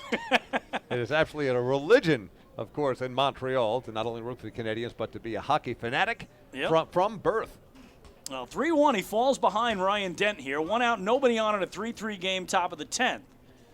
They're a fly ball foul behind home plate, and that'll run it full. And it's interesting, David, because obviously in the winter I talk to hockey players, many of them from Canada all year long, and although Gagne is now 41 years of age and long removed from Montreal, I still got like just a tiny, tiny hint of that Canadian-French accent. Just a little bit. Yeah, just a little. But it was neat to hear it because I never hear it in the summer. I hear it all winter, but I never hear it in the summer. So it was almost like coming home for me. The payoff here is just inside. Boy, he didn't miss by much. And it's a 1-out walk that puts Dent aboard. So back to the top of the order for Travis Witherspoon, Again, entered the game for an injured Alonzo Harris back in the 4th inning. With the center fielder number 1, Travis Witherspoon. And he is fouled out to the first baseman, Mark Krause, and grounded out to third. So we'll keep our eye on Ryan Dent over at first base for the York Revolution. He has attempted 1 stolen base this year, and he was caught when he did so. And the Rebs lead the league in being caught stealing. They've been caught a dozen times on 16 successful swipes. So 16 of 28, not a good percentage. He's almost beyond the cutout, though. Dent takes off. Here's the throw from Berg. The slide, it bounces past the shortstop Lyons into center field, and now Dent pops up going for third, and he's in there. So what a play by Ryan Dent. Goes corner to corner with 1 away here in a tie ball game in the 10th. So they'll probably go down to a stolen base and another error. Yep. Charged against catcher Alex Berg the second time. He's been charged with an error on an errant throw in an attempt to cut down a base stealer. So now you got a runner on third, only 1 out. Witherspoon at the plate, and this is where the strikeout ability of Eric Gagne comes into play. Kevin Baez moves the infield in. So, wow, Alex Berg has really struggled trying to throw out runners this year. Coming into tonight's game, he's only thrown out 1 man in a dozen attempts. The pitch was ball 1. And now strike 1 to even things up. So the Ducks bring the infield in all the way around to try to cut down Ryan Dent on a ground ball to an infielder in case he just happens to go on contact. 1 ball, 1 strike, 1 out. Tied at 3 in the top of the 10th. Gagne, the righty from the middle of the rubber, nods in agreement with Berg's call. And now the pitch. Gets the outside black for strike 2. Gagne has that patented hesitation kick, which can throw many batters off at home plate. After all these years, age 41, that delivery remains the same. Brings back so many memories of his dominant days and possibly dominant again. Well, he's off to a good start here on Witherspoon at 1-2. As David said, they need that strikeout here. Fly ball could put the Revs ahead. Breaking ball, punch to right. Lentini backing up on it, will make the catch. Dent's going to tag from third. Here comes the throw, the play at the plate, not in time. He slides in. It's a sac fly for Travis Witherspoon, and Ryan Dent has the go-ahead run for York in. It's 4-3 Revolution. Lentini did the right thing. He backed up and then got his momentum coming toward home plate. It was close. But getting in there was the runner Ryan Dent, and the Revs have retaken the lead. So Dent essentially creates a run, a walk, a stolen base to third on the throwing error by Berg, and to home on a fly ball. Where have we heard that before? It's what Lentini did earlier in this game for Long Island. So 2 away, here's Franco, and he takes a change-up strike, 0-1. So York back on top, 4-3. And now the Ducks with their work cut out for them, knowing they'll need at least 1 run in the bottom of the frame. And they are at 6, 7, and 8 in their order. Long Island is Cody Puckett, Dan Lyons, and Giovanni Alfonso. Poked foul to the screen, and Franco down against Gagne here, 0-2. So again, Eric Gagne in danger of suffering his 2nd loss as a Duck in just his 3rd game. Again, he was that loser on Saturday night. Really working on the slider, the one pitch that he's trying to perfect. The 0-2 is bounced to second. Elmer Reyes will gobble it up and flip to first, and that'll do it for the Revs, but not before they score a run without a hit. That's right, 1 run, no hits, a walk, an error, and nobody left.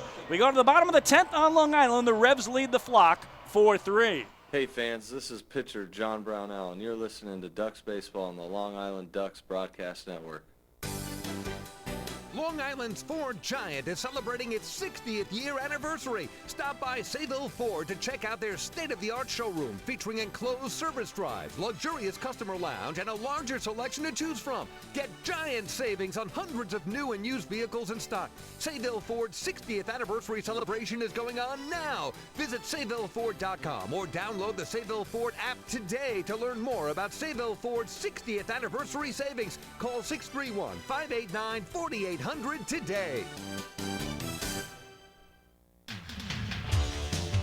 Bethpage Ballpark is a great place to watch a ball game, so why not do so from some of the best seats in the house? The Ducks are proud to present the brand new Long Island Ducks Beer Garden. Open for all fans on nights when the Smokin' Owl's party deck has not been reserved, the beer garden will feature a variety of frosty draft and bottled brews, as well as several food choices.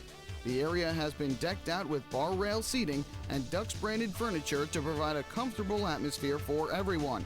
Be sure to stop by and check out the brand new Long Island Ducks Beer Garden on your next visit to the ballpark. Hey fans, this is Yuri De La Rosa, left-hander pitcher, and you are listening to Ducks Baseball on the Long Island Ducks Broadcast Network.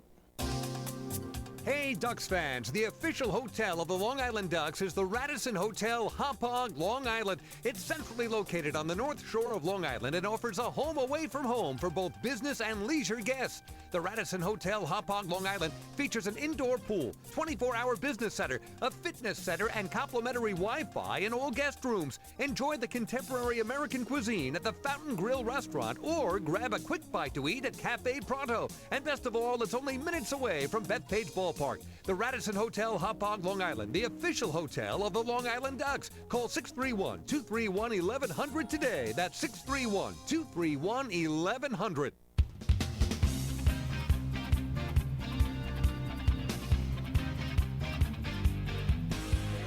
Well, we head to the bottom of the 10th at the Duck Pond. Long Island trailing York 4-3, and the sixth pitcher of the night is in for the Revolution. This is the left-hander Jarrett Martin, 27-year-old from Bakersfield, California, 6'4", 230-pound southpaw. Has made it as high as Double-A in his affiliated career in the Orioles, Dodgers, and Brewers organization. And I'm sure he knows pitching coach Billy Horn because he last pitched at Ottawa, which is where Billy was last year, winning a championship for the Champions. So, Jarrett Martin, who did work one inning here last night, they brought him in the 8th inning, and he pitched a 1-2-3 8th. And now trying to close it out in the 10th against Puckett, Lyons, and Alfonso, the scheduled hitters for Long Island. So Jarrett Martin, another tall lefty. What else they have in that bullpen? They got everything, don't they? They're growing them there, but the Ducks have their work cut out for them, scratching out a run in the bottom of the 9th, and have to do the same at the very least to extend this one. So let's see if Cody Puckett can get it going for Danny Lyons in the on-deck circle. Cody's had a nice night. He is 2 for 4 with a pair of singles and a pair of flyouts in that order. So lefty against the righty. Martin's pitch is in there for a strike, 0-1. Ducks have out-hit the Revolution 8-5. And again, Long Island trying to snap a 6-game home losing streak. A loss tonight would tie the franchise record for the most home losses in a row ever. It's happened twice before, once in 2012 and once in 2014. Ducks won opening night here at home against the New Britain Bees and have not won a home game since, 1-6. 0-2 quickly on Cody Puckett, the designated hitter. Remember, it was the lefty Lucas Westphal who gave up the run in the 9th that allowed Long Island to tie it. They go to another lefty here in the 10th, but he gets a swinging strike out of Puckett for out number 1.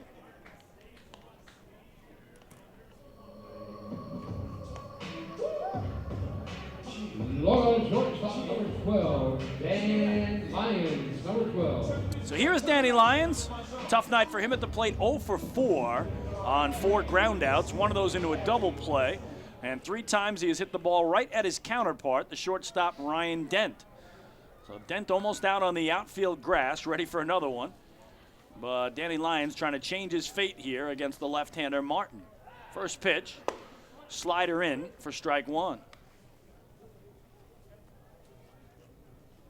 On deck it is Giovanni Alfonso.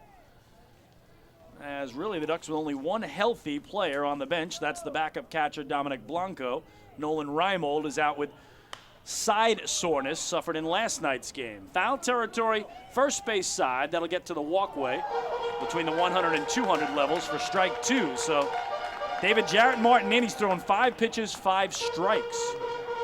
And take a look at what Danny Lyons did last year. We fully expect him to equal or surpass these numbers. 272, 7 homers, 49 RBIs after that fantastic 2015 season, where he finished above 300 and set a record personally for home runs with 11 and RBIs with 73. You know he's got it. 0-2 is downstairs for ball 1 in that 2015 year when he won the inaugural Rawlings Defensive Player of the Year for his work at shortstop. He can do it all over the field, just off to a slow start, but now would be a good time to start. He's got to dig out of an 0-2 hole. He does get ball one from the southpaw. And now Martin stares into Allen and comes set away from his letters. Down and in, as Danny wouldn't go fishing. It's all even at 2-2. Kevin Baez clapping along at third, hoping his team can do exactly what it did in the bottom of the ninth, tie this ball game.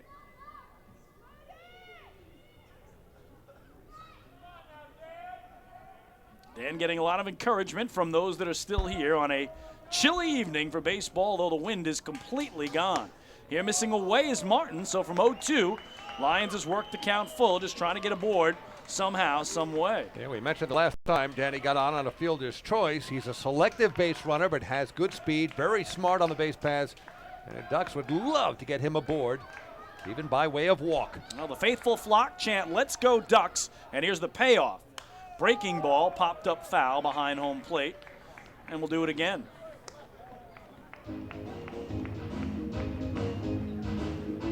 Again tomorrow night, the finale of this 3-game series. 6:35 start, Ducks on the road. Thursday, Friday, Saturday, and Sunday, 4-game series in New Britain against the Bees. Monday night off, and then back here Tuesday, Wednesday, and Thursday next week for 3 more against this Revolution club. The 3-2. Swing and a miss, he struck him out.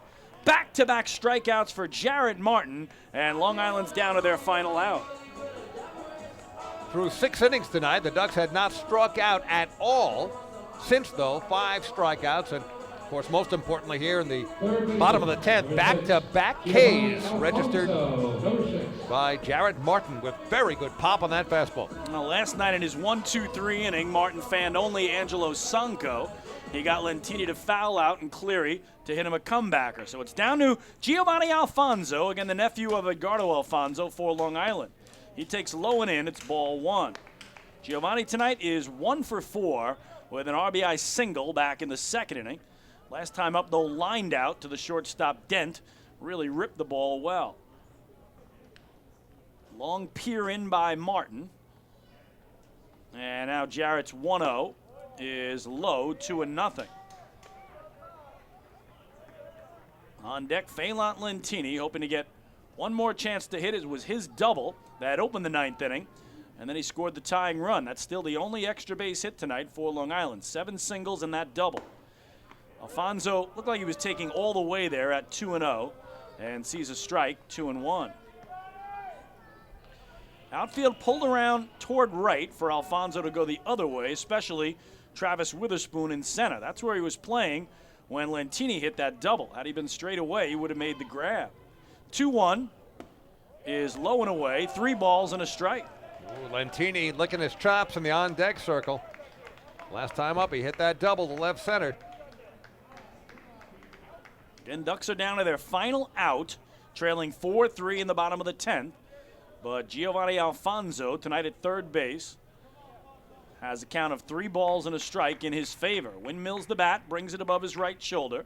The pitch, down and away and through to the backstop. So the tying run is aboard for Long Island. That's another Ducks walk, brought to you by City MD Urgent Care. There are over 15 City MD locations across Long Island. Need a doctor, just walk in. And we have just walked in 6 times tonight. 6 walks issued by York Revolution pitching. And now it's all up to Phelan Lentini. The drama of the bottom of the 9th wasn't all that long ago. Let's see if it can happen again. Well, Kevin Baez looking like a genius, dropping Lentini down into the 9-hole tonight because, again, he doubled and scored to tie it in the 9th inning and now trying to do it in the 10th and keep the game alive. Alfonso a short lead at first, held on by Tejeda. And Lentini takes down and away, ball 1. Phelan tonight 1 for 4 with a stolen base and 2 runs scored. Again, all of last year he batted first or second in all 139 games he started. Tonight bumped to 9 because he's been slumping and hovering around the 200 mark. In fact, last night during the game dropped onto the interstate at one point, falling down to 196 and then climbed back out with a hit. Ball 1 to Lentini. Up and away, ball 2. You know that Martin does not want to walk Lentini and push Alfonso into scoring position with the tying run. And if you're thinking about Lentini in terms of power, he's got it. Got good pop in his bat. More of a line drive hitter, of course, but 9 homers last year, has not hit one thus far this year. Now would be a good time. Witherspoon in center, still shading him slightly to right, but not nearly as much.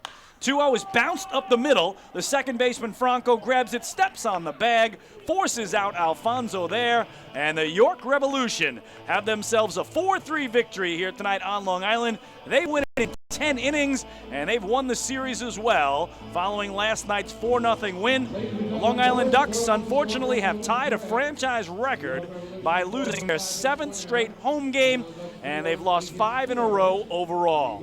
Once again, your final tonight from Bethpage Ballpark in Central Islip, New York. In 10 innings, it was the York Revolution 4 and the Long Island Ducks 3. Our post-game show is next. Hey fans, this is shortstop Dan Lyons, and you're listening to Ducks Baseball on the Long Island Ducks Broadcast Network. PSEG Long Island is making things work for you with over 10 energy efficiency programs that can help you save on your monthly electric bill. From our free online energy analyzer and in-home energy assessments to rebates on energy efficient air conditioning, even discounts on LED light bulbs. Helping you save on electricity is our job. What to do with your savings? Flight 85 now boarding for the magic of Orlando. Is entirely up to you. Visit psegly.com/save money. Just one more way PSEG Long Island is making things work for you. Take your group out to the ball game this season and enjoy all the fun of Ducks baseball at discounted prices with the picnic area, luxury suites, the Smokin' Owls party deck, and so much more. Bringing your group to the game will be an unforgettable experience. The Ducks even offer opportunities to sing the national anthem, serve as the Ridgewood Savings Bank color guard, be the Nicolak Dream Team, put on a pregame performance, or shag fly balls during Ducks batting practice. To book your outing today, call 631-940-3825 and ask for the group sales department. Long Island Ducks Baseball. Good times every time.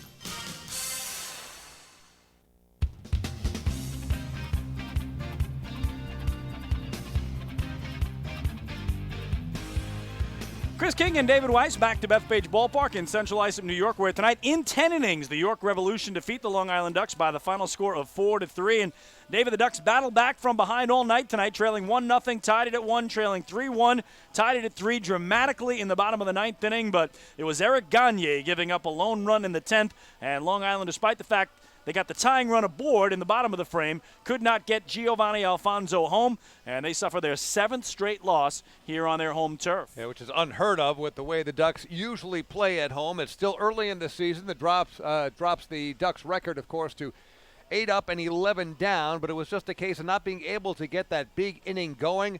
One inning, they scored a run without the benefit of a base hit. The bottom of the 9th, of course, you had the big Lentini double, and Reyes lining the first pitch he saw to right field to tie it up. You thought the Ducks had the momentum going into extra innings, but it was just not to be. Well, we're going to give Steve Janis, the righty starter for the Revs tonight, our player of the game honors. Again, last week in York, the Ducks knocked him out of the game in the 4th inning, scoring 8 runs on him on 11 hits, but tonight he bounces back with 6 innings of 5-hit, 1 earned run ball. He walked 3 and didn't strike out anyway, so Janis is tonight's player of the game for the York Revolution. We'll take a break, and when we come back, the full recap of how it went down tonight in York's 1-run win over Long Island. We'll run you through the out-of-town scoreboard. We'll preview tomorrow night's series finale, and we'll wrap this one up. Again, the Ducks lose tonight 4-3 in 10 to the Revolution. Hey fans, this is pitcher Patrick Kreider, and you're listening to Ducks Baseball on the Long Island Ducks Broadcast Network. Long Island's Ford Giant is celebrating its 60th year anniversary. Stop by Sayville Ford to check out their state-of-the-art showroom featuring enclosed service drive, luxurious customer lounge, and a larger selection to choose from. Get giant savings on hundreds of new and used vehicles in stock. Sayville Ford's 60th anniversary celebration is going on now. Visit SayvilleFord.com or download the Sayville Ford app today to learn more about Sayville Ford's 60th anniversary savings. Call 631-589-4800 today. Have your birthday at the ballpark this season and celebrate with the flock. Kona Ice birthday party packages with the Long Island Ducks are now available. Each package includes 10 box seats, a commemorative birthday t-shirt and autographed baseball, a pizza and Kona Ice party in the Hebrew National Picnic area, and so much more. Best of all, the birthday child will stand on the dugout while the entire crowd sings happy birthday. Reserve your party today by calling the group sales department at 631-940-3825. Kona Ice birthday parties with the Long Island Ducks, a once-in-a-lifetime experience.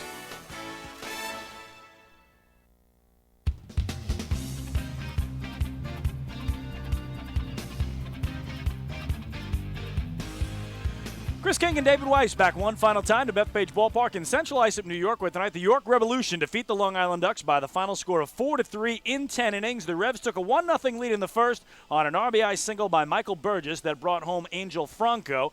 Ducks tied it in the bottom of the second as we are in the booth watching the Ranger game as well. That's the audio you heard there. But 20 seconds to go at the Garden.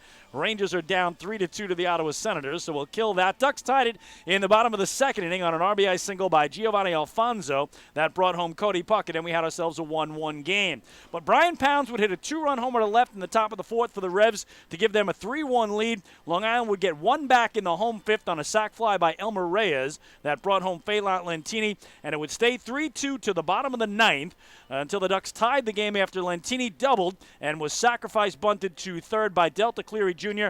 Elmer Reyes came through with an opposite field single. Lentini touched home, and we had ourselves a 3-3 game. The Ducks brought in Eric Gagne to pitch the ninth, and it started out well for Gagne. He struck out Derek Robinson swinging, but he allowed Ryan Dent to reach on a walk, and then Dent took off on the first pitch by Gagne to Travis Witherspoon, stole second. Alex Berg's throw went into center field. He took third on that, and Witherspoon delivered a sac fly to right. Lentini made a strong throw to the plate, but Dent beat it, and the Revs were back on top, 4-3. York would bring in Jarrett Martin to try to close it out in the bottom of the 10th. He would strike out Cody Puckett swinging, strike out Dan Lyons swinging, walk Giovanni Alfonso, so the Ducks had the tying run at first with 2 away, but Phelan Lentini bounced into a force play, and the York Revolution had themselves the 1-run victory.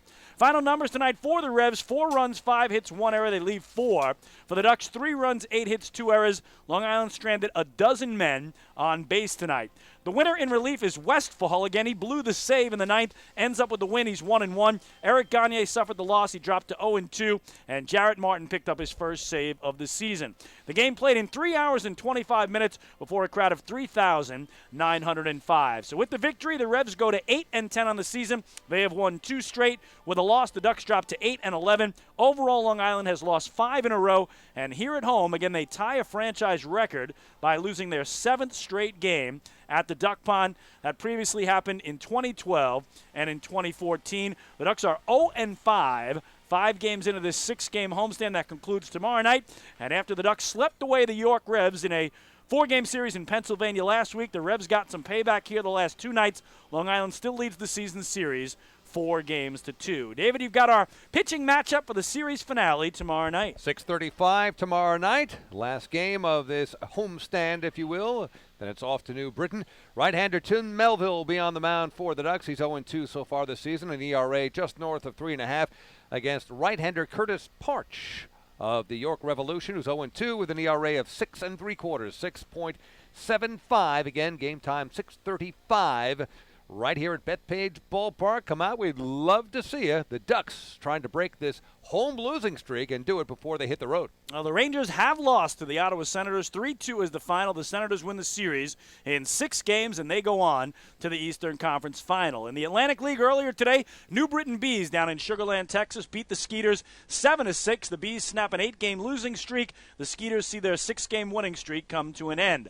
A wild one in Lancaster, PA tonight. The Barnstormers and Blue Crabs were tied at 9 in the 9th, but Southern Maryland scores 3 in the 10th, and they go on to win it 12-9. The Bluefish at home to the Patriots tonight. Bridgeport doubles them up, and the Fish take it by a 4-2 final. Both the Mets and Yankees in action tonight, and at last check, the Mets were winning, the Yankees were losing. Let's see if both of those games have gone final. Indeed, the Mets hold on at Citi Field in Flushing. They beat the Giants by the final score of 6-1, and the Yankees fall in Cincinnati 5-3 to the Reds. So, David, it was great being back with you here tonight. Nothing like being in the booth with you. We thought the Ducks were going to pull it out after they tied it dramatically in the bottom of the ninth. It was not to be, but I have a feeling they will get back on track tomorrow before this homestand closes out. No doubt about it. The Ducks just not clicking on all cylinders here early on. The best way to describe what's happened to the Ducks to this point in this season is choppy. When they get the pitching, the hitting isn't there. Yep. When they get the hitting, sometimes the pitching's a bit spotty. The weather has not been overly conducive to baseball so far. It's been a cold May, clammy at times, and we've had some downpours as well. Tonight was evidence of that, although not breezy at all and certainly playable. Fans had a great time in the stands, especially with that ninth inning comeback to tie it. But overall, when the weather heats up, so will the Ducks. We got a long way to go. Ducks, again, started out 1-6 last year and leapfrogged over Somerset to win the first half championship, despite the fact the Patriots started out at 13-0. Pats, again, off to a good start. Ducks, 3 games under 500, but that will turn. Well, David, great being with you in the booth once again. And as I usually tell you at this point in the evening, say goodnight, Gracie. And here we go, Chris. Always a pleasure working with the best.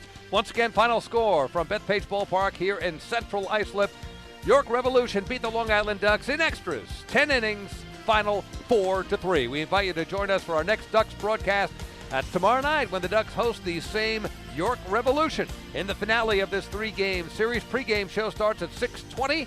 First pitch scheduled for 6:35 tomorrow evening, right here on the Long Island Ducks Broadcast Network, liducks.com, youtube.com/ducksbaseball, and facebook.com/liducks. For Chris Cold and Clammy King, I'm David. Mother Nature is calling yet again Weiss. Thanks so much for listening. We'll do it all over again tomorrow night. Enjoy the rest of your Tuesday evening, and good night from the Duck Pond.